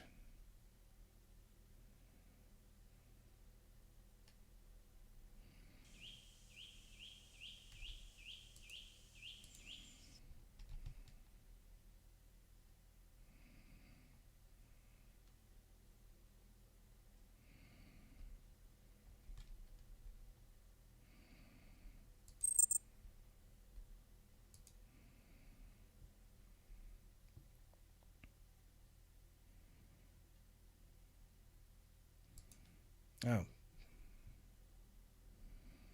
So didn't set the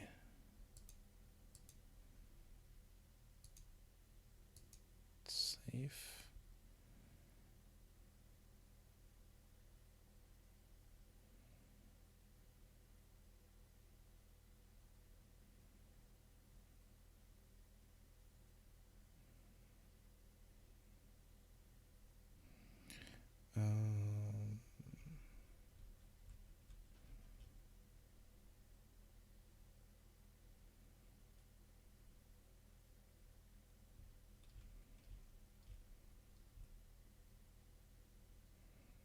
Set condition true, got gear.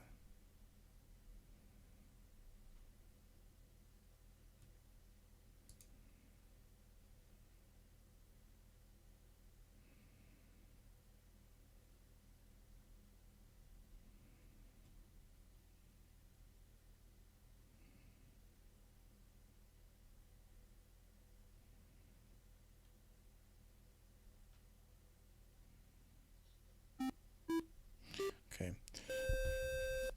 Thank you for the follow. Mirror Nexus. Thank you.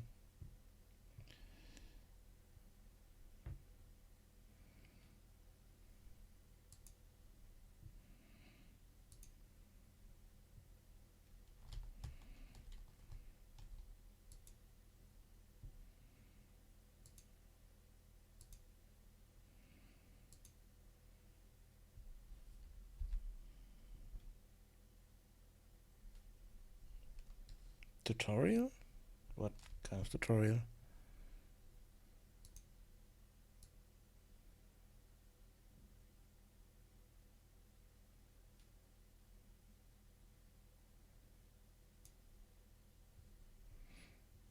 Okay, we have this, but for some reason we do not get the condition properly.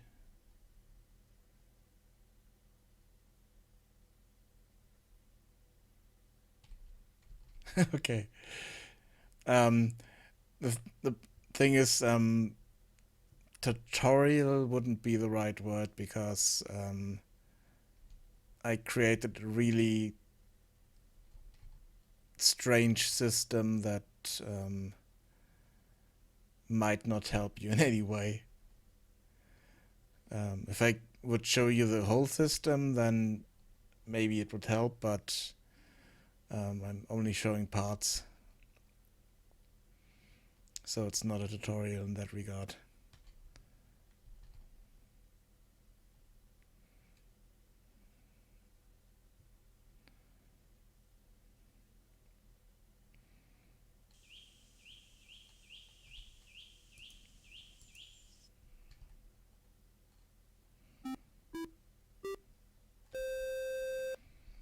Thank you for the follow. Silent Teddies.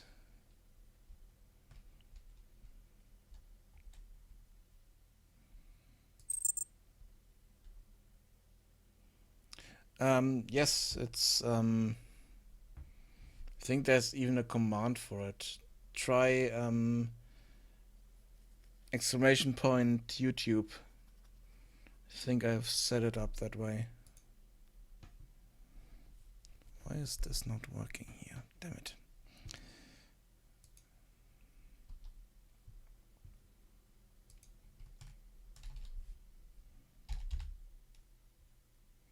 Yeah, there you go.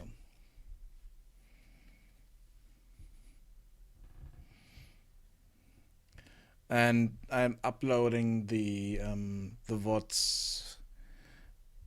There might be the time of 1 or 2 days between them, but I think almost all of the VODs should be available on YouTube.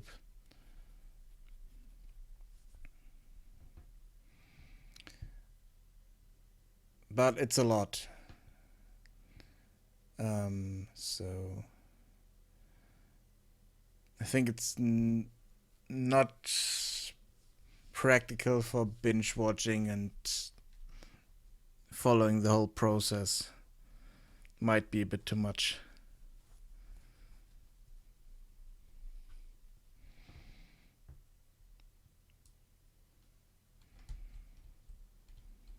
But I mean, if you want to, you can try that, yeah. And then you would be able to recreate what I'm doing here. But be warned, it's a chaos. Most of the time, I don't know what I'm doing.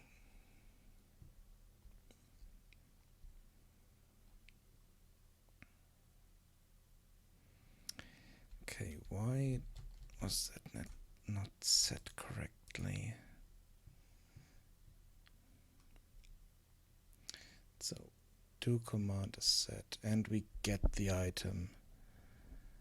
but for some reason the condition is not set correctly.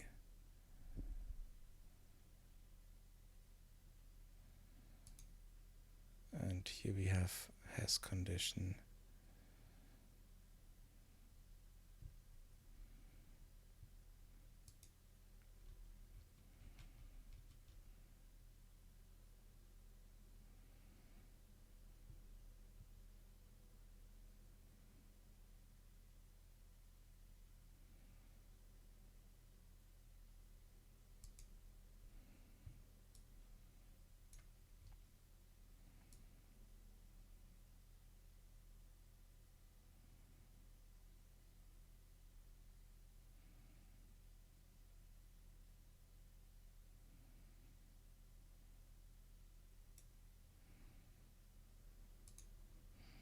So let's see.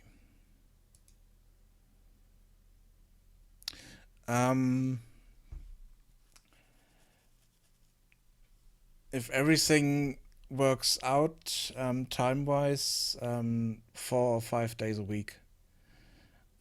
Usually Monday, Tuesday, Thursday, and Friday.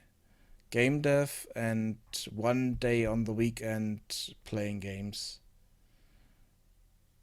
But recently I had a lot of appointments that kind of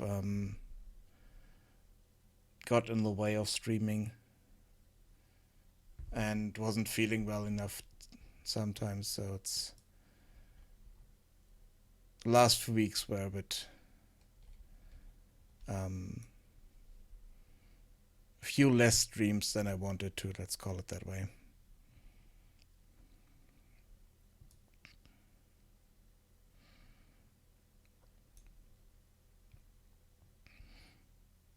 Let's see. How to do? Yeah. To have a look at the dialog list.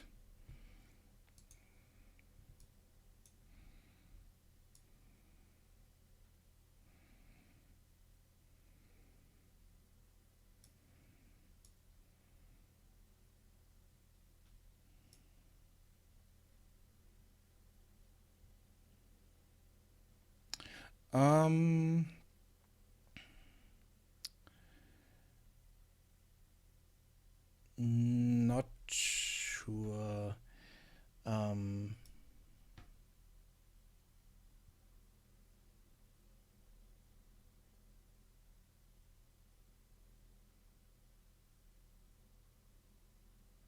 Oh, the load on the computer? No, not much. No.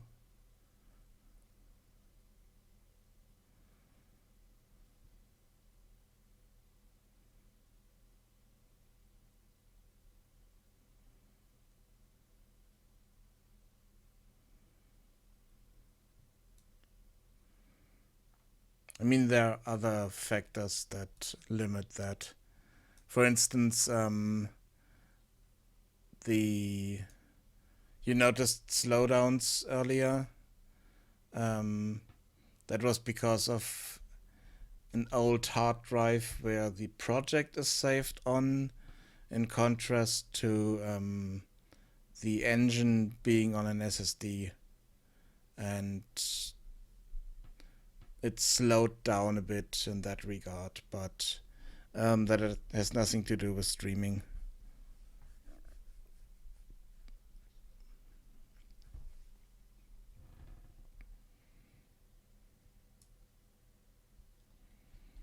I mean, it's a bit of an additional resource that's needed, but it's not that much.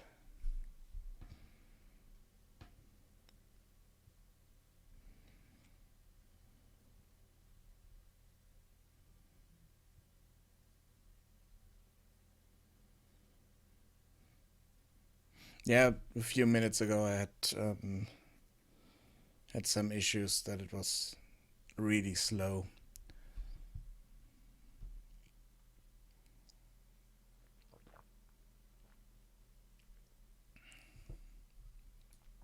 But it could also be the town, that the town itself is not optimized enough yet.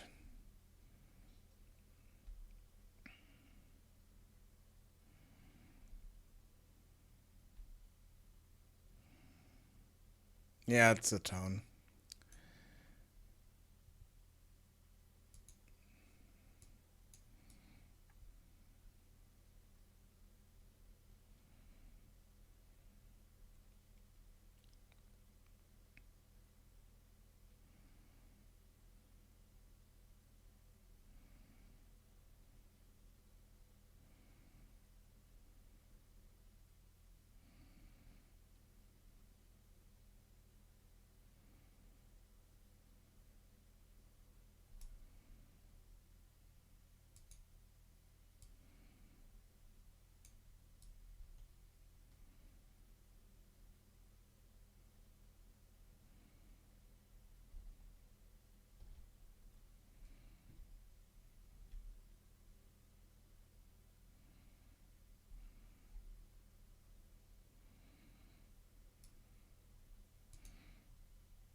Yeah, I did the same thing last October.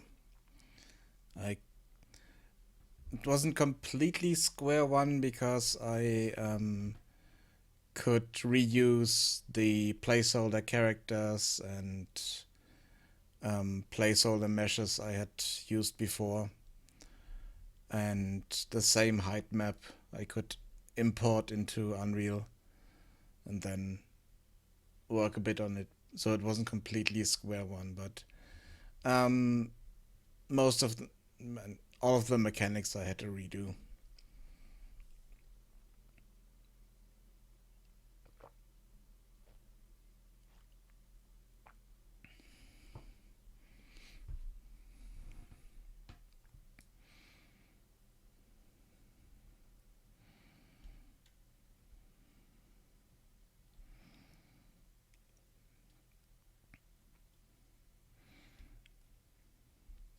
I still have a lot of placeholder stuff in here that I need to switch out. For instance, the this house here, this thing, all these market stalls are still placeholders. The walls around the town are placeholder. I need to switch out with my own models. And ultimately the characters as well. But that's big step that comes a bit later.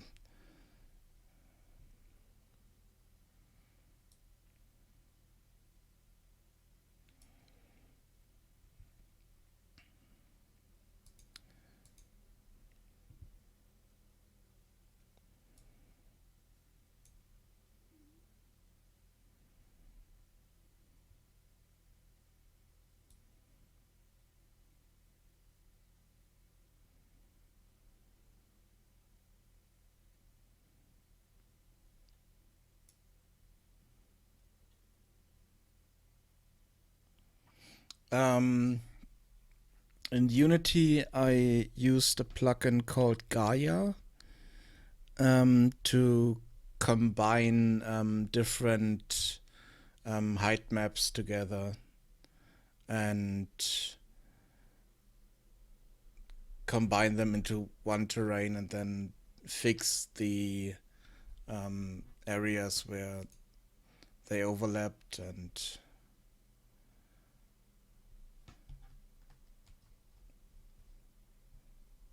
kind of created the base layout. And then in here I imported that height map and kind of added a few passes with erosion and fixed a few issues that I had.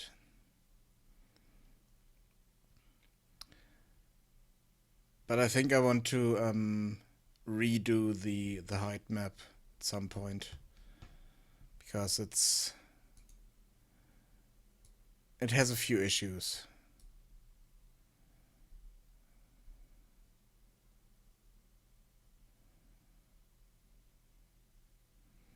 Mainly areas where you can get stuck, and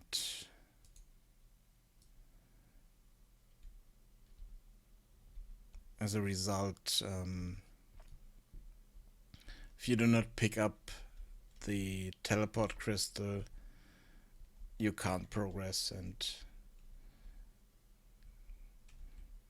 I think there are a few areas where the erosion kind of ruined my landscape a bit. Something over here where we got stuck. Yeah, here. This area here, for instance, we could get stuck in and not move out of. And that's one of the reasons why I added in the teleport crystal here and those platforms, so that you can teleport around in the world. So if you get stuck, then you could teleport out. But ultimately I want to fix those areas and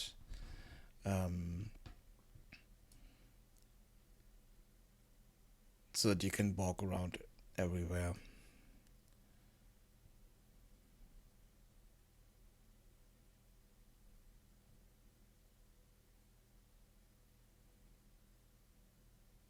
Yeah, probably. But there are a few things I want to fix outside of here. The next iteration on the terrain will be done in World Machine. Take the height map, throw it into World Machine, and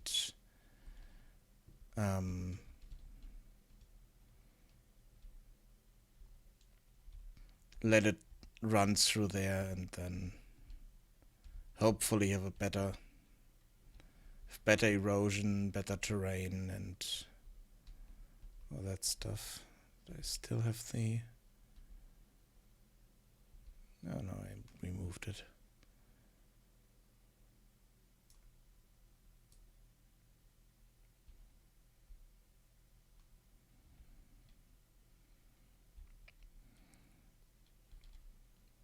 And another thing I want to change is the height map resolution, and also the texture resolution.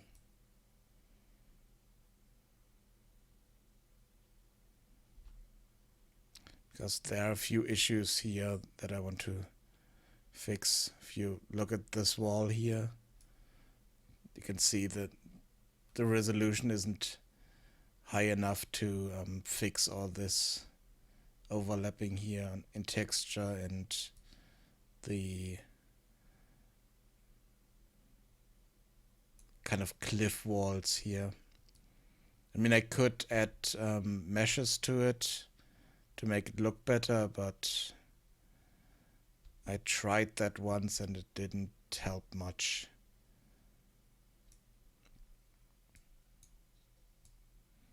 Unfortunately.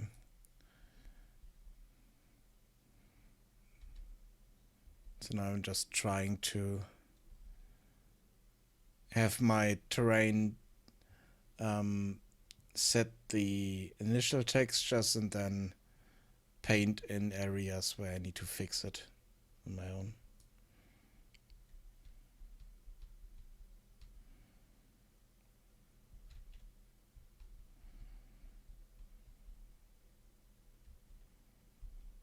Yep, that's a yellow brick road. It's running all the way through the map, through the whole town, and to every major location on the map that you might want to visit.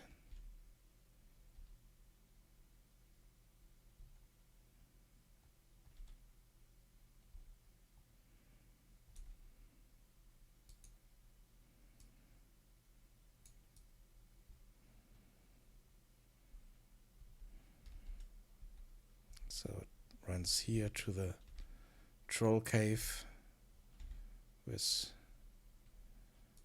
our little friend the troll.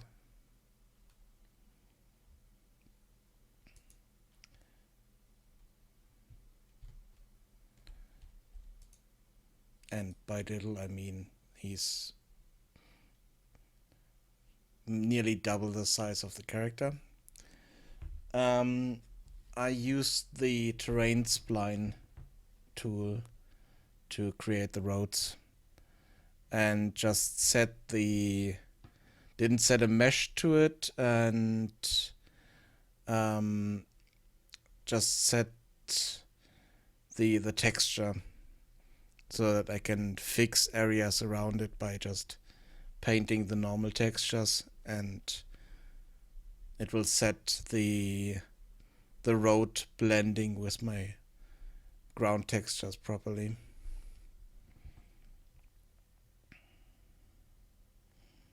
Thank you, Metal. And here we have our troll guardian.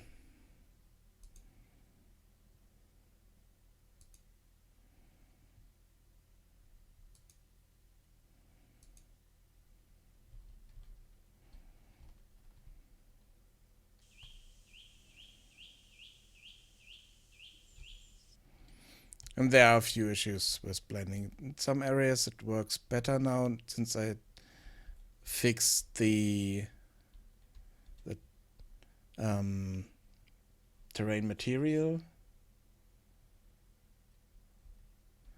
And thing is, I spent a lot of money getting a good looking terrain material and textures and stuff like that in Unity, and yeah, I switched through a lot of tree packs, and I think I will stick with this one because I think it looks okay.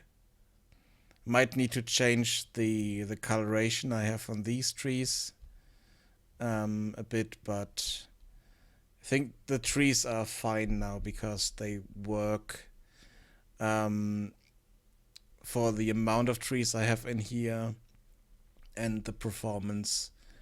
So I think I might stick with those trees. Yeah, and I absolutely love the material editor. It's awesome what you can do with it.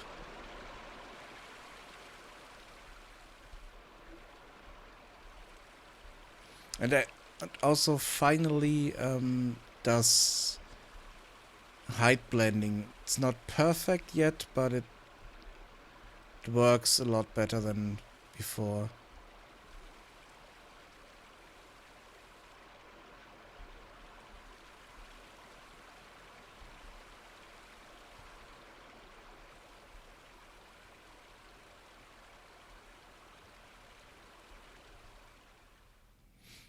Yeah, the trees around the water here, or around the lake and river, are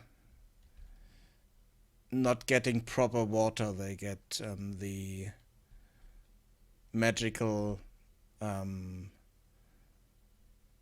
wine, water turned to wine here, and that's why they have this strange color and so on. But I still need to fix a bit of the color here to make it look a bit better, because the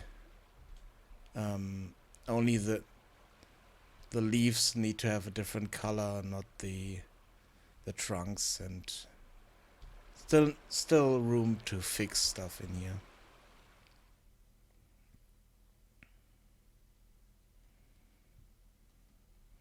Here we have another issue I have with my texture or map resolution for the map.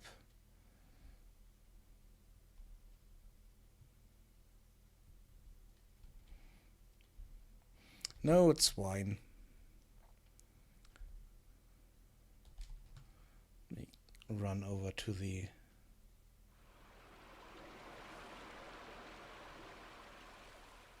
to the area where we can get the information.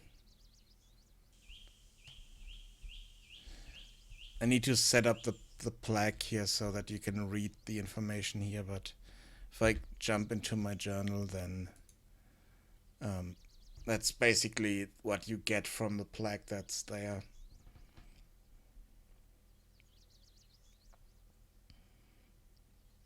The lake is called Drunken Wizard's Lake because a bunch of drunken wizards turned it into wine.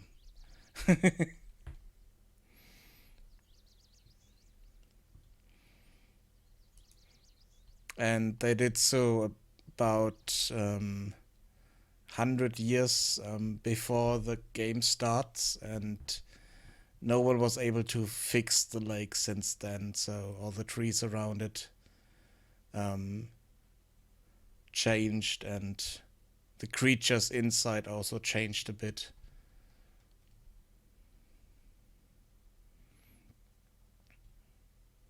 Even though at the moment they're just placeholders, but they will be a bit twisted and changed at some point.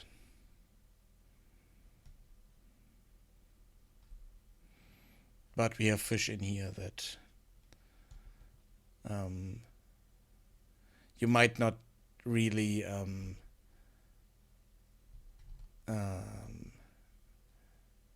fish yourself, but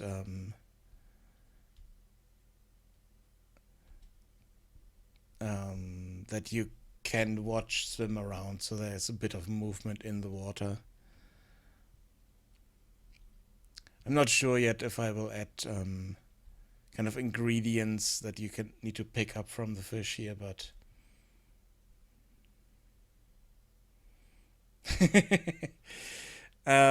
yeah, I'm thinking about adding stuff like that in, but that's just that's stuff for later to add to it.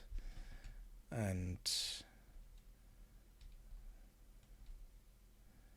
at the moment I just want to get the main mechanics in and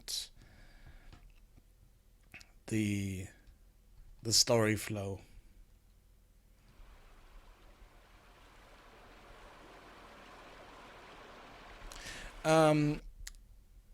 In the backstory here, if I go to races and scroll down to pixies, we do have stuff like that in here.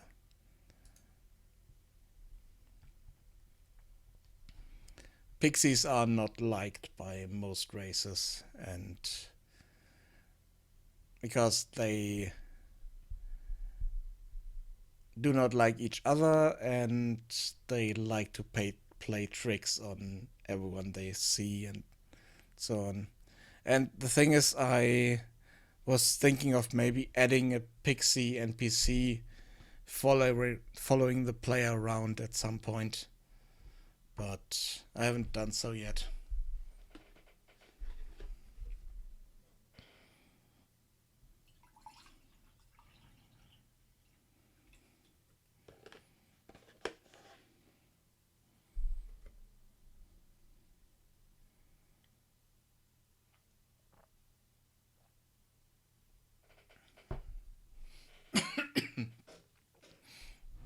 Sorry about that.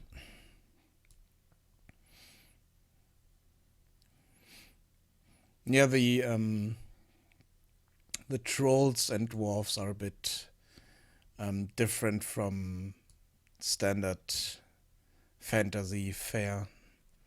So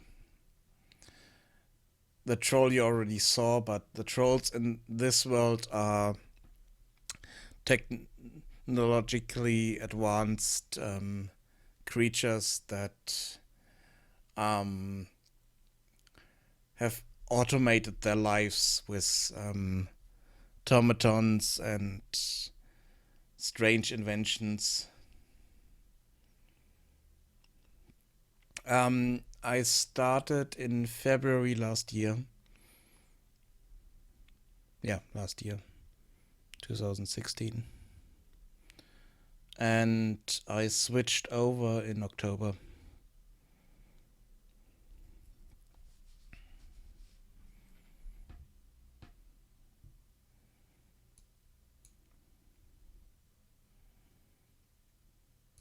So the original plan was to work on the project for about a year, and I kind of failed that when I switched over um, to Unreal, and I changed my schedule to work on the project until October this year, so that I have a full year in Unreal working on the project, and all the stuff that happened before that is kind of pre-production stuff, story, background, and stuff like that. Even though I already created a prototype in Unity that kind of works in the same way this version works here.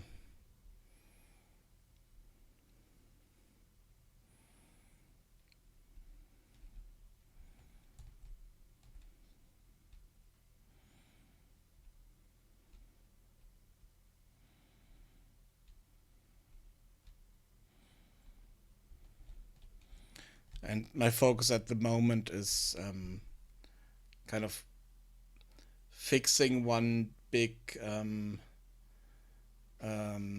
story arc. The having the main quest being able to finish the main quest and kind of finish the game without doing side stuff and so on, because most of the side stuff doesn't exist yet. But that's the focus for this week and maybe next week, to just get the main story to a point where I can play through it and start the game, finish the game, and have some kind of an end.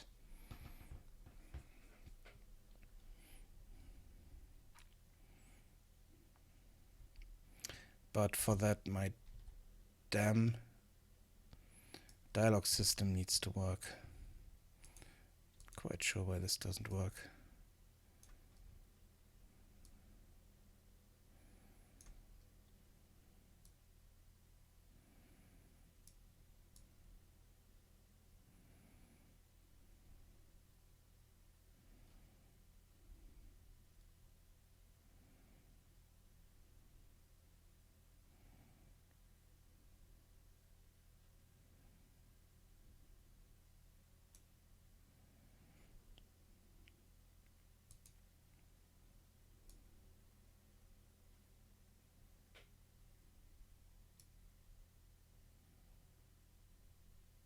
I created from scratch.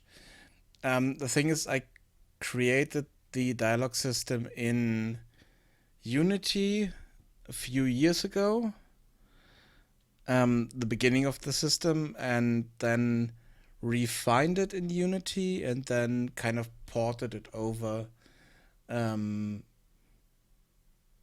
of recreating, fixing, refining it in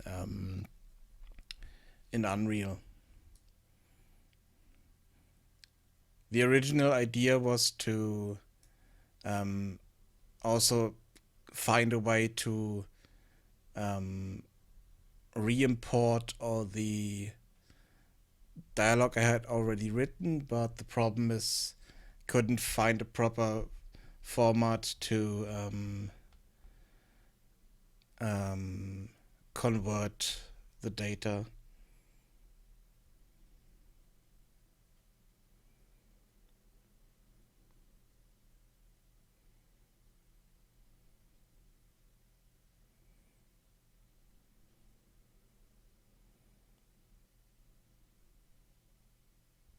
Oh, here in the dialogue list, Let's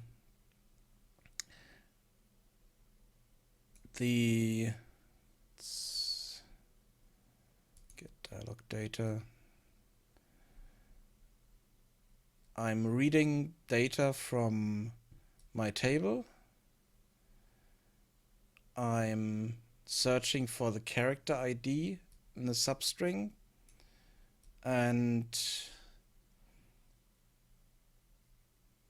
only read those rows with the character substring in it.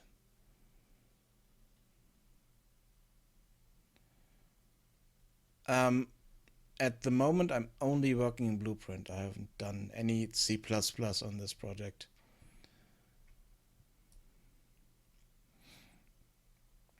And here I'm taking the text for conditions, command and child lines, and then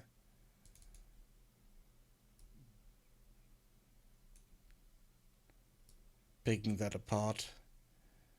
Pass into array by using a delimiter, and then using a delimiter on this again to get more stuff. And if we go to the dialog table, you can see that the format here. Remove item, then we have the item ID and the amount. And then we have another command that is add item, item ID, amount. And then we have another command that's set condition true, and then the condition here.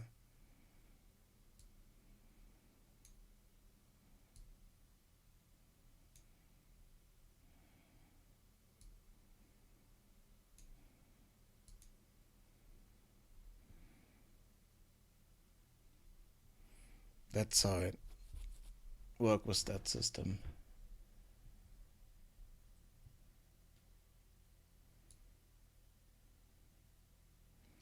But for some reason, this doesn't work for this line.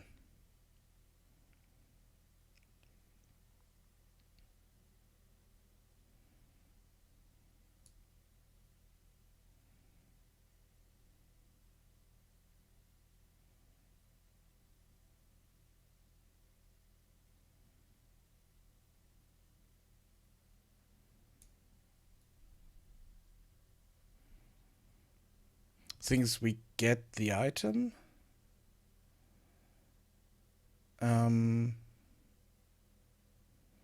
But the condition is not set.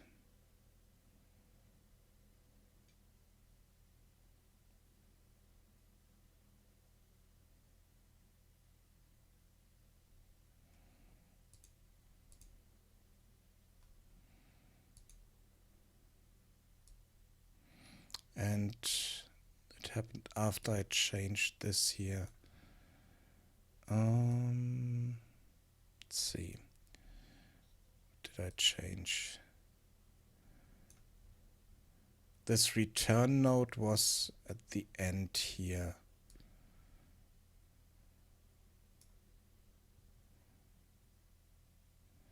But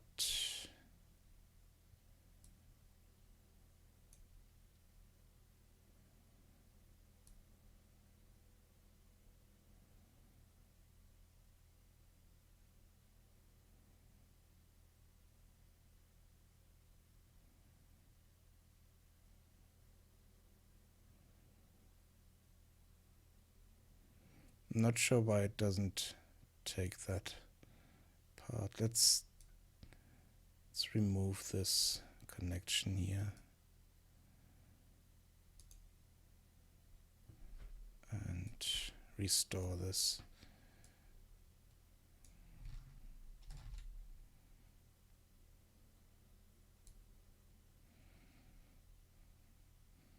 To what I had before here. Which is a bit strange that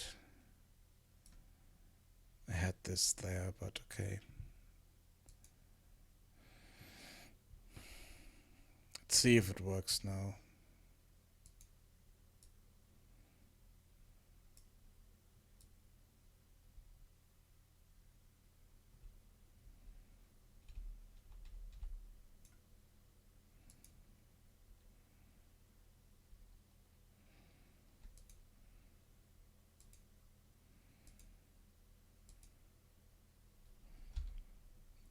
do have the broken gear here.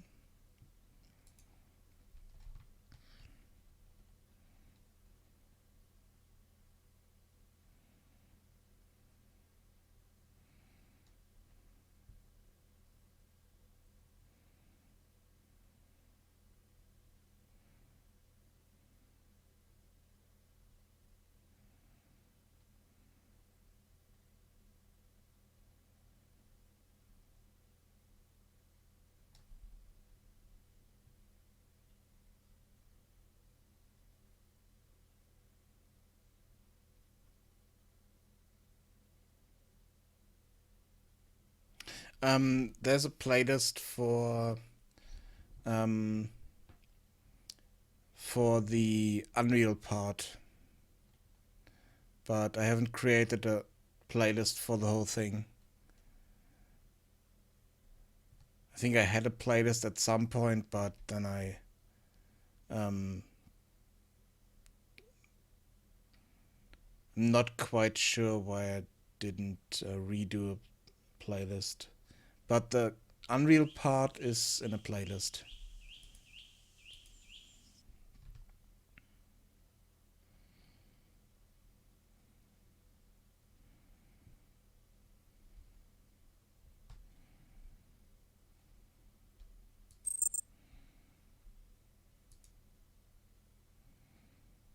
Okay. Doesn't set this, so let's just go here and wait, you can't see that? Let's check.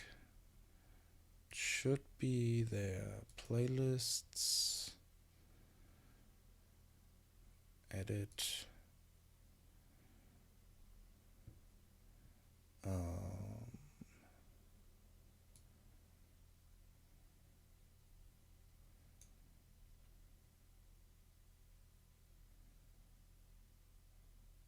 Playlist settings.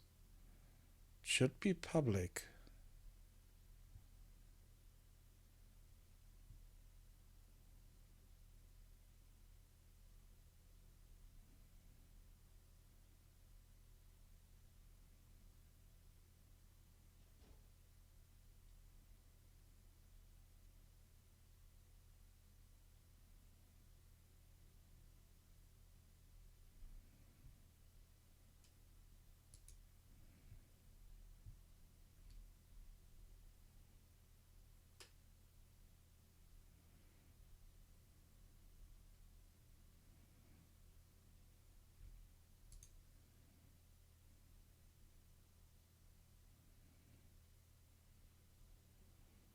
Okay.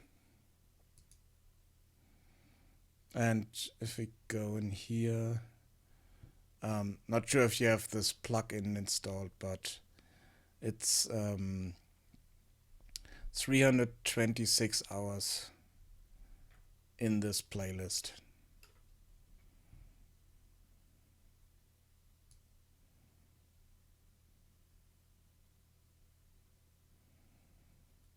So it's a lot to watch.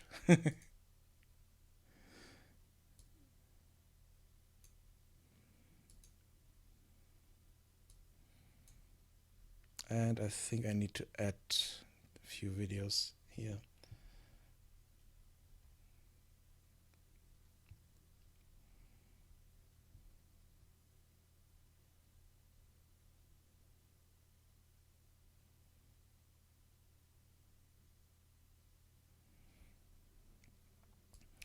Yeah, I'm not sure. Oh, wait.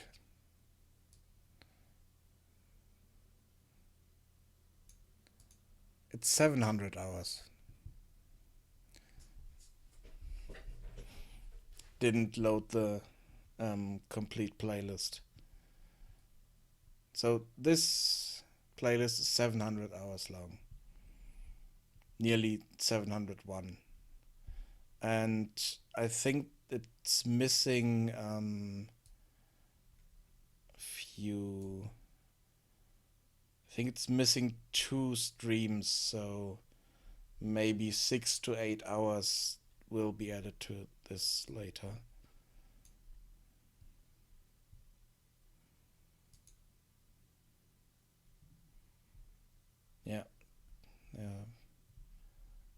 streams missing here.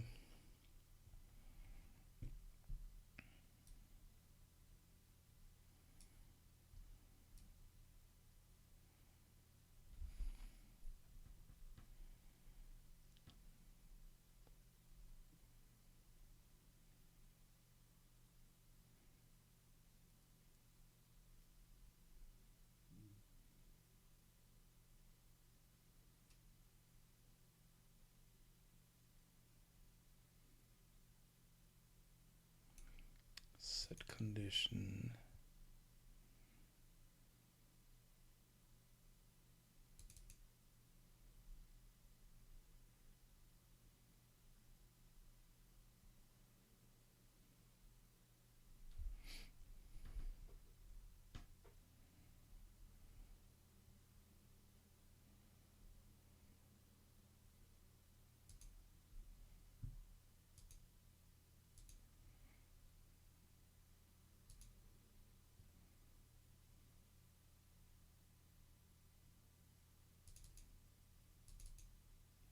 So let's have a look at that.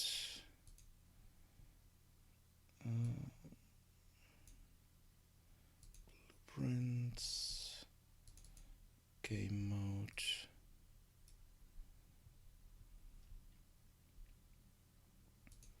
condition list.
Here we go. Condition list.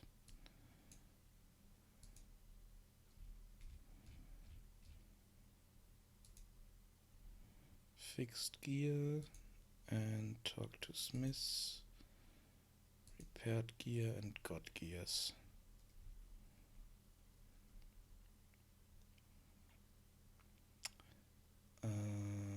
Wait.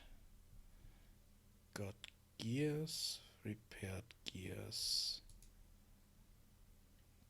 Did I have a typo in here? Probably.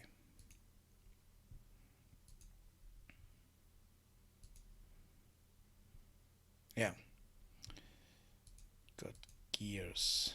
That's what it should be.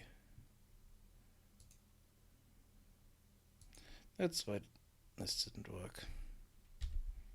Because I had a typo.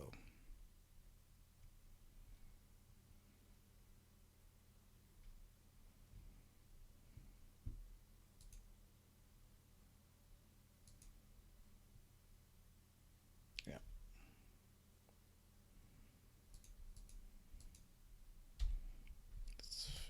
this here. Save. Save. Okay, now it should work.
I don't need to change that sound file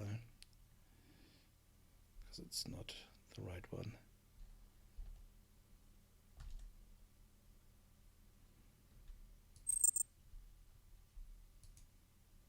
Here we go. Okay, I have this gear that needs to be fixed. Can you help me? And there's more stuff missing here. So I haven't set the right child here. Yeah. I forgot to set the child lines.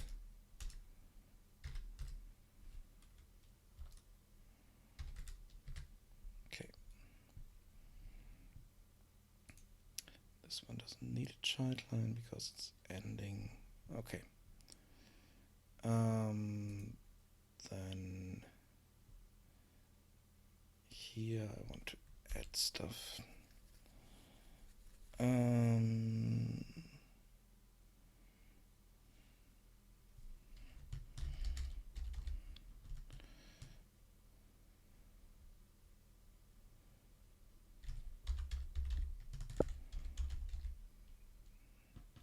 Starts miss timer.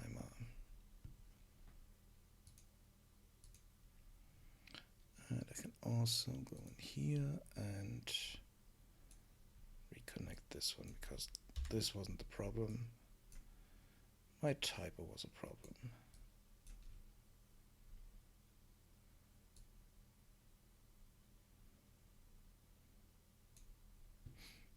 Okay, compile.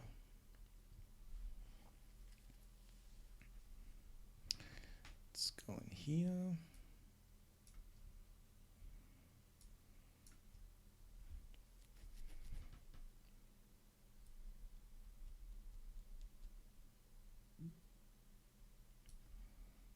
Let's try something. Let's add an event, custom event.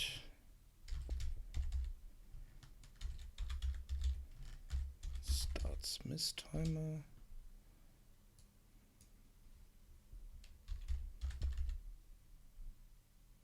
Let's print a string.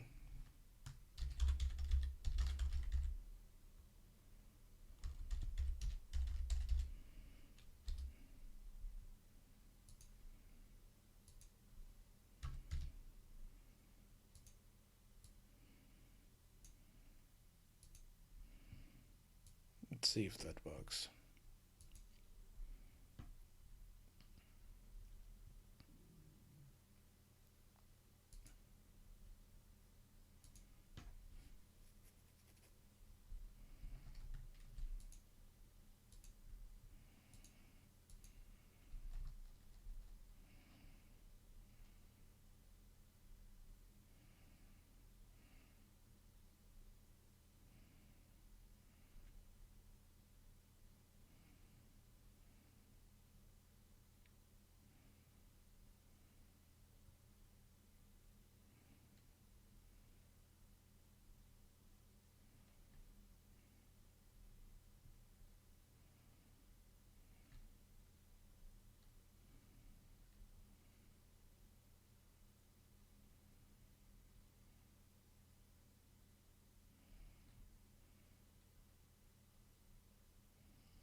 Okay, that didn't work.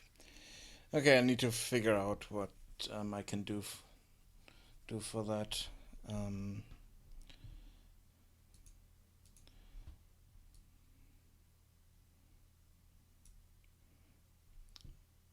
Another thing I can check, yeah. Start Smith timer. That's what I called it, and yeah, it's the same. So that did not work the way I wanted it to. Sadly.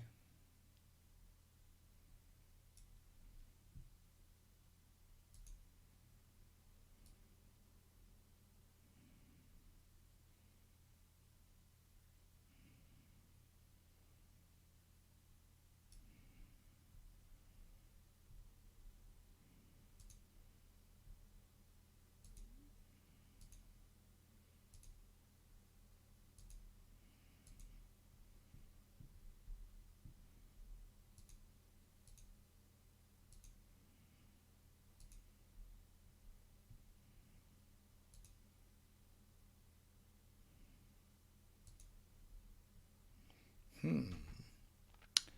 Okay.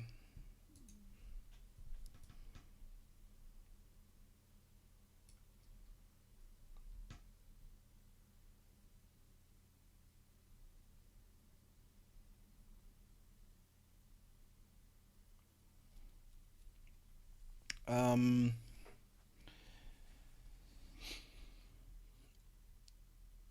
for the beginning of your project, pick one of the templates that's closest to your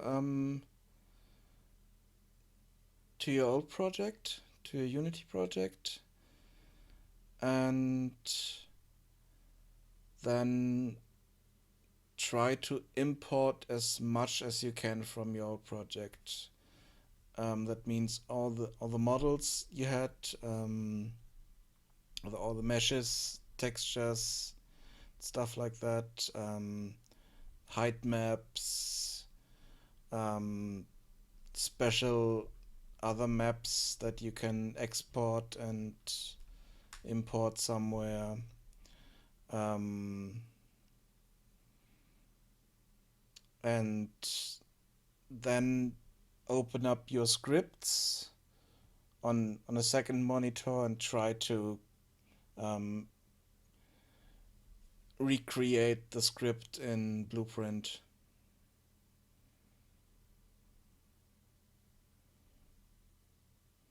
I think that's the fastest way you can get your stuff back.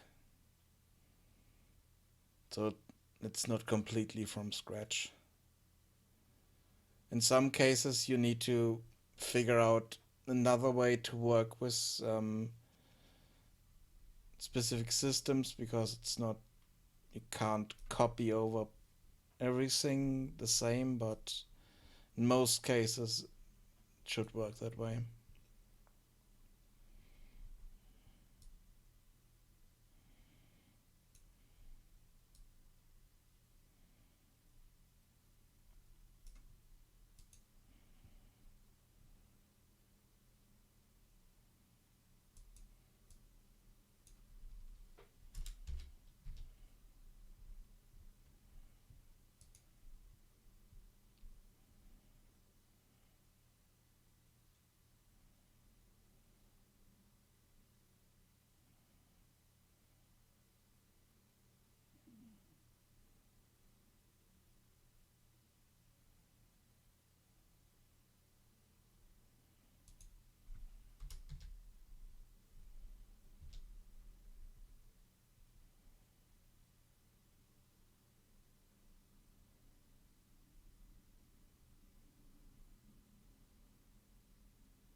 If you go to the engine and want to create a new project,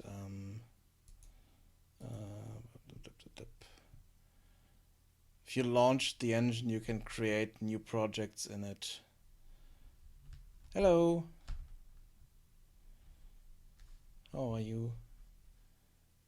That's Hallucigen. Yeah, Hallucigen. I think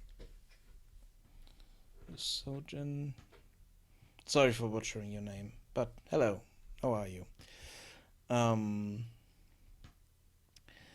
and it depends if you're in first person or third person. Easiest way is to start your project as a third person project. Then you have the character with attached camera behind and stuff like that. So it's yeah. Sometimes people are a bit picky about mispronouncing the names. So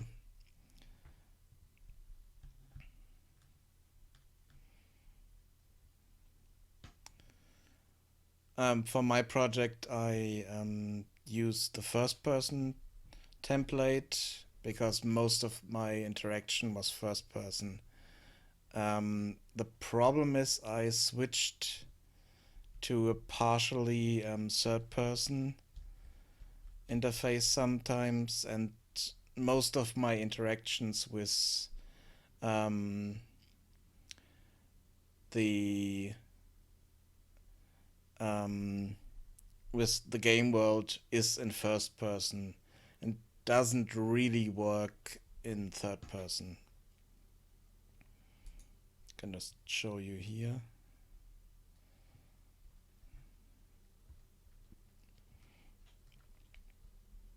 You see the speech bubble here when I'm hovering over this character, but if I switch over to third person mode, um, don't really get the proper focus on the character because I'm working with the camera and that. If I switch back, then everything works fine.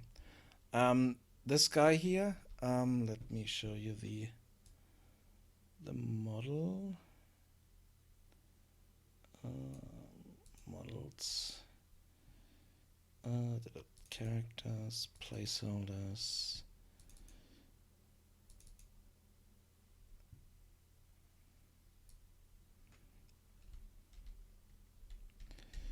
Thing is, that's me.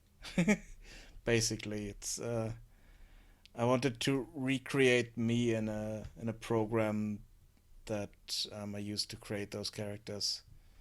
Um, Fuse, Adobe Fuse or Mixamo Fuse, and that's the closest I could get to myself.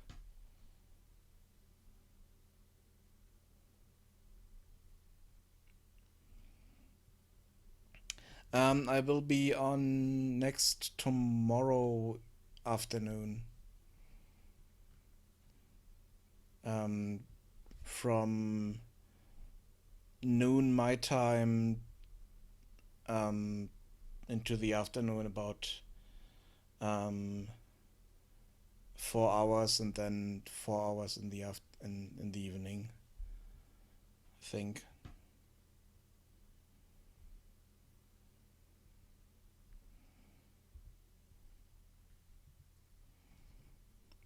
Yeah, um,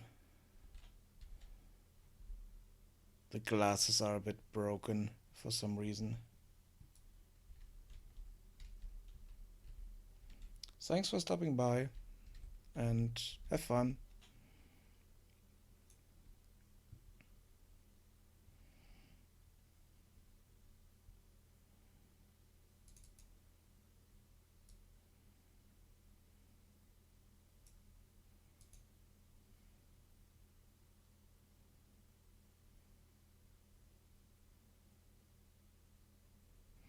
Um, for the NPC, and no, it's called Fuse. It was originally from Mixamo, but Adobe bought Mixamo, and they the Adobe version doesn't start for me most of the time, so it's a bit of a problem there.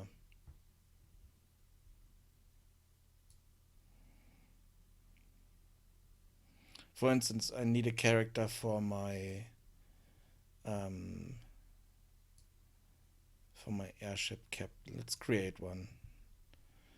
Let's see. Let's create.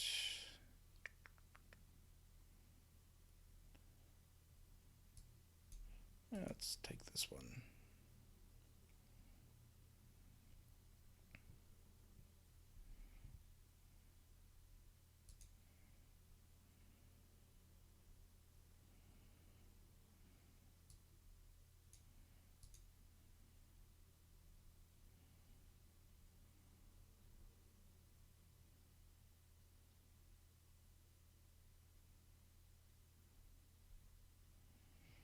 I think I heard about iClone, but I haven't used it yet.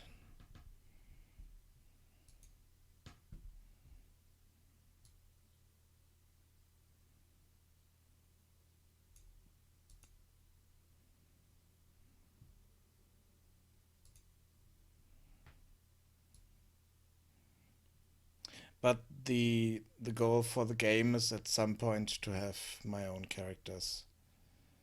Um,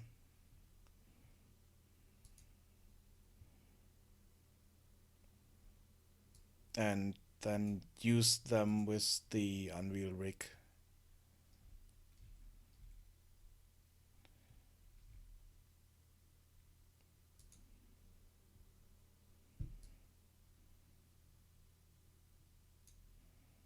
Let's give him a bit of hair. Yeah, that's kind of what I want to do at some point as well, but so far I haven't had the money to buy a Marvelous Designer. I worked slightly with it in a test version, but I haven't bought the thing yet.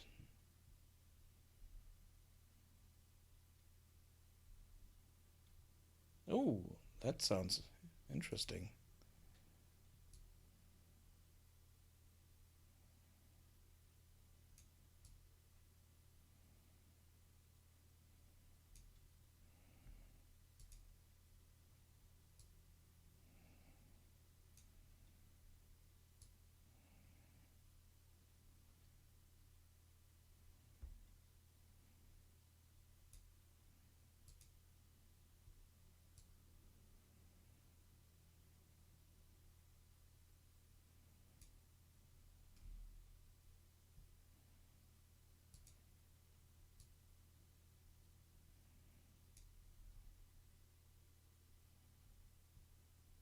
Yep. But the problem is that the Mixamo version doesn't have good texture output or material output, and the Adobe version has a lot better material output, but for some reason it crashes on start on my machine. Not quite sure why.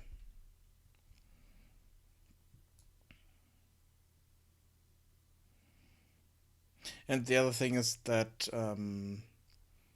I can um,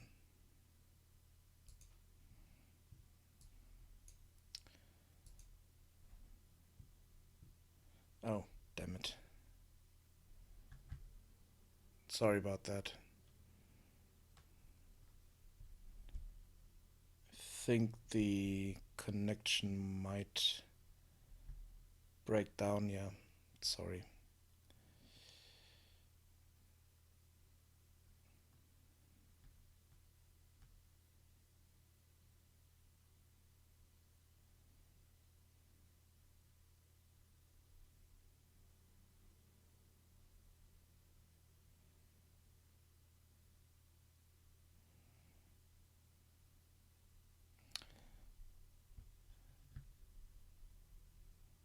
not much of a problem.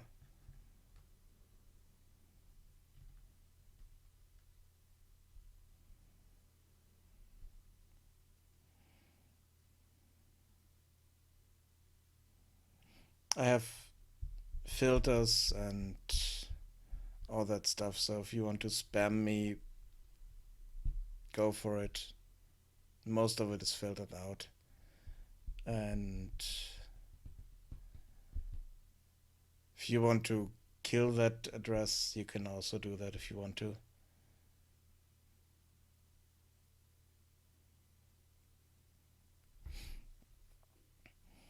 Yeah, I bought the computer um, when I um, just before I started the whole project in 2016.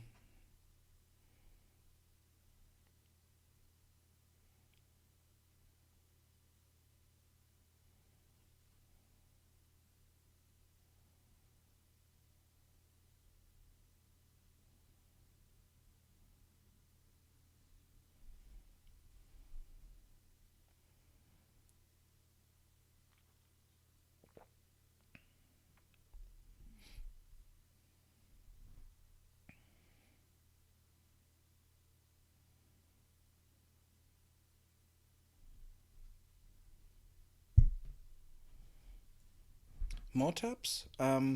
Give me a second. I have more windows with more tabs if you want to.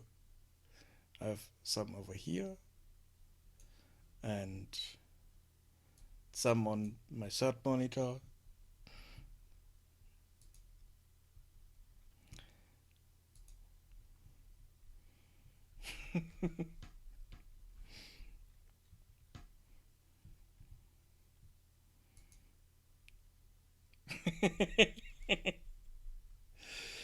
um,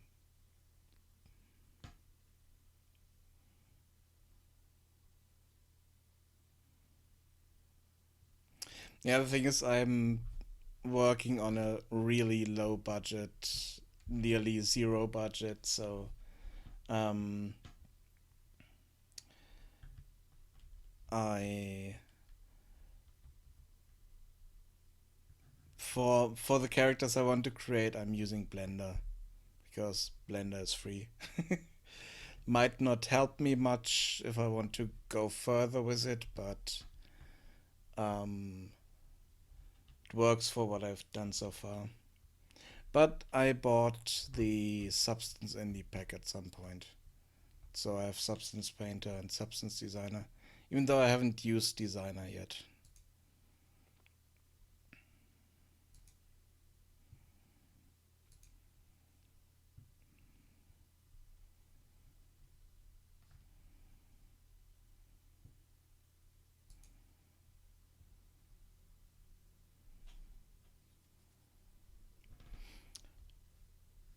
Um, how do I keep track of my tabs? Um, Switching them to bookmarks for stuff that I want to read later. Um,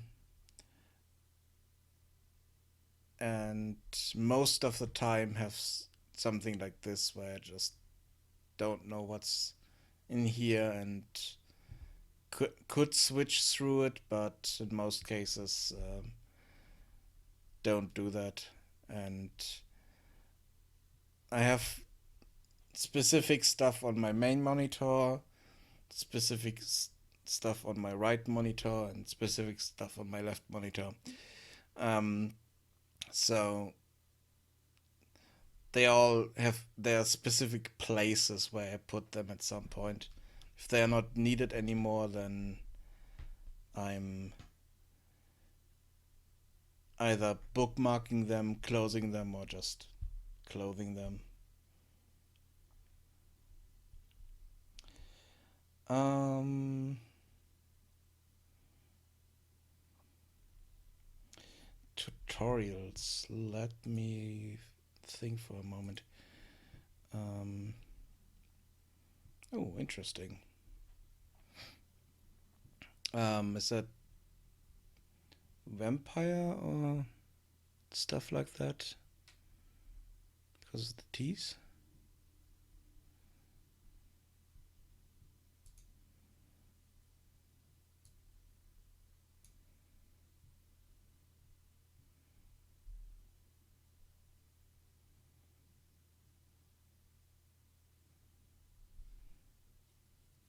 Why will it never be finished?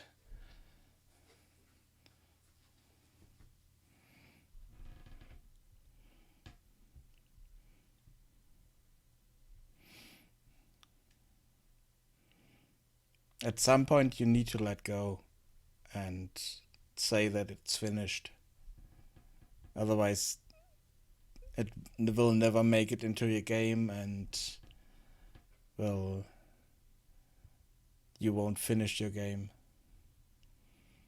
It's something I have problems with as well, but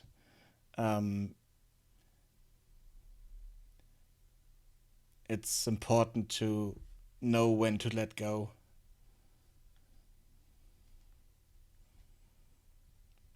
Oh, okay. So it was just something to play around with and not. Okay.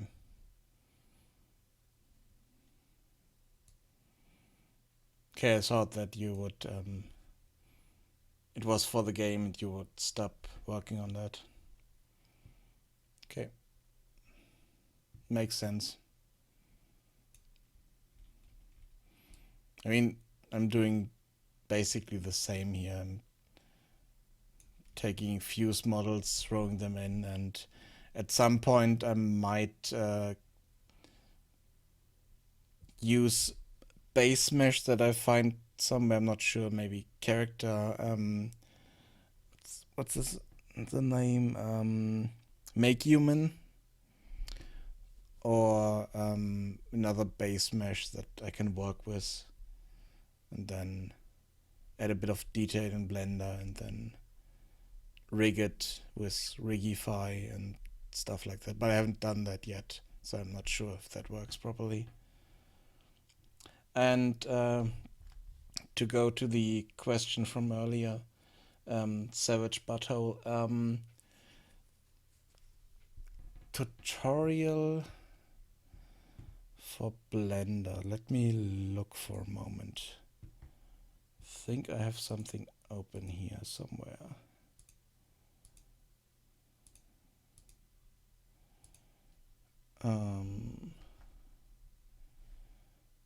I mean, one of the things that you can have a look at is this.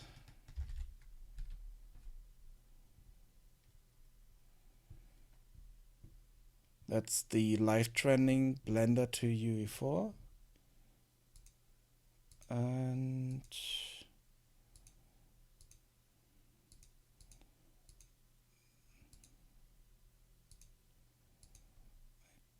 thought I had something open here.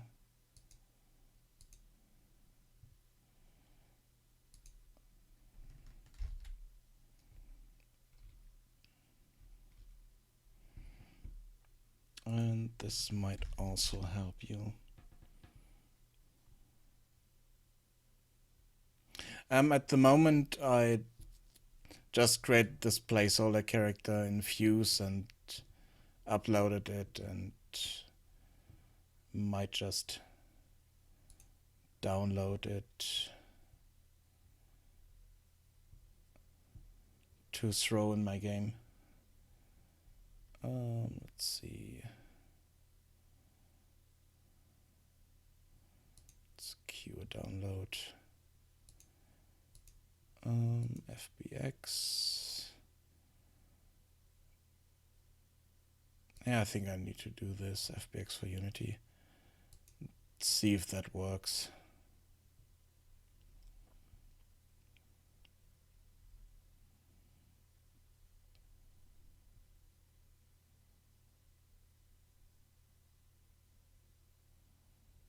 Mixamo was bought by Adobe. They completely bought Mixamo with everything they had. And as a result, the updates they were working on in Fuse were switched over to the Adobe version, and for some reason the Adobe version doesn't work for me properly, because I think it's part of the issue I have with what's it called, creative Creative Cloud, that it doesn't work properly for me, and it crashes when I want to start it for most of the time. I can try, but I doubt that it will work. Oops.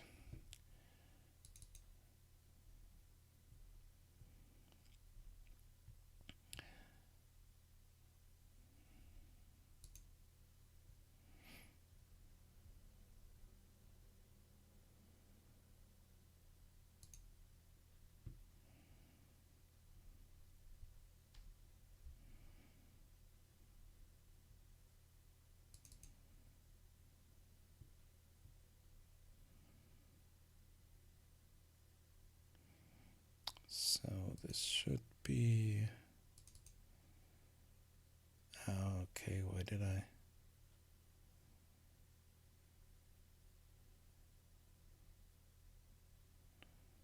Okay, I'm using the me skeleton for this, so it should work.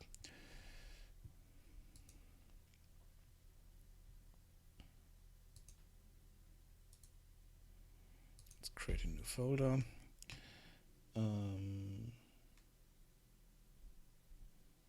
Definitely will be part of their cloud package.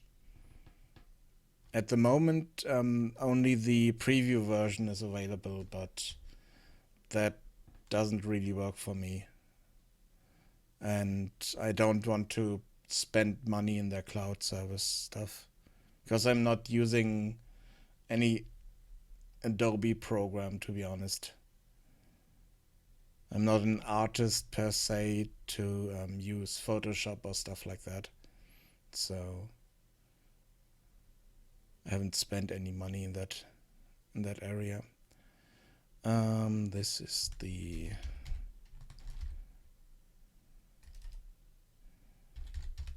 airship captain.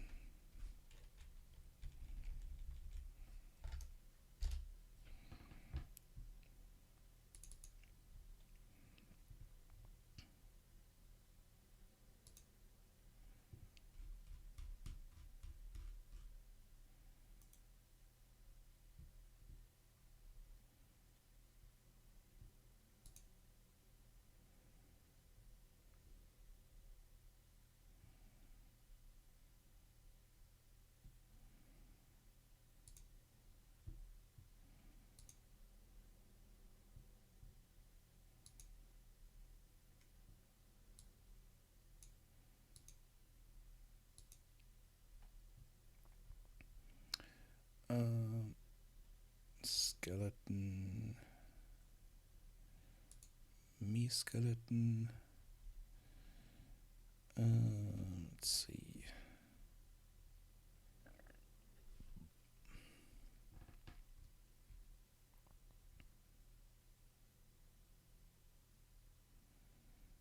It doesn't have any animations.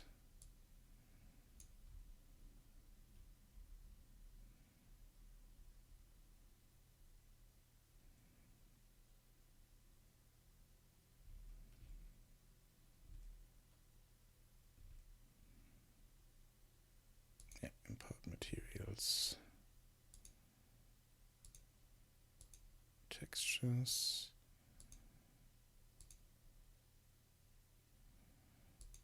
Let's import that. See if it works. Might need to export textures from here, but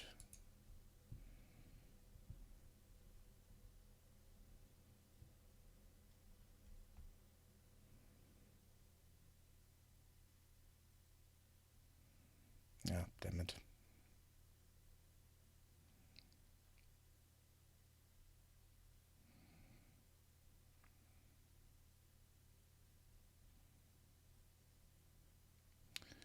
Nope.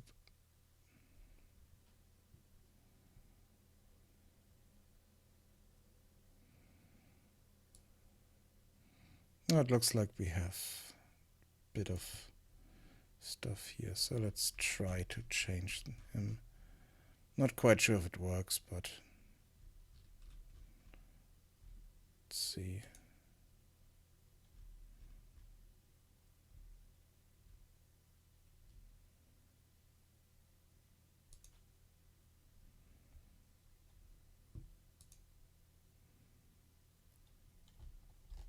Nope, doesn't work.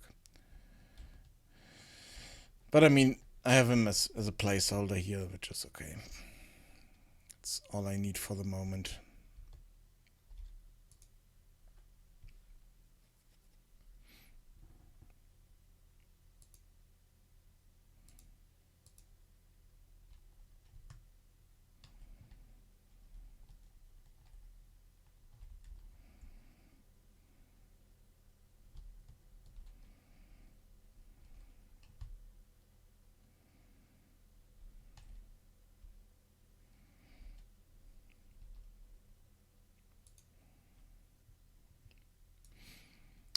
Okay, the dialogue here worked. Okay, what didn't work was the custom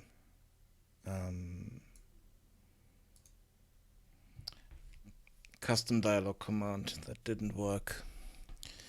So I need to figure out a way to do that. Or maybe go through all the scenarios and find ways to do the commands differently.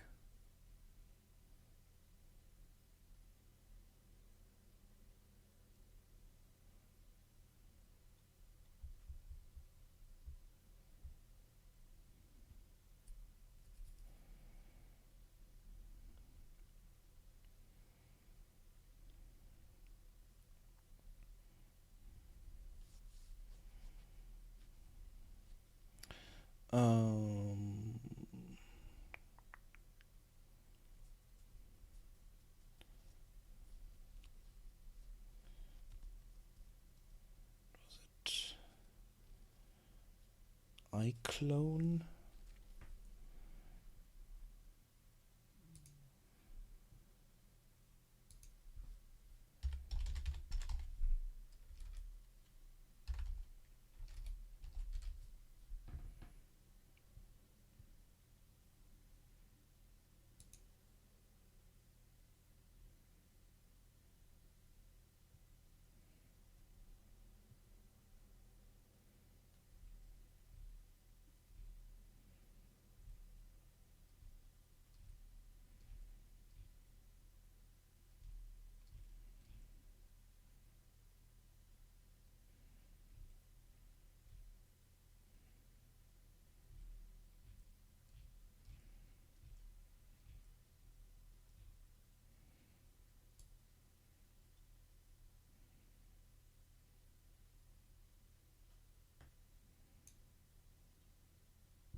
Interesting.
Okay, what's the price for this?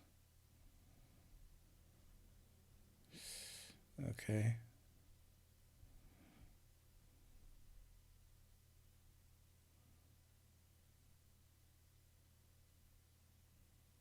Okay.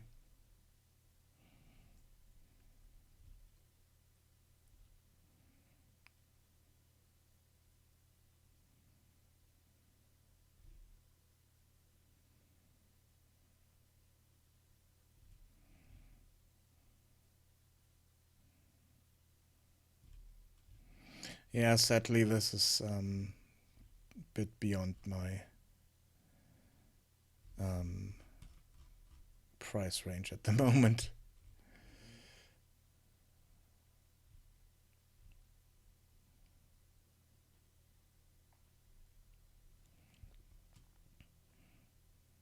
$300. Nope. But one thing I want to check.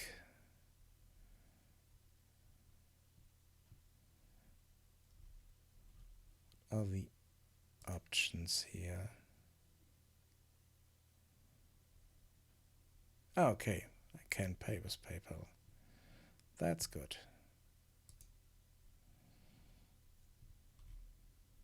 Because that's one thing that I kind of hate for many programs that I might need, like, for instance, what's SpeedTree? SpeedTree doesn't have a PayPal option, and I don't have a credit card because here in Germany or parts of Europe, credit cards are not really used that much.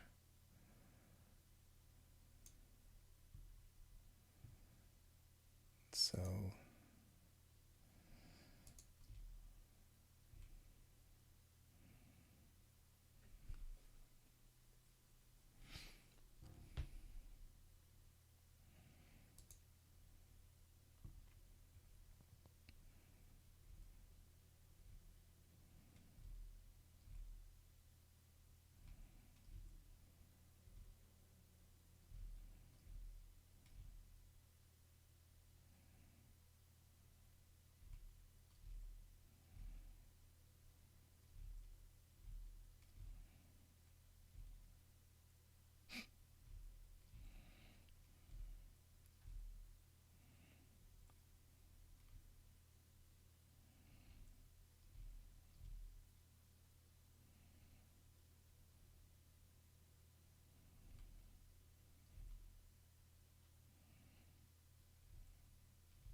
yeah, we'll definitely have a look at it and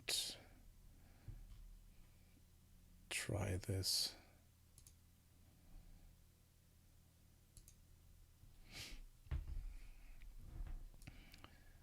But the problem is at the moment it's sadly a bit beyond my budget.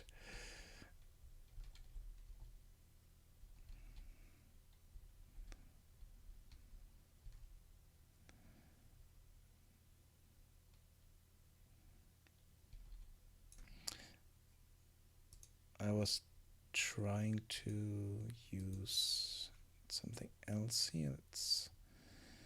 Let's see. I used in what's it called? Yeah, I will definitely play around with the trial version. In Unity, I used Yuma. Was it? Not sure what the acronym stands for, but I was using Yuma for my characters there, and I created clothing for that as well. So let's see.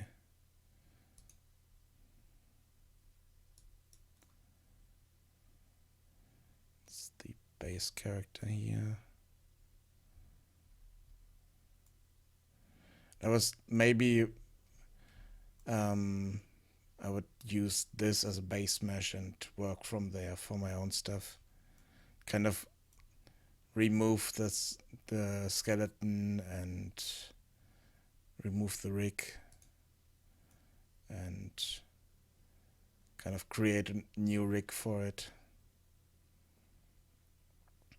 And then work from there. Because I already created a few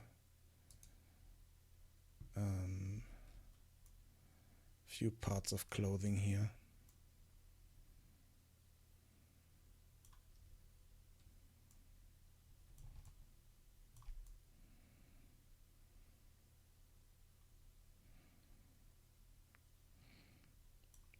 And at the moment I'm not using those, which is a bit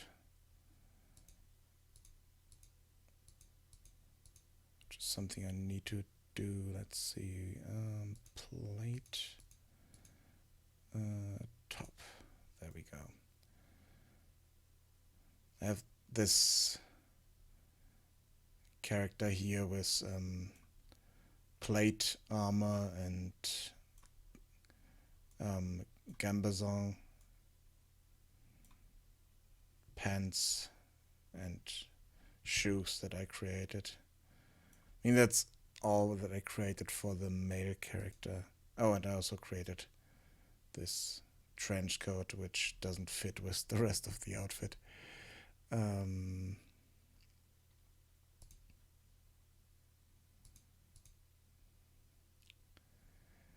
I also created stuff for the female character.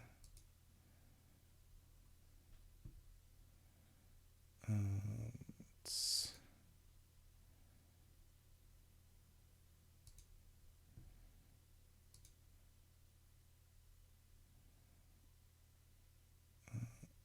undergarments, yeah, top.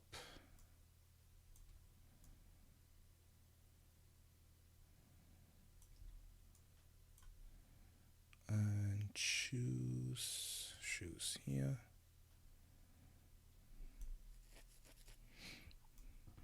I mean, if I could kind of reuse that stuff, then it would also help a lot. Because I didn't need to recreate it. Even though my hair doesn't look that good. It's one of the types of hair I created. And that's another. This is a bit better. And I also created a high poly for it.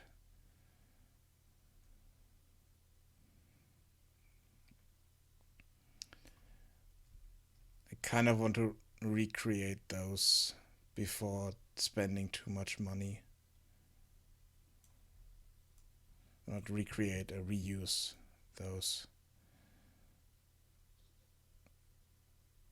But I'm not sure yet how I want to go on with that stuff.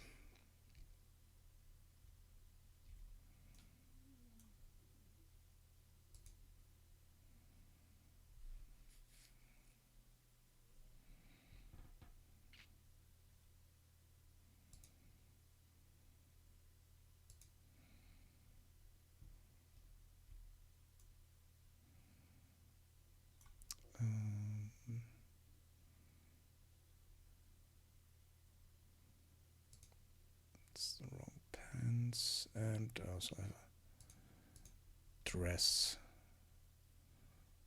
I created.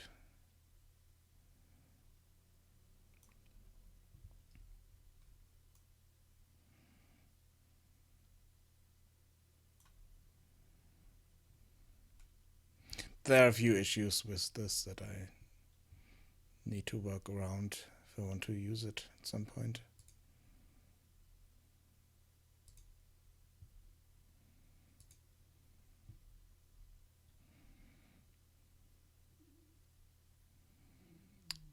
Let's see, I think I have a few pictures of that. Let's see. Yeah, this is the one version of the breastplate and undergarment for that. I thought I had more pictures. Strange.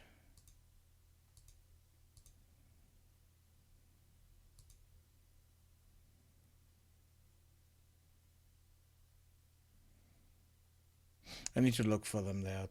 Oh, I know where they are. Okay. Just remembered. Here we go. That's the character that I'm using at the moment as player character. And those are the fuse models that I used for a long time. And here are the Mixamo, not Mixamo, the Yuma models and my created clothing on them. Yeah, that's part of the character creation screen that I used in Unity.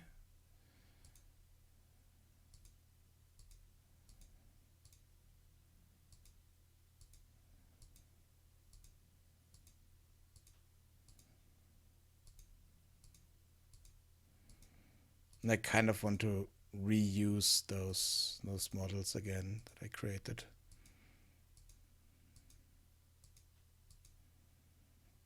Oh, and those are old screenshots of the Unity version.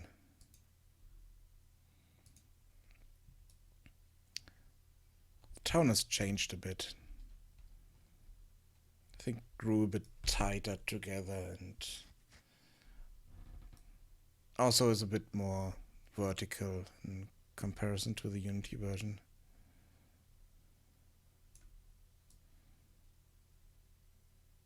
Few more hills around here.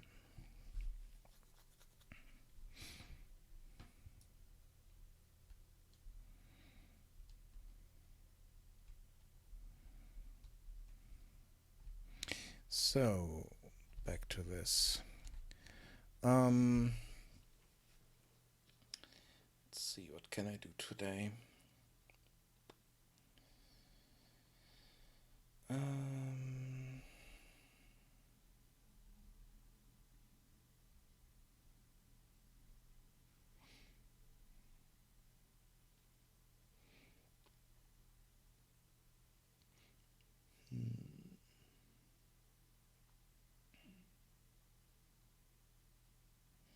think the rest is writing more dialogue and one thing I can add in here is another quest. So let's add the quest to this. Quests, which strangely enough is also just data table.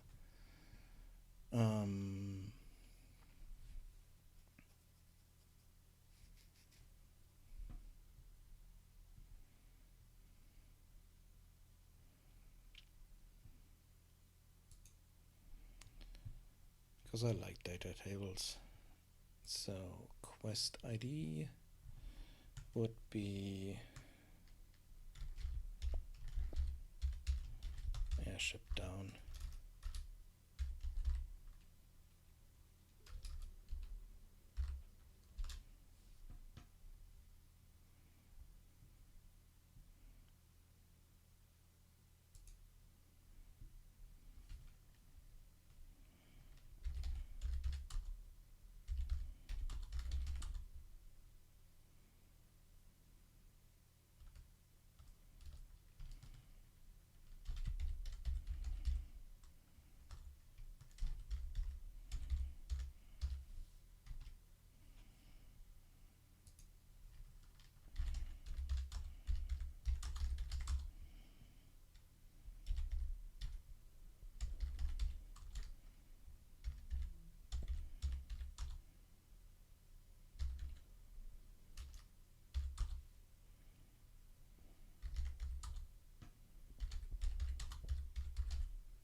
stage here.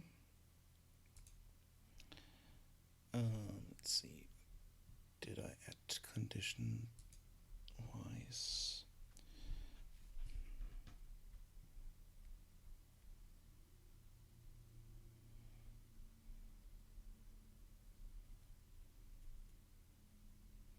So after we talk to the captain, we get that quest. No, we get the quest when we got the gears.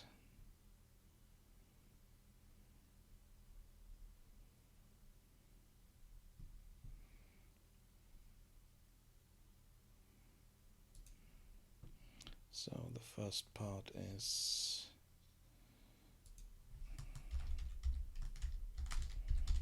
got gears.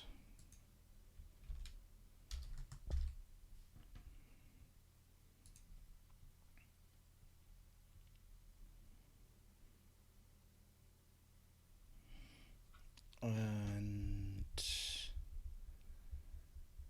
see.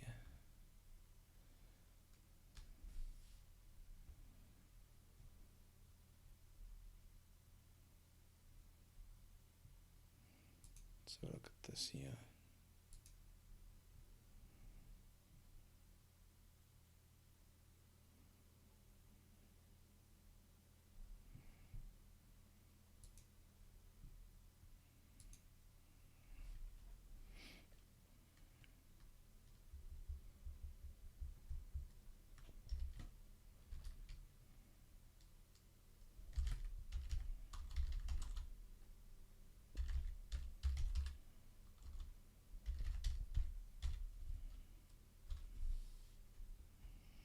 Take the broken gears.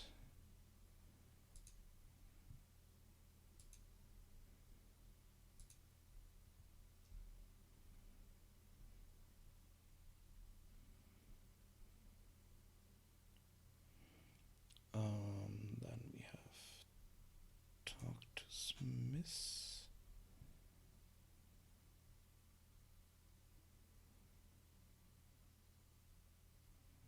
So this will start the quest. And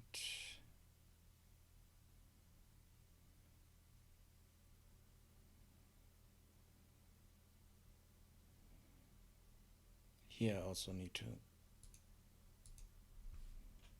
set a condition.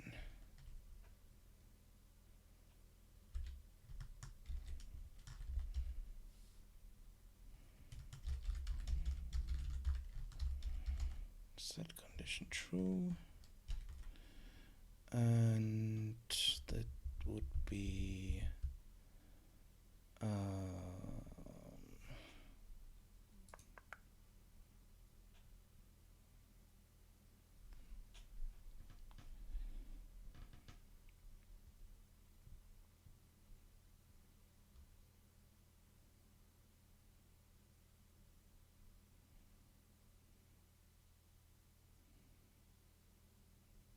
yeah, let's change this slightly. Let's use the talk to Smith as our indicator here.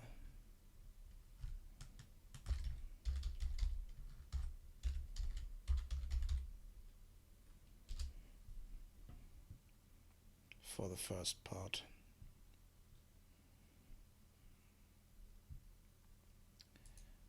So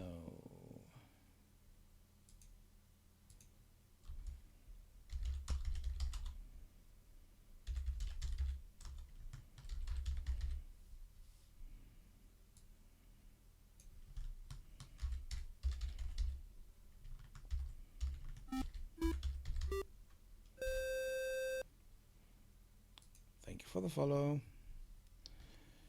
That's Top Z. Sorry for butchering your name if I did that. And then we have the next one, which would be the repaired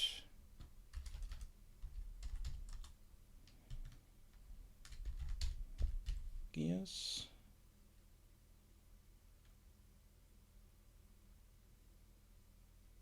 Okay.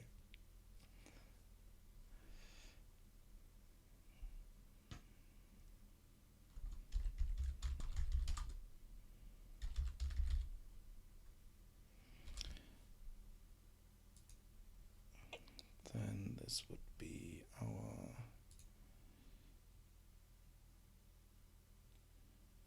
repaired gears.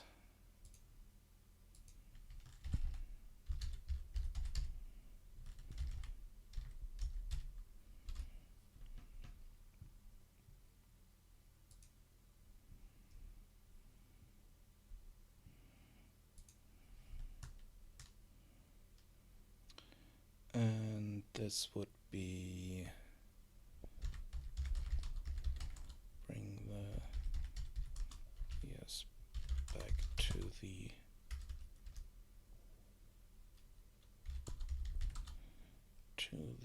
airship crash site.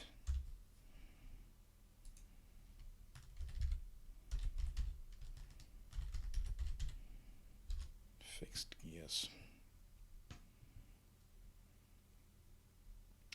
Okay, let's save this.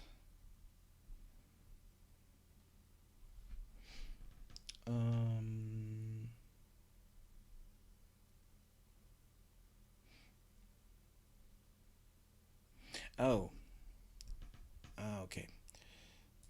This here we need to change. This should be got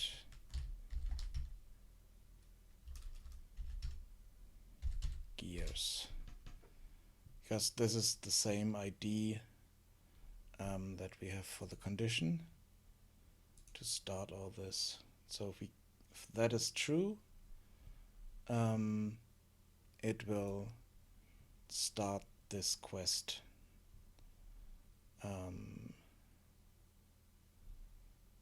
So let's try that. Save this. Save this. And let's see if we get the quest. If not, I need to jump into my quest system and see what I did wrong there.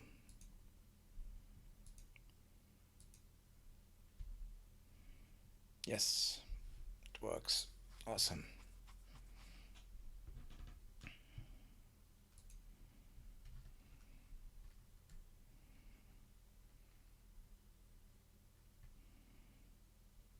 Let's test that.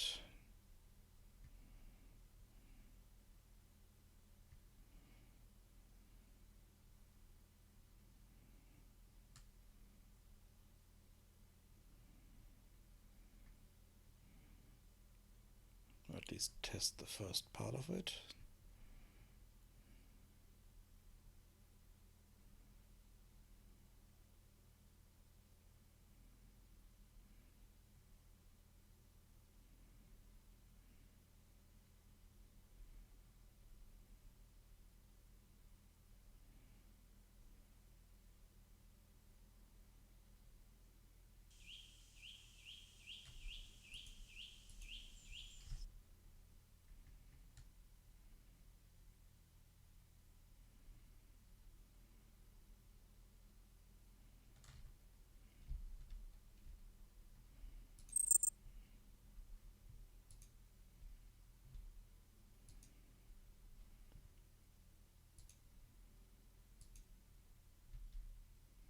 Awesome.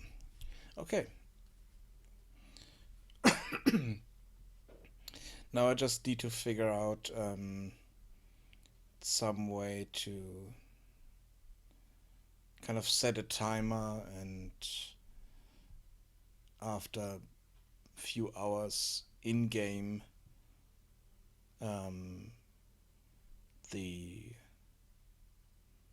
you can come back and the Smith has a different dialogue.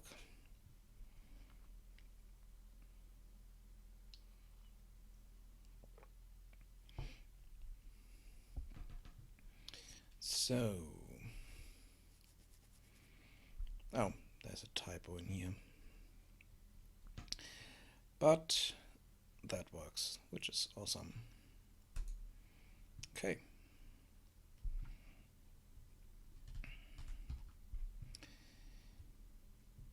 Let's fix the typo, and then I think I will stop for today. Let's see.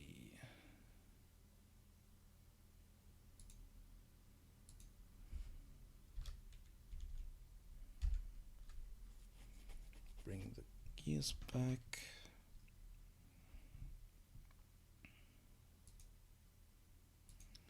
Save. Let's see, what do we have here? Got recipe. And what's the last one? Found airship.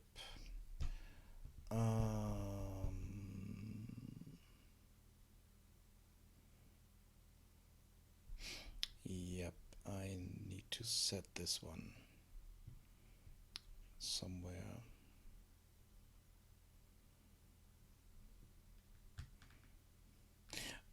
Or I will set this when the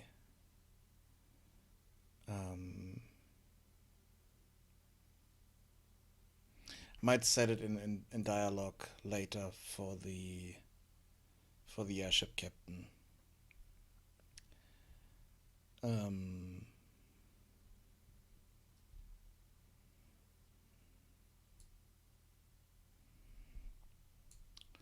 Okay.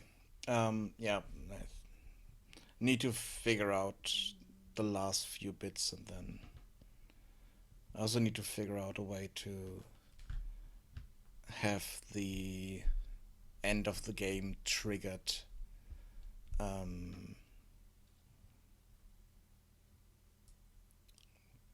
when finishing a quest.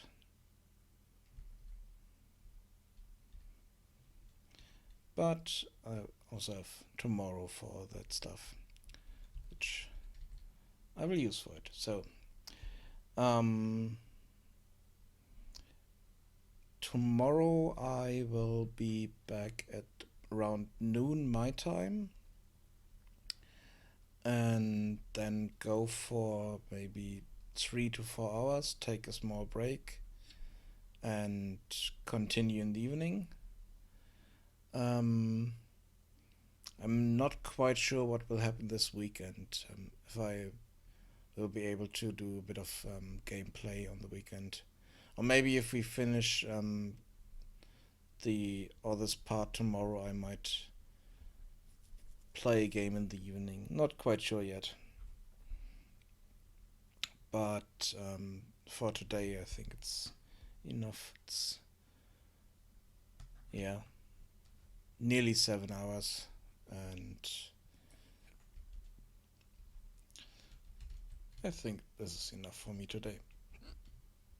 And I fixed a lot of stuff here, and nearly done with the main quest. Just a few more stuff that I need to add. So, see you guys tomorrow, or anytime later when you want to come by. Bye bye.